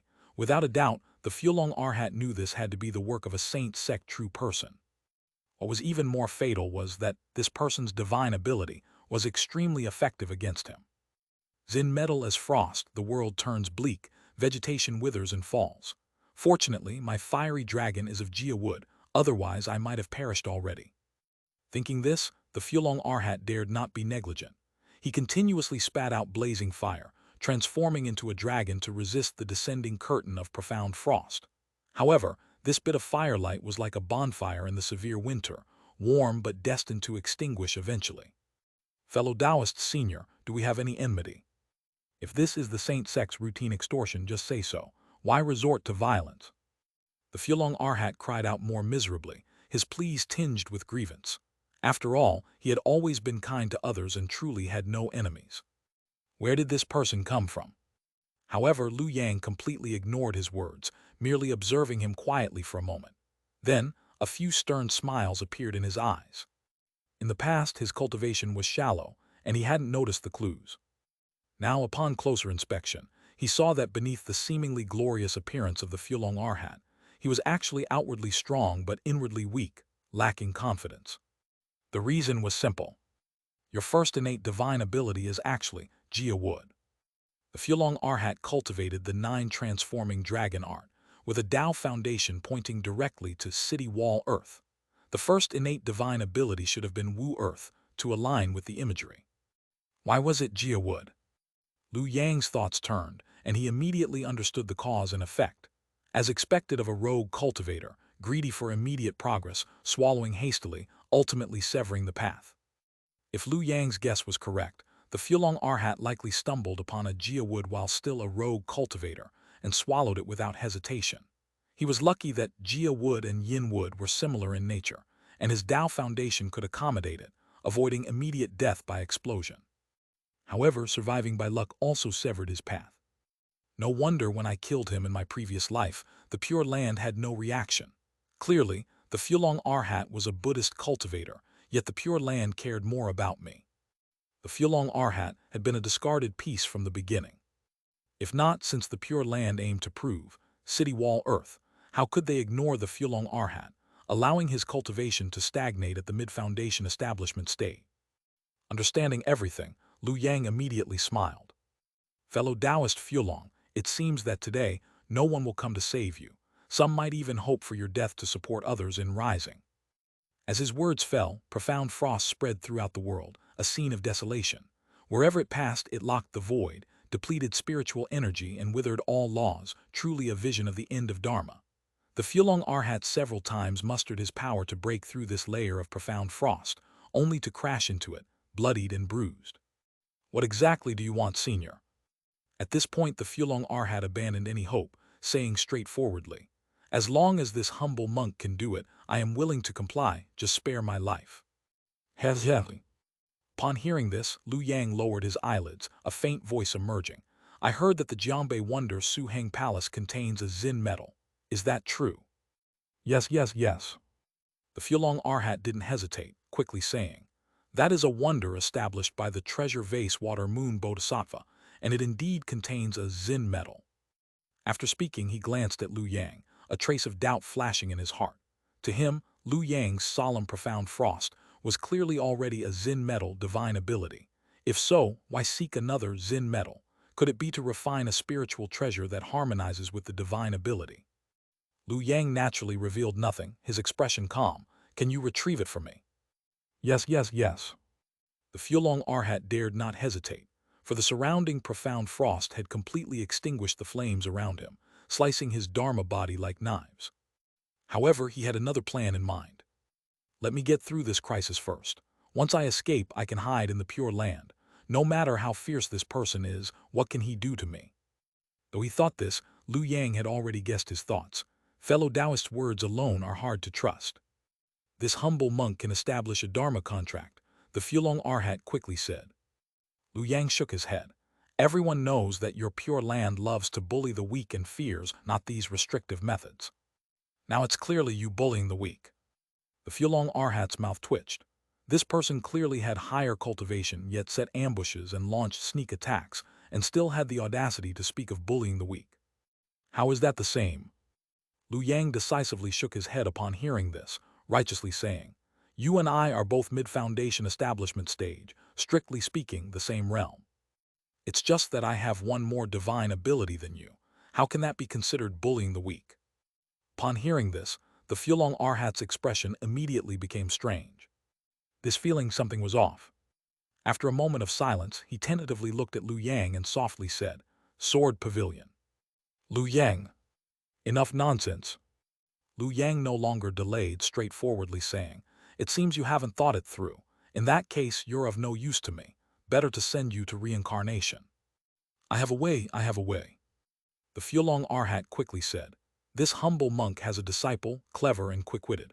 I can have him retrieve the Xin metal, and then hand it over to you, senior. Disciple, Lu Yang was taken aback upon hearing this. The Fulong Arhat, thinking he was not believed, hurriedly explained. His Dharma name is Guang Ming. Fellow Taoist must have heard of him. He is the newly born Buddha's disciple of our Pure Land. I was his master before. He listens to me the most. With his status, obtaining a Zen medal is effortless. Listening to the Fulong Arhat's description, Lu Yang gradually frowned. Guang Ming. Lu Yang certainly wouldn't forget this name. In his previous life, this person had a significant connection with him, a Buddhist cultivator with cunning, talent, and some fortune. But the problem was Buddha's disciple. Due to psychological shadows from the Pure Land, Lu Yang's mind suddenly filled with countless conspiracies, even directly suspecting the Pure Land's world-honored one. However, the next moment, he restrained his expression. Boom! Without any hesitation, Lu Yang directly withdrew the solemn, profound frost, completely suppressing the Fulong Arhat, then stored him in his sleeve and turned to look beside him. There a figure appeared out of thin air. It was a middle-aged man with a face like it was carved by a knife, a serious expression, and eyes like lamps, staring intently at Lu Yang. Hangju. Seeing this, Lu Yang was not surprised. At this moment he had already donned the golden shell of Hang Yun. When Hangju approached him, he sensed the anomaly. The next moment Lu Yang smiled slightly. What, don't recognize me? Before his words fell, he released the aura of Hang Yun's gold nature. Sensing this aura, Hangju immediately relaxed his brows, then bowed. Hangju greets the Lord. However, seeing this, Lu Yang's smile gradually faded. Something's wrong. Although Hangju's words and actions were very respectful, Lu Yang, relying on his sense of Hang Yun's gold nature, keenly noticed some anomalies. Doubt arises in his heart, thoughts unsettled. He's suspicious of me. Chapter 357, Lord Hang Yun's far-reaching strategy. That's right, he should be suspicious of me. With a single thought, Lu Yang instantly understood the source of Hangju's suspicion. He had most likely sensed something unusual when Lu Yang subdued the Fulong Arhat's divine ability just now.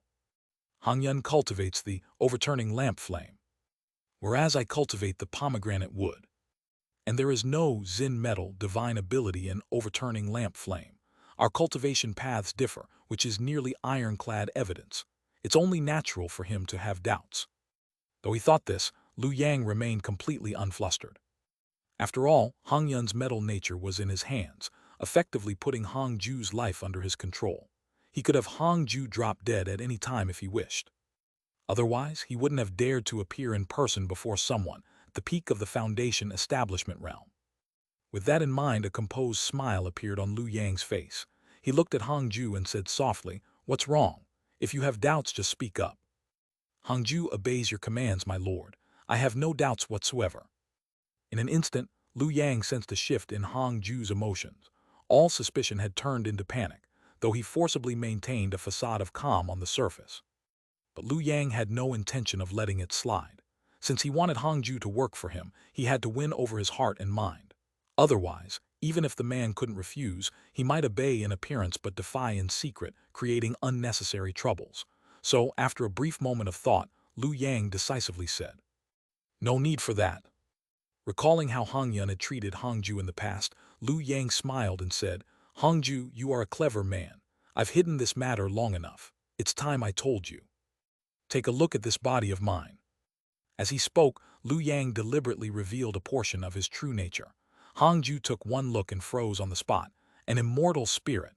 This man actually possesses an immortal spirit body. Wait, no, that's not right. With Hangju's discerning eye, he could tell that Lu Yang had not yet been born in this life. In other words, this immortal spirit body had not yet reached its limits. On the other side, Lu Yang didn't mind exposing his identity. Now that true sovereigns had gone into seclusion and Hangju was under the control of the metal nature of Hang Yun, it was no big deal for a few origins to be known. With his thoughts racing, he chuckled and said, "Did you really think I've done nothing these past 5,000 years?" Upon hearing this, Hangju was utterly shaken. Wasn't that the case? From what he knew, Hang Yun had simply been repeatedly seeking the overturning lamp flame, only to die abruptly each time, always the same pattern.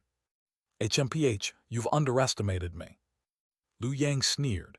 After 5,000 years of failing to acquire the overturning lamp flame, Even a fool would know something was wrong.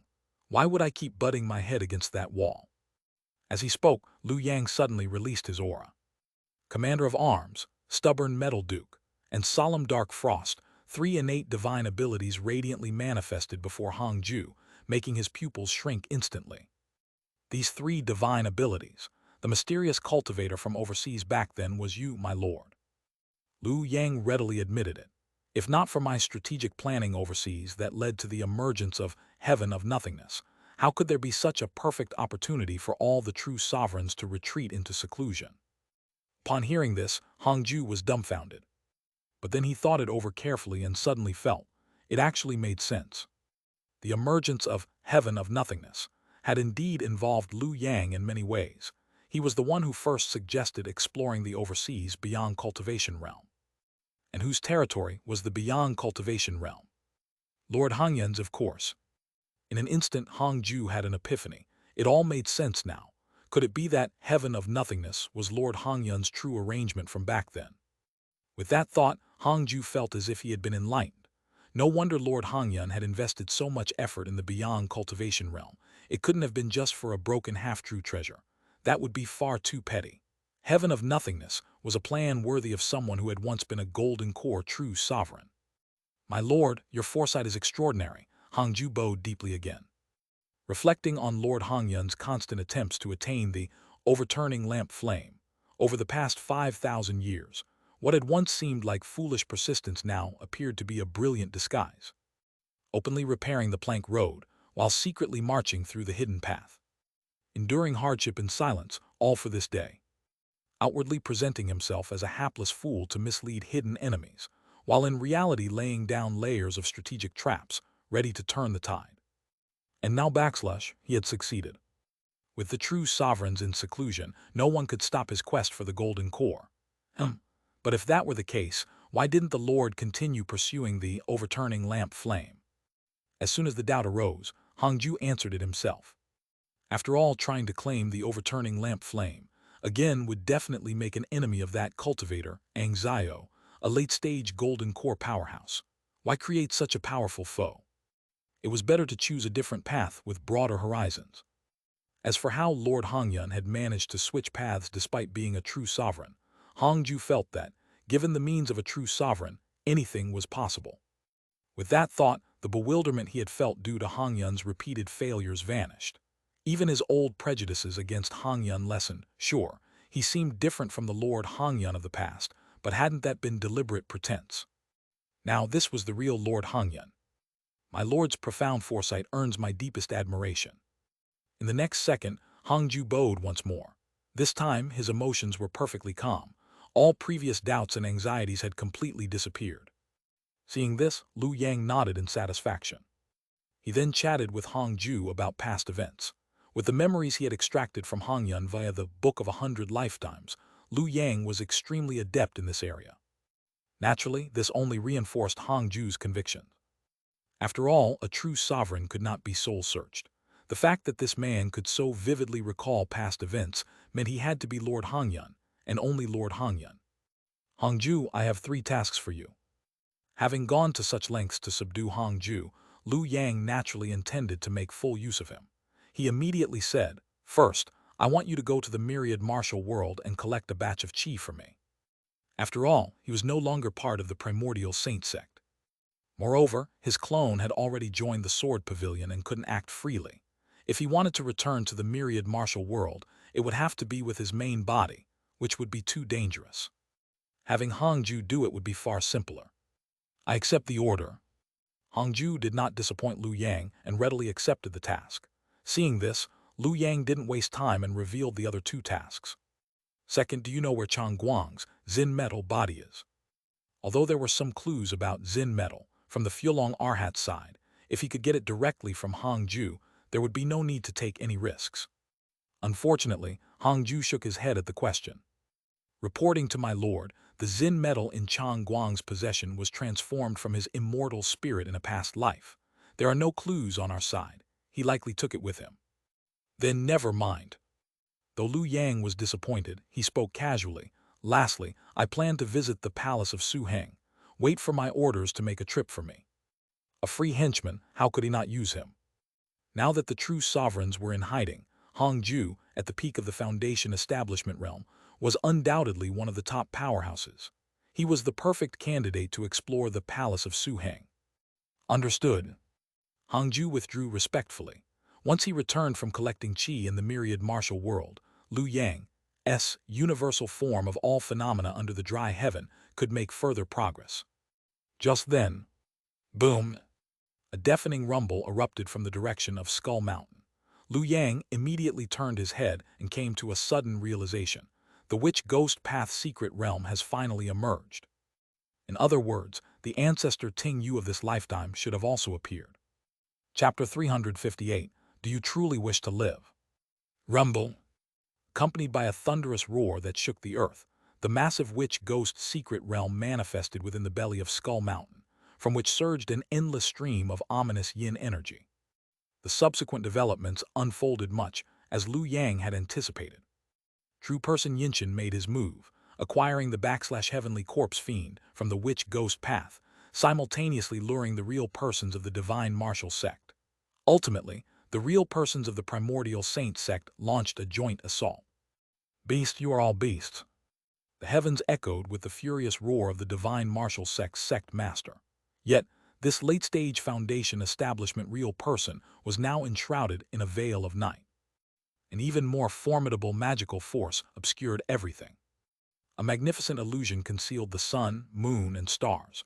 All fell silent in its wake, and the heavenly secrets were hidden. This was unmistakably a divine ability Liu Yang was quite familiar with. Star concealing radiance. In his previous life, Liu Yang had deduced this divine ability, though he had always employed it as an assassination technique. However, it now appeared that his cultivation at the time had been too shallow. Utilizing this divine ability for assassination was clearly an underutilization. It was evidently a grand method to obscure the heavens and the sun. In an instant, the world plunged into darkness. It's a perfected Foundation establishment. Liu Yang's gaze flickered. From Hangzhou's words, he had learned that after the true lords went into seclusion, the Primordial Saint Sect, besides him, had another perfected Foundation establishment overseeing affairs. This person was named Xianxia. Previously, he had remained hidden because his affiliated True Lord of Radiant Light had always been overshadowed by the True Lord of Clear Snow, prompting him to keep a low profile. However, now that the True Lords had gone into seclusion, Changguang had achieved True Lord status and ascended beyond the heavens. The great real person under the True Lord of Multicolored Brocade, Juntong, was only at the late stage of Foundation establishment.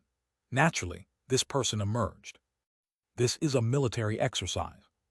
Liu Yang observed from afar, opening his Dharma eye and quickly discerned the changing situation. That perfected Foundation establishment great real person, Xianxia, did not exert his full strength. He merely used a divine ability to lock the heavens and earth, then allowed the other real persons to swarm in. No wonder the sect master of the Divine Martial Sect felt so aggrieved. As a great real person, even with a lowly inheritance, he shouldn't have been besieged by a group of mid-stage Foundation establishment cultivators. It was purely because a perfected Foundation establishment was suppressing him. How could he possibly fight back? No salvation, he's doomed. Liu Yang withdrew his gaze. The annihilation of the Divine Martial Sect was a foregone conclusion. Moreover, this time was entirely different from his previous life. The Primordial Saint Sect was likely taking it seriously. In my previous life, with true lords overseeing, the Primordial Saint Sect was as stable as Mount Tai. Coupled with Uncle Master Chang Guang's presence, they deliberately gave me opportunities to earn merit, so they were willing to let a few early-stage Foundation establishment cultivators return.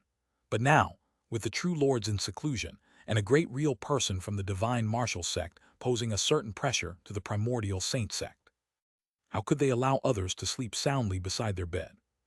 It seemed that this time, not a single one from the Divine Martial Sect would escape. However, Liu Yang naturally wouldn't participate in such a grand battle. He immediately concealed his aura and stealthily entered Skull Mountain, then summoned Su Nu. Hall of Yama.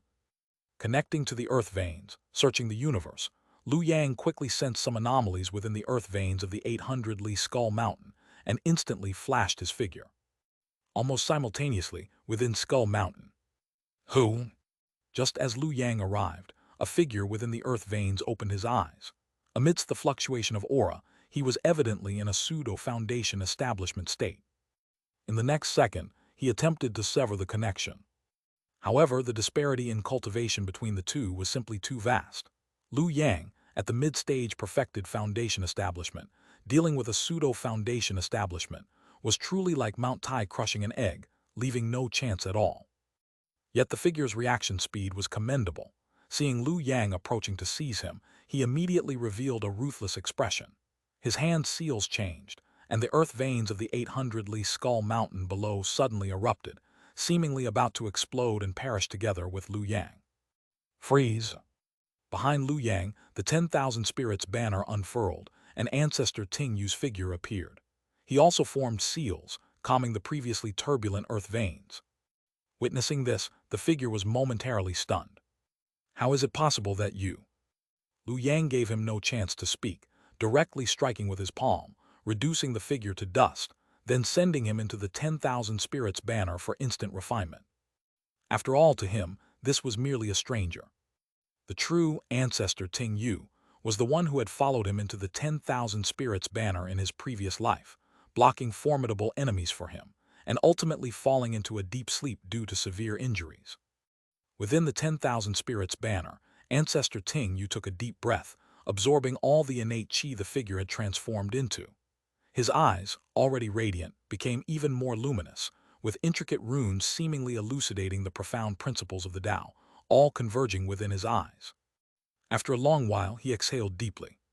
So I had a split soul that had drifted into the witch ghost secret realm. Thanks to you, now that it's reclaimed, I feel my condition has improved. Liu Yang was not surprised by this. After all, the /book of 100 lifetimes had corrected all bugs. Any unreasonable aspects would be automatically ignored or mentally supplemented by Ancestor Ting Yu. This is an opportunity. Liu Yang looked at Ancestor Ting Yu before him. With the supplementation of this life's original body, his condition had significantly improved, no longer as weak as before. How weak had he been initially? A dignified, perfected foundation establishment great real person couldn't even defeat him, a perfected chi-refining cultivator. Saying he was on the verge of soul dispersion was no exaggeration. In his previous life, when overseas, he used the Hall of Yama, but only dared to pseudo-hold a mid-stage foundation establishment position, not a great real person position. It wasn't just because he hadn't gathered mid-stage foundation establishment cultivators at the time, but more importantly, Ancestor Ting Yu's soul couldn't support the status of a great real person. However, this time was different. If it's now, Ancestor should have the foundation to pseudo-hold a great real person position. After all, strictly speaking, his fifth life has just begun. It's time to strive. After pondering for a moment, Liu Yang suddenly took out a book. This was a path he had transformed with his divine sense. Its content was the method he used to refine avatars, the secret record of immortal embryo dwelling in the world. This secret method of avatar creation was truly profound. The avatars created through this could even become entirely new individuals. Similarly, it had another marvelous use. If I use this method to refine an immortal embryo and then let Ancestor take over, strictly speaking, it should allow Ancestor to be resurrected. Ancestor Ting, you had conditions for resurrection. Because, like Chen Zinin, he hadn't entered the banner after death but had voluntarily entered while still alive, retaining a sliver of opportunity for revival. The question was whether Liu Yang, as the banner master, was willing. If it were in my previous life, I would have been absolutely unwilling. After all, Ancestor Ting Yu's talent was simply too high. Once resurrected, he might break free from control, posing a significant risk to Liu Yang, making it uncontrollable. In contrast, in this life, Liu Yang was much more assured of Ancestor Ting Yu. After all, the ancestor from his previous life had already demonstrated his attitude through actions. Of course, more importantly, this life's ancestor Ting Yu had already been cleansed by the /book of 100 lifetimes, making betrayal impossible. Liu Yang did not deny his own dark thoughts. Without them, he would have died 100 times over. However, since he had made a decision, he wouldn't be stingy. Ancestor's talent, if used solely on me, would be too wasteful. Transforming it into combat power would accumulate more chips for me in the future. With this thought, Liu Yang instantly discarded all hesitation. Ancestor.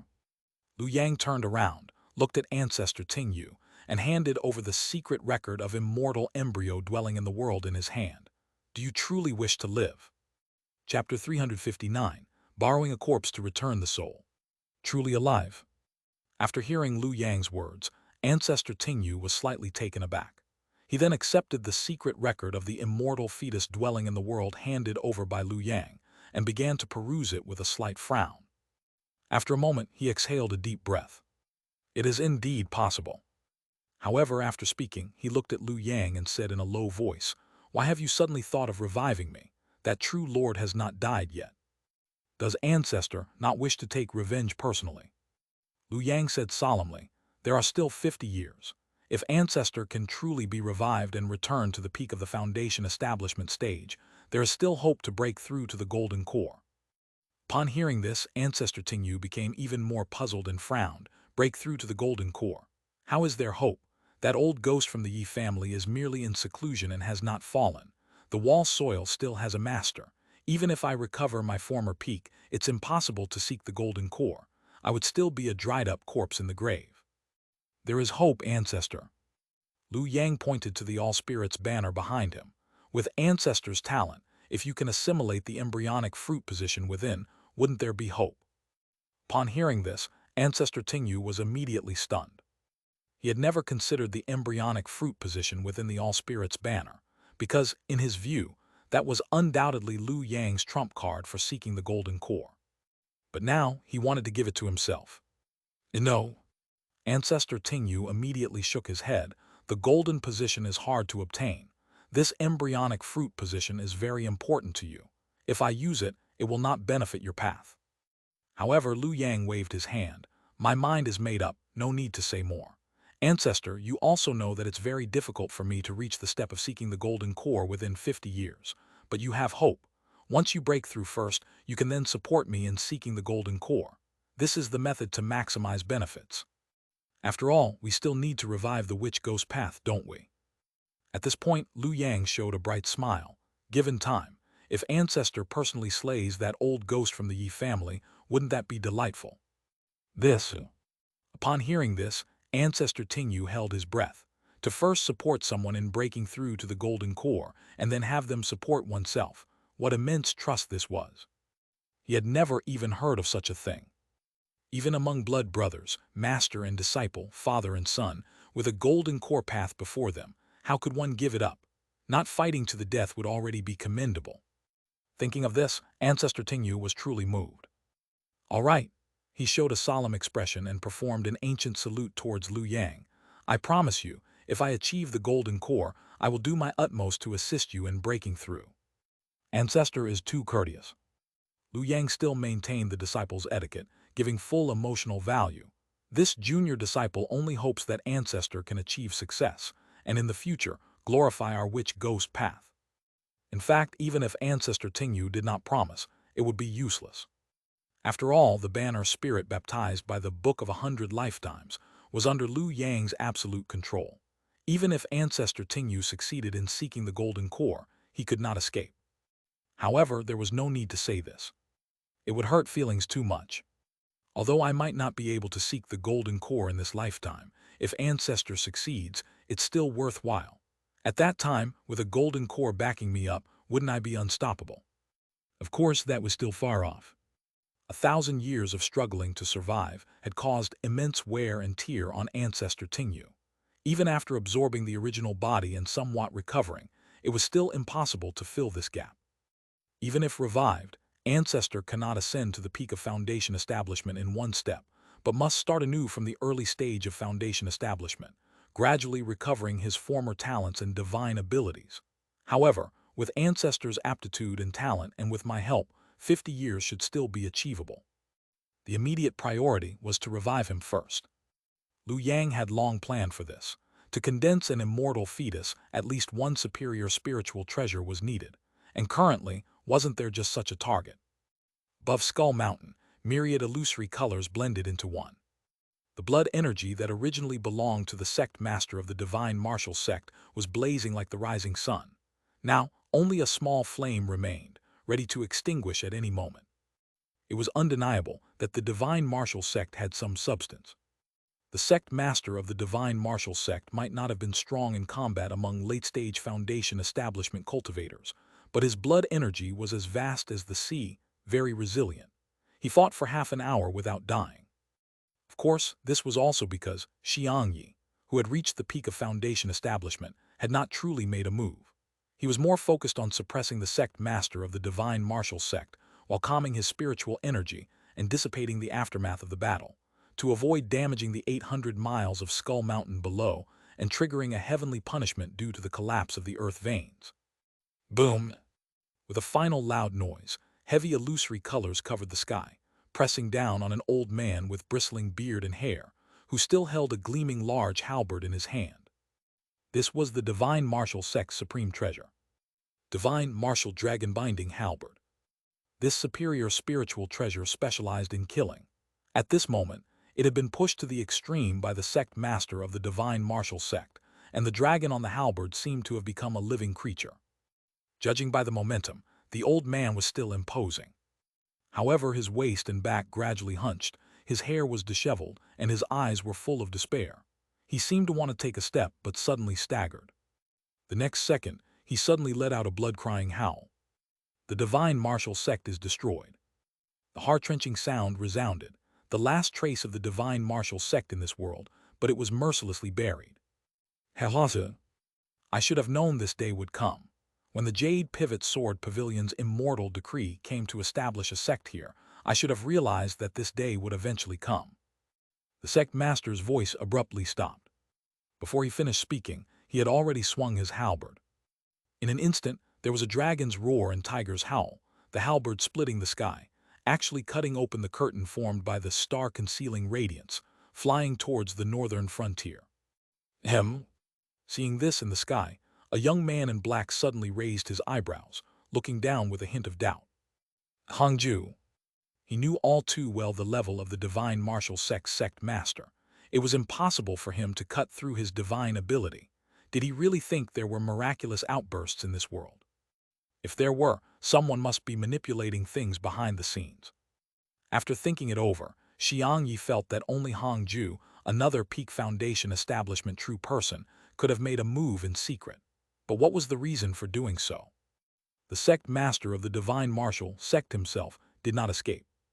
The only thing that escaped was the superior spiritual treasure, divine martial dragon-binding halberd, and it was still heading towards the divine martial sect's mountain gate, still a trapped beast.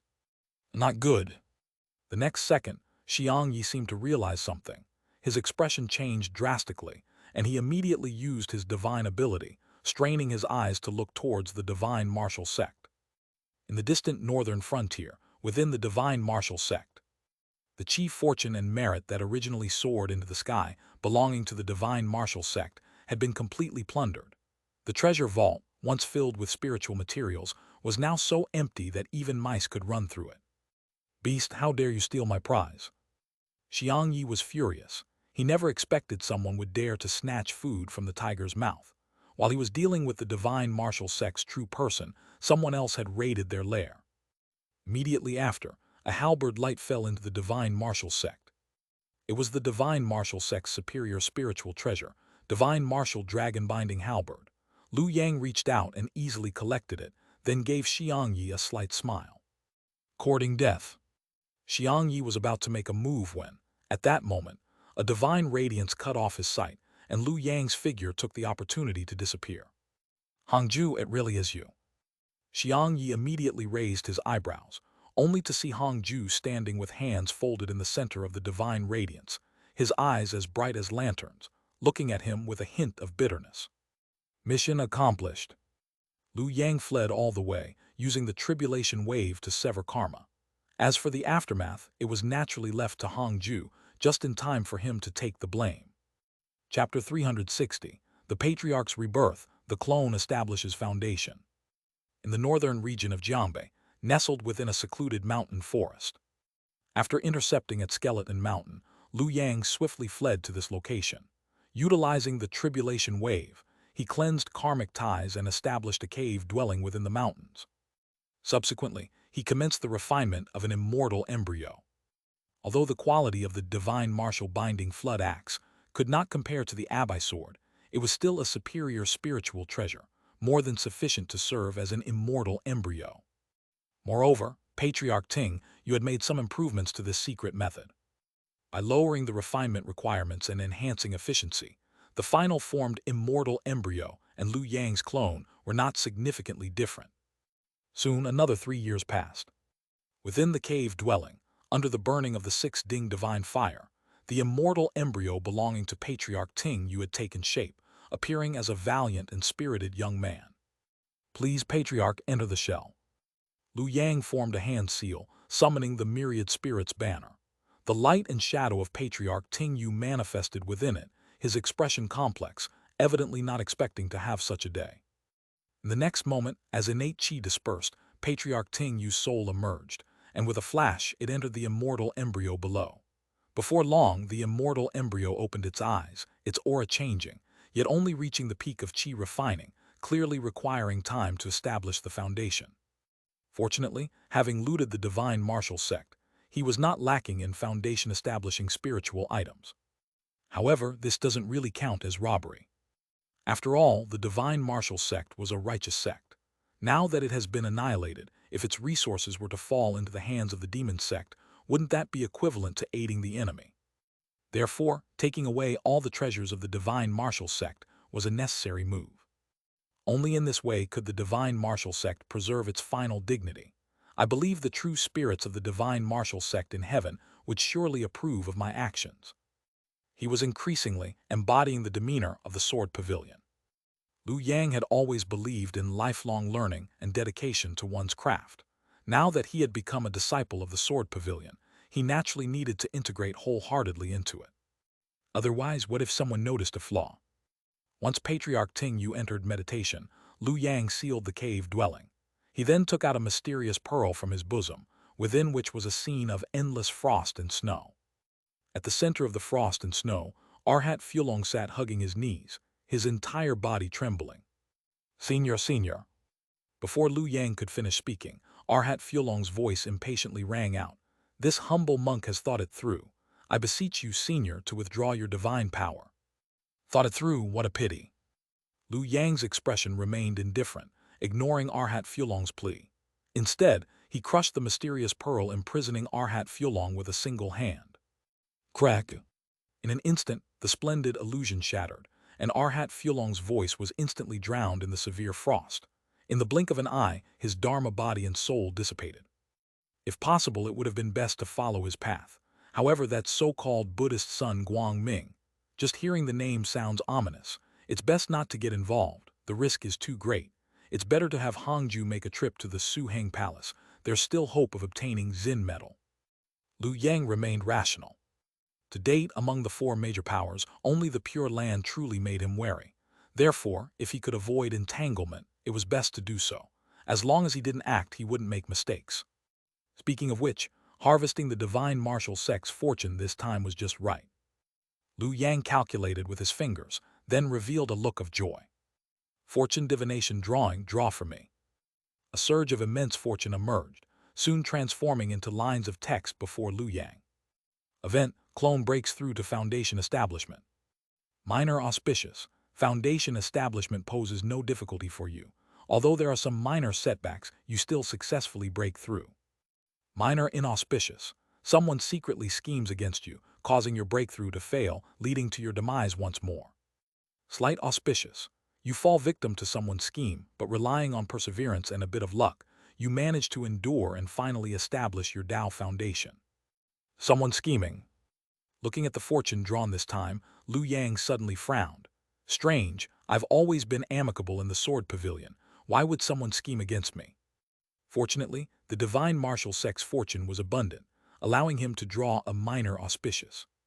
In the next moment, Liu Yang grasped the minor auspicious fortune in his hand, then activated the puppet strings, gazing remotely in the direction of his clone. In the southern region of Jiangnan, within the Jade Pivot Sword Pavilion, at the extreme heaven cliff. Clang clang. With a resounding sword cry echoing through the clouds, many sword pavilion true persons in seclusion were awakened, then looked towards the source of the sword cry. Is that a newly promoted sword seed? Already established the foundation. Such a swift return to foundation establishment after incense offerings at the reception hall, even if it's a reincarnated foundation establishment, indicates a profound past foundation. Such commotion naturally also alarmed Taoist Dangmo, causing a trace of joy to flash in his eyes, which soon turned into helplessness. The joy was naturally due to Lu Yang's return to foundation establishment, while the helplessness stemmed from his cultivation of the Sword Sovereign's profound gold secret chapter, rendering his path hopeless. Unless I can achieve. At this thought, a hint of struggle appeared in Taoist Dangmo's eyes.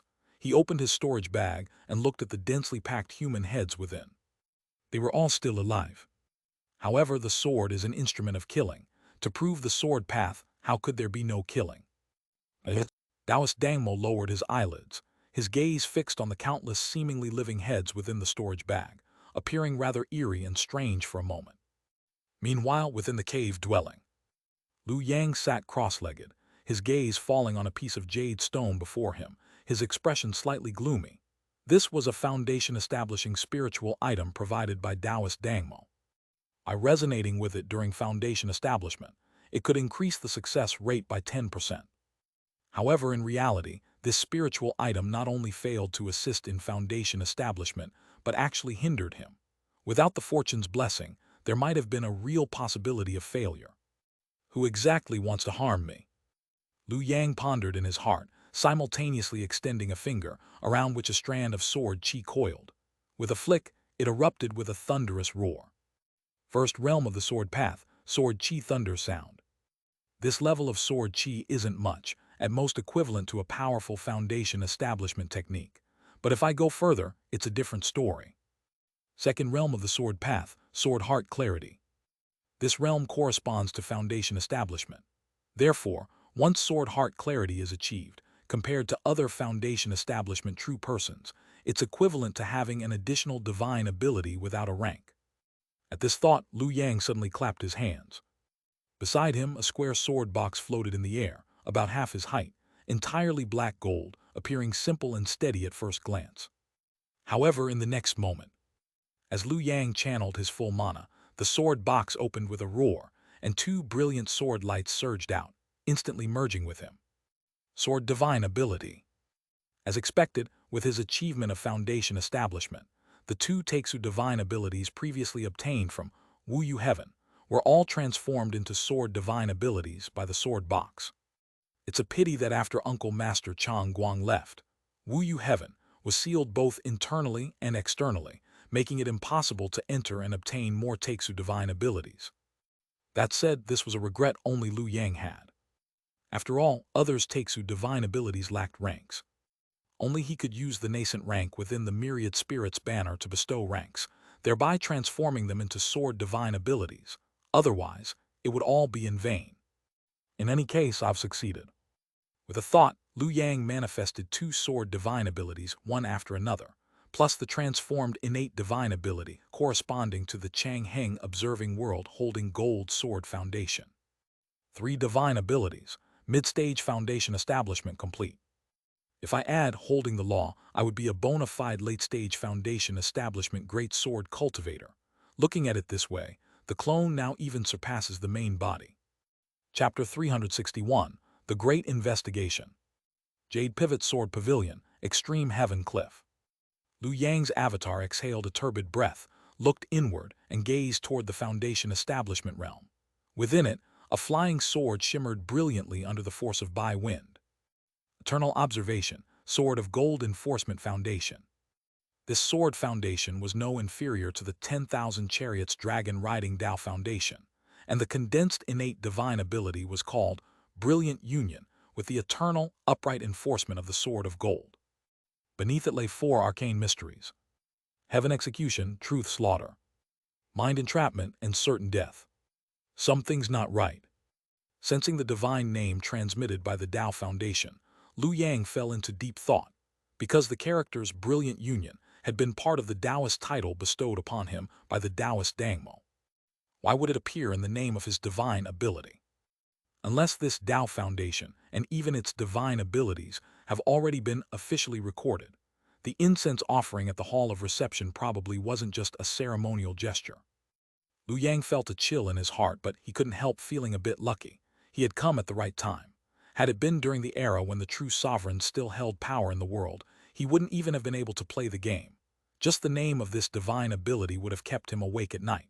Now, with the true sovereigns in seclusion, there was at least some room to maneuver. The four arcane mysteries of this innate divine ability each have their own strengths. Lu Yang carefully sensed them, sword glints flickering within his eyes. Heaven execution focuses on slaughter. One strike severs all, no matter what divine powers or transformations you possess. If you're struck, you're done. Truth slaughter is the art of splitting and combining sword light. When the sword light manifests, it splits into thousands, infiltrating every corner, penetrating the enemy's body.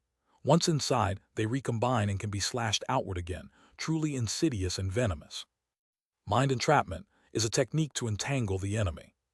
With just a sweep of divine power, it traps the enemy in a mysterious space, where a duel of techniques ensues. If one loses, it turns into illusion, merely a simulation without harm to oneself. But if one wins, illusion turns into reality, and the enemy dies instantly.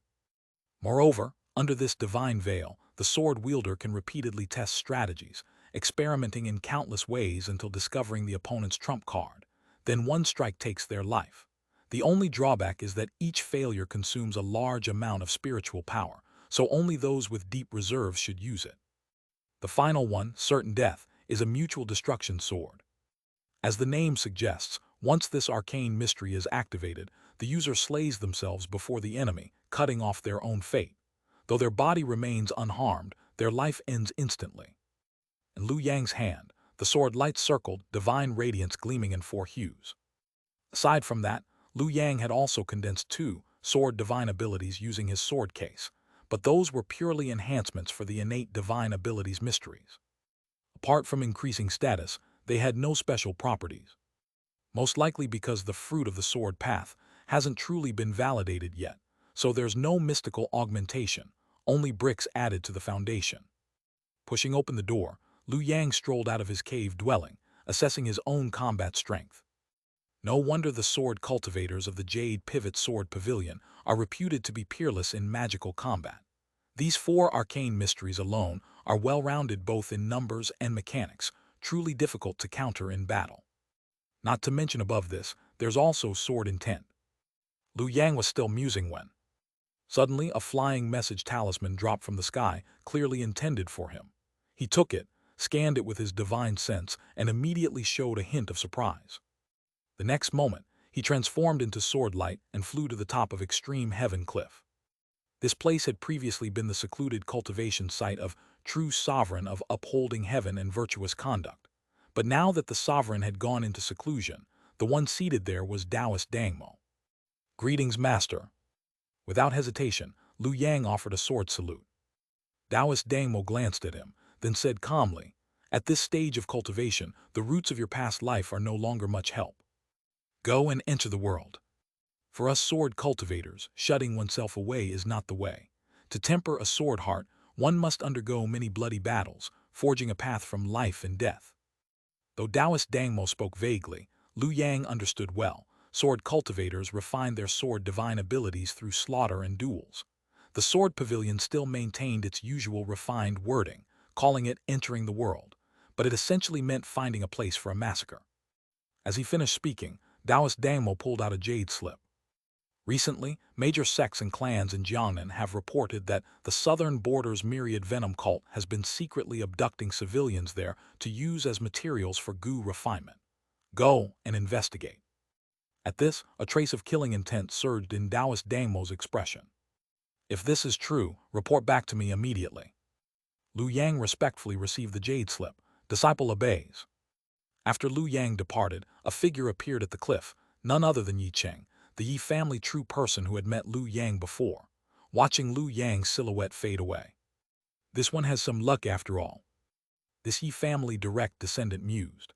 "Originally, I had the myriad venom cult's mole switch his foundation establishment spiritual item.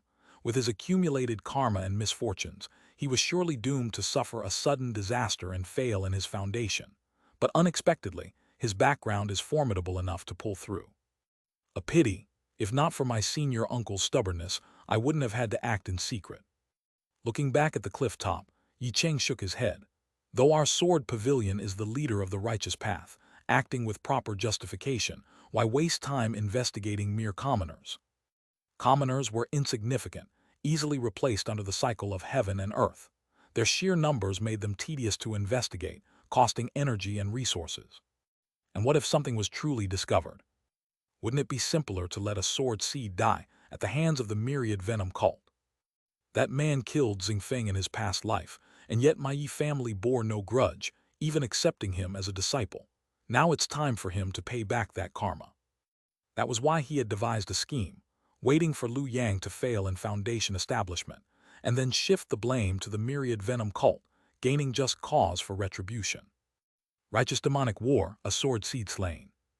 Our sword pavilion avenges its disciple and purges evil, such a simple method, and yet senior uncle refused it. Forget it, I must act myself to ease his burden. With that, Yi Cheng flicked his finger, sending out a flying message talisman. Meanwhile, outside Extreme Heaven Cliff in the Sword Pavilion, a disciple at the late stage of chi refining suddenly looked up, catching the talisman from the sky. He hurried to a quiet chamber and began reading. The Sword Pavilion is making a move against the holy cult. Not good. His expression shifted rapidly. Taking a deep breath, he plunged his consciousness into his dantian, where a small worm coiled. This was the 1,000-mile heart-linked goo. The myriad venom cult practiced goo as its foundation.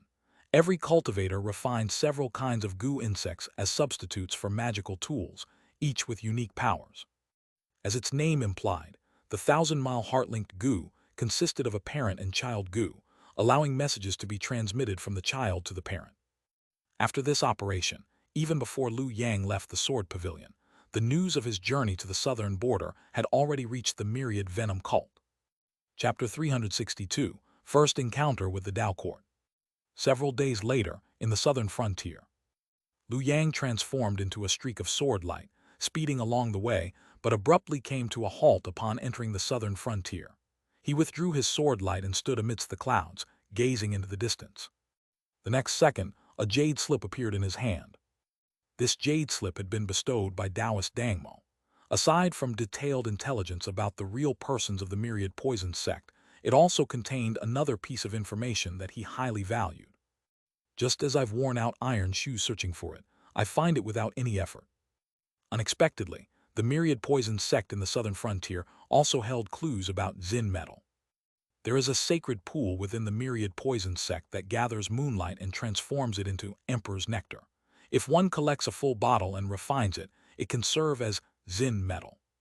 Simply unbelievable. The pool is named moon worshipping, cultivated in secret by the myriad poison sect for many years. It only succeeded slightly over a decade ago and is located on an excellent feng shui site. At this, Lu Yang's eyes suddenly lit up. This myriad poison sect has already paved its path to death.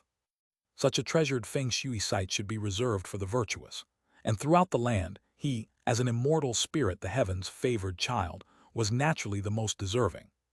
Previously, he had no high hopes for acquiring metal in 60 years precisely, because immortal spirits require extremely long periods of nurturing, especially the final step, which demanded a slow and meticulous approach with virtually no shortcuts.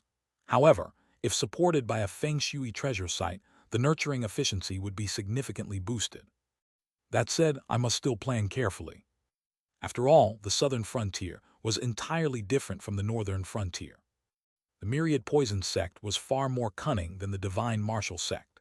The divine martial sect had been fooled by the sword pavilion, blindly believing its promises and foolishly establishing their sect in the northern frontier. But the myriad poison sect did not trust the Primordial Saint Sect. Therefore, besides covertly aligning with the Saint Sect, they had also sought another backer in private. As a result, the myriad poison sect developed far better than the divine martial sect. That other backer was none other than the Tao Court. Boom, rumble, rumble. As Lu Yang pondered, black clouds surged in the distant sky. The previously vast white clouds turned dark in an instant, pressing down like a city's doom, enveloping the heavens. Amidst the dense black clouds appeared an imposing military formation. Within the camp stood dense arrays of weapons and soldiers, each performing their duties, their auras interconnected to seal the sky and lock the land, forming a fortress-like barrier that blocked Liu Yang's path to the southern frontier. A large banner fluttered amidst the formation, bearing two bold characters. Suppress South. Beneath the banner, a dragon horse trotted proudly. Atop it sat a valiant man, dragging a long spear behind him, leaving behind a trail of blazing flame.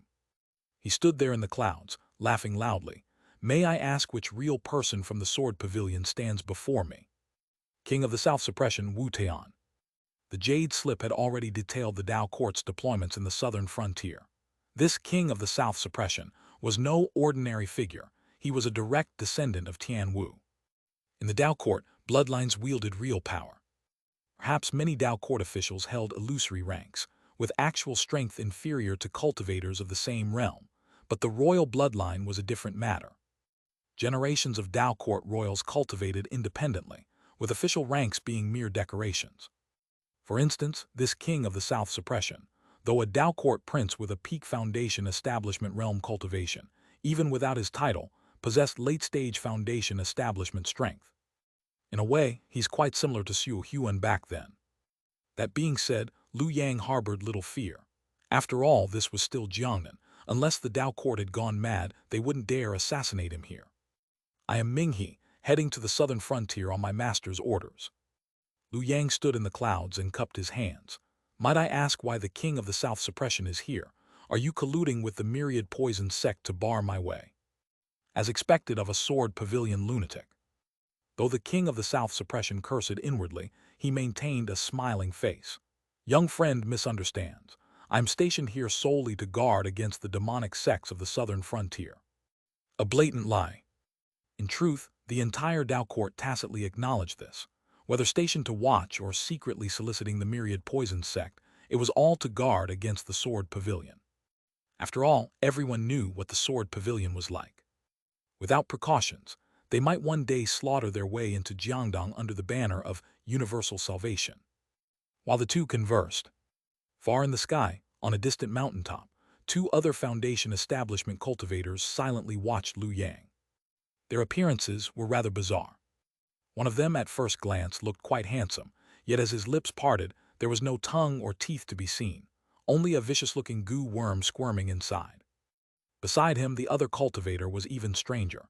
His face was smooth, lacking any facial features, no eyes, ears, nose, or mouth. Instead, in his palm rested a human-faced goo worm fused into his flesh. All speech and spells came from this goo in his hand.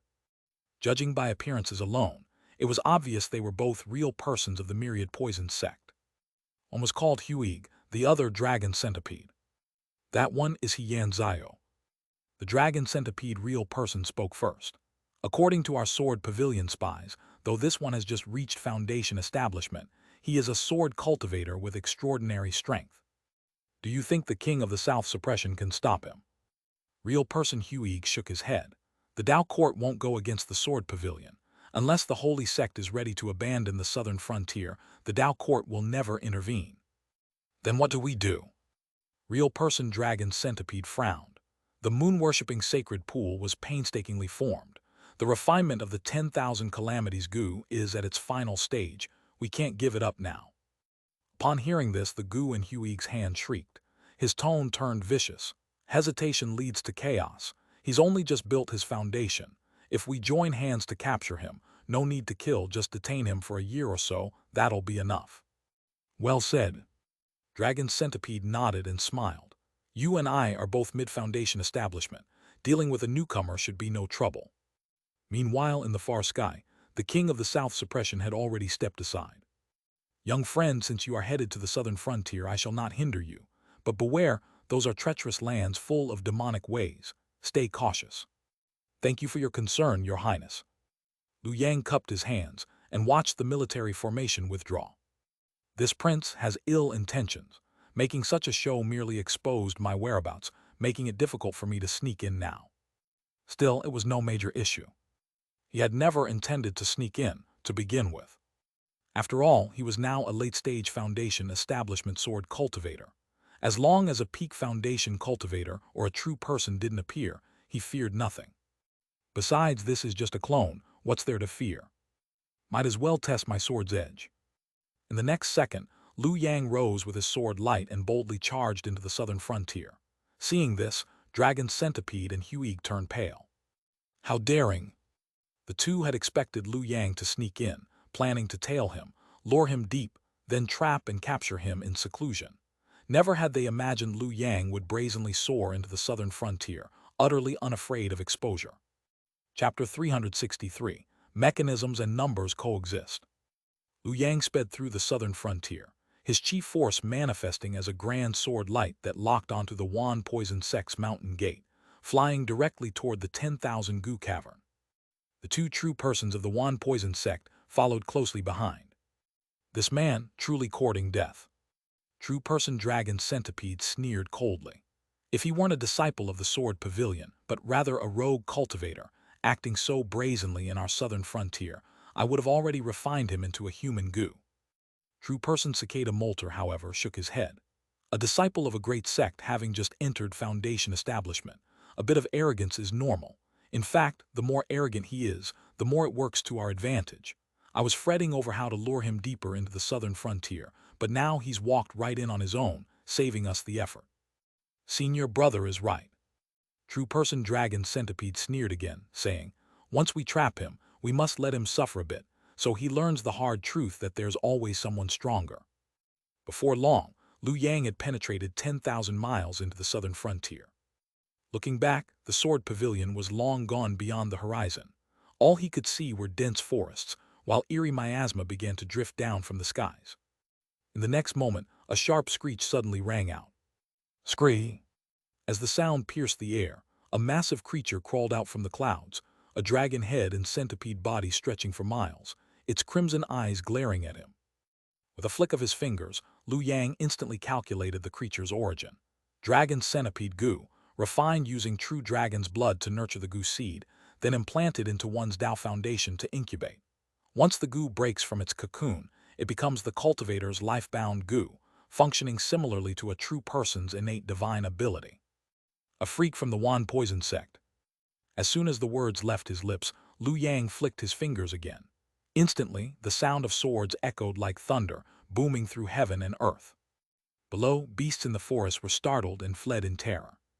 Where is the Poison Sect master? Liu Yang held a spell seal, sword light coiling around his fingertip, and said calmly, I've come under orders from my master, Taoist Dangmo, to investigate the case of the missing civilians in Jiangnan. Does the sect master of Poison not intend to come out and offer an explanation? At these words, true person Dragon Centipede let out a laugh of anger. Insolent! The Poison Sect ruled the southern frontier. Their sect master was a late-stage Foundation establishment true person. For him to come out and greet someone, maybe if it were Taoist Dangmo himself. But a mere junior. Who did he think he was? A late-stage Foundation establishment sword cultivator. With that thought, true person Dragon Centipede stopped wasting words. He suddenly opened his gaping bloody mouth and spewed a mass of black gas toward Liu Yang. The true persons of the Poison Sect refined Gu insects that devoured astral and earthly energies, crafting them into powerful spells. This black gas was one such spell, called the soul-disturbing and spirit-dismantling Gu, seemingly a cloud of mist, but actually composed of dense, black Gu insects. If caught in the gas, the insects would immediately swarm in. Even protective treasures and indestructible bodies were useless. The Gu would find microscopic openings to invade the body, devour flesh and blood, and tear out the soul. This was true person Dragon Centipede's strongest technique. Though he acted disdainful, he didn't take Liu Yang lightly. He attacked with full force, aiming to destroy Liu Yang's physical body and subdue him completely. Yet Liu Yang showed no fear. Instead, he laughed heartily. Good, good, good. The Poison Sect dares to retaliate when questioned by the Sword Pavilion. Clearly, they're deeply demonic, not just ordinary devil cultivators anymore. A heavy hand was needed. Before the words had even faded, a sword cry echoed. In Liu Yang's hand, his sword light instantly split into 100, then 1,000, then 10,000 within an instant, transforming into countless thread-thin sword chi. These threads were so fine that even divine sense could barely detect them. They collided directly with the black mist formed by the goo, instantly exterminating every last one of the swarming insects. Then, the sword thread slashed toward true person dragon centipede, frightening him into a scream as he twisted his body and fled in a puff of black smoke. Mid-stage foundation establishment. The moment Liu Yang struck, the overwhelming power of two sword techniques exposed his realm. Both Wan Poison Sect true persons instantly recognized it. Not good. True person Cicada Molter, who had been hiding in the shadows, sensed something wrong. Previously, they had been confident because they believed Liu Yang was at early-stage foundation establishment.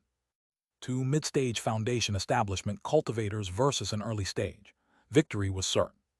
But now they were on equal footing, and against a sword cultivator no less. How could they possibly win? This can't be done, we must retreat. True person Cicada Molter rushed to true person Dragon Centipede's side, raising a goo insect in his palm. It was his life-bound goo, Cicada Molter. As the saying goes, mushrooms of the morning do not see dusk, Cicada Molters know not spring and autumn. Fittingly, this goo cut off divine sense perception, preventing one from sensing external changes. Once released, the world around dimmed into a twilight haze. Only he, the goo master, could still see clearly. Now's the time. He had no intention to fight further. He just wanted to grab true person Dragon Centipede and flee. But just then, trying to run, a chilling voice echoed. True person Cicada Molter looked over and saw Liu Yang standing with eyes closed, a radiant and shimmering sword in his hand. Brilliant conquered sword of steadfast gold. This sword was born from his Tao foundation, both his magical sword and his divine ability. Mind trap. The next instant, true person Cicada Molter found himself still standing beside true person Dragon Centipede. The Cicada Molter had not even been activated. Everything he had just experienced was merely an illusion, as if none of it had ever occurred. What's going on? He stood frozen, and Liu Yang responded with a light chuckle. This was the brilliance of his innate divine ability, mind trap. From the moment the two appeared, they had already fallen into its effect. Anything unfavorable to him would be rendered an illusion, while only outcomes in his favor could become reality. Still, with my current mana, I probably can't use mind trap too many times. To test his combat power, Liu Yang had not assumed the title of true person and crushed them outright. So despite his overwhelming advantage, stopping two escaping opponents would still require effort. Fortunately, he had another trick up his sleeve. Divining fate and drawing lots. With a thought, a majestic aura of fate transformed into 3 fate sticks before his eyes. Event: slay true person's Dragon Centipede and Cicada Molter. Great fortune, your strength is overwhelmingly superior, you easily kill both. Lesser fortune, though they are adept at fleeing, you expend some effort and still slay them. Misfortune, their luck is good and they escape. You're in poor shape, grow furious and impersonate a true person to slap them dead. The gap in strength is too great, it's hard to draw a bad stick. He grabbed the great fortune stick. This outcome was now guaranteed. Paired with mind trap, he would turn this guaranteed victory into reality. When the sword strikes, it will kill without fail. Boom! In the next second, Liu Yang drew his sword. The brilliant sword light, as if guided by the divine, struck before true person Cicada Molter could even raise his goo insect. The blade flashed across them both. In that moment, true person Cicada Molter and Dragon Centipede hadn't even registered what had happened. They instinctively raised a hand to touch their cheeks. Is my head still there? But their hands grasped nothing. Their heads were gone. The sword had been too fast, their bodies and souls already destroyed, though their minds had not yet caught up. But in the end, it was all for naught. Clang clang. The sword returned to its sheath. And then, with a resounding boom, the two headless bodies exploded, transforming into a sky-filling spiritual tide.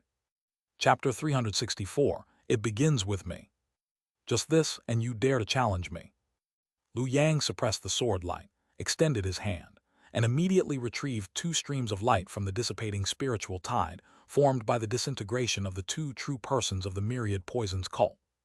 They were their goo insects. Dragon Centipede goo. Cicada goo. The former was evidently a divine goo akin to a dharma body, enabling one to transform into a variant dragon centipede, possessing a semblance of true dragon might, but that was all. The latter, however, was more intriguing. The morning mushroom knows not the dusk, the cicada knows not spring and autumn. Lu Yang held the cicada goo in his hand. At first glance, it resembled a delicate golden cicada, emitting a chirping sound as his spiritual power infused it. Suddenly, Lu Yang's brows slightly furrowed, for within the cicada's chirping, he distinctly felt a subtle decay in his body, his spiritual power circulation accelerating, as if time was gradually slipping away from him. Strands of frost appeared among his originally jet-black hair. HMPH. In the next moment, Lu Yang sneered coldly, flicked his fingertip, and instantly unleashed a sword chi thunder sound, dispersing the eerie cicada chirping in an instant. Looking back, there was no sign of decay. His jet-black hair remained unchanged, and the wrinkles and decay that had emerged due to the passage of time vanished entirely, as if everything just now had been an illusion. Interesting. Lu Yang stroked his chin, contemplating the profoundness of the cicada goo. Its foundation did not lie in spiritual power, but in the belief of the one affected. Appearance arises from the heart. If believed, it exists. If not, it doesn't. This goo insect can create an almost indistinguishable illusion, and once the affected person believes it, the illusion becomes reality. If not believed, it's merely a dream. This goo is far superior to the dragon centipede goo. The only drawback was its extremely short lifespan. Born in spring, dies in summer. Born in summer, perishes in autumn. Therefore, it usually remains dormant and only awakens when needed, not to be used lightly. No wonder among the 3 fortune sticks drawn by the divination of fate earlier, there was a possibility that I could never defeat them. After all, if the cicada goo was used well, its power was indeed significant. Whether injured, depleted of spiritual power, or facing other predicaments, as long as one firmly believed in the illusion created, any crisis could be easily resolved. Unfortunately, they encountered me. Such a miraculous goo insect hadn't even had the chance to display its power, before being instantly neutralized by Lu Yang's unorthodox methods, rendering its wonder useless. It's mine now. Lu Yang reached out and stored the cicada goo away. The only regret was that neither of the two had the myriad poisons cult's goo control methods on them. Well, such secrets are rarely carried around. At this thought, Lu Yang's movement slightly paused. In fact, if he wished, he could now use the heavenly canopy all-encompassing Dharma body to bring forth the myriad spirits banner and capture these 2 true persons of the myriad poisons cult. By then, any secret techniques could be easily obtained through questioning. However, after some contemplation, Lu Yang decided against it. It's unnecessary. Since the clone has already entered the sword pavilion, it must not leave any clues related to the main body. It's better to sever ties cleanly. Moreover, caution is the parent of safety. Who knows if someone is watching me right now? In the southern frontier, within a military camp shrouded in layers of clouds and bristling with weapons, the Dao Court's king of the South Suppression, Wu Tian, calmly withdrew his gaze. He actually won. Wu Tian stroked his chin, somewhat surprised. Just having reached foundation establishment, yet able to recover to mid-stage perfection. This person's previous life's foundation must be extraordinary. He was a noble of the Dao Court's royal family. The current emperor was his elder brother, and the crown prince his nephew. The bloodline granted him a pair of jade-green eyes, naturally capable of observing the heavens and the underworld, a mysterious ability akin to an innate divine power, allowing him to see thousands of miles with ease. The sword pavilion has produced another formidable sword cultivator. Wu Tian sighed, but his expression gradually darkened, his tone low. Looking at the world, how many heroes are there? The holy sect is the most dazzling. Just one, true lord of morning reality and grand void, broke a 5,000-year shackle, ushering in a 60-year era of great contention. Which true person in the world doesn't owe him a favor? The sword pavilion is equally unwilling to lag behind. Taoist Dangmo Yi Guanji, the current world's #1 sword cultivator. I can't even think of anyone in Foundation establishment who can withstand 3 of his strikes. His strength is simply unreasonable. As for the Pure Land, even more so. The Buddha child has descended. The Buddha kingdom on earth is imminent. Even overseas. At this point, Wu Tian suddenly flew into a rage, slamming his palm on the table. Even overseas, damn it, there's now a formidable rogue cultivator from beyond the heavens. The holy sect, sword pavilion, Pure Land. All had outstanding talents of the era. Overseas also produced gifted individuals. But what about us? What about the Tao court? Upon these words, Wu Tian's deputy couldn't help but cautiously speak. Your Highness, don't we also have the crown prince as the regent? This remark was ill-advised. Upon hearing it, Wu Tian immediately sneered. Crown prince, an idle figure occupying a position without merit. Probably all his thoughts are on waiting for his majesty to pass away to meet the grand ancestor and then naturally inherit the throne. That's all he aspires to in this life. Even guarding the capital is a stretch for him. Expecting him to expand territories and seek a golden position on his own, that's overestimating him. Forget a golden position, even a false one, he probably doesn't have the guts. As for the entire court, every single one is an unparalleled coward. With such vermin, how can we govern Jiangdong well? How can we manage the Tao court effectively? Wu Tian's scolding was relentless. However, his deputy listened with trepidation, wishing he were deaf, only able to keep his eyes down, pretending not to hear. But in the next second, his expression changed. Because after the tirade, Wu Tian's expression suddenly became calm. Back then, the true Lord of Morning Reality and Grand Void established 60 years of peace. It's been 10 years since then. Yet the world remains the same, though undercurrents surge, no one has truly taken that step. Do you know why? Why? The deputy asked in a low voice. Because they're afraid. DDL. Wu Tian grinned. Are the words of the true Lord of Morning Reality and Grand Void trustworthy? Have the esteemed elders truly gone into seclusion? Did they leave any contingencies? These are all unknowns. Perhaps some even suspect it's a scheme among true lords, aiming to unearth and eradicate the seedlings nurtured over 5,000 years.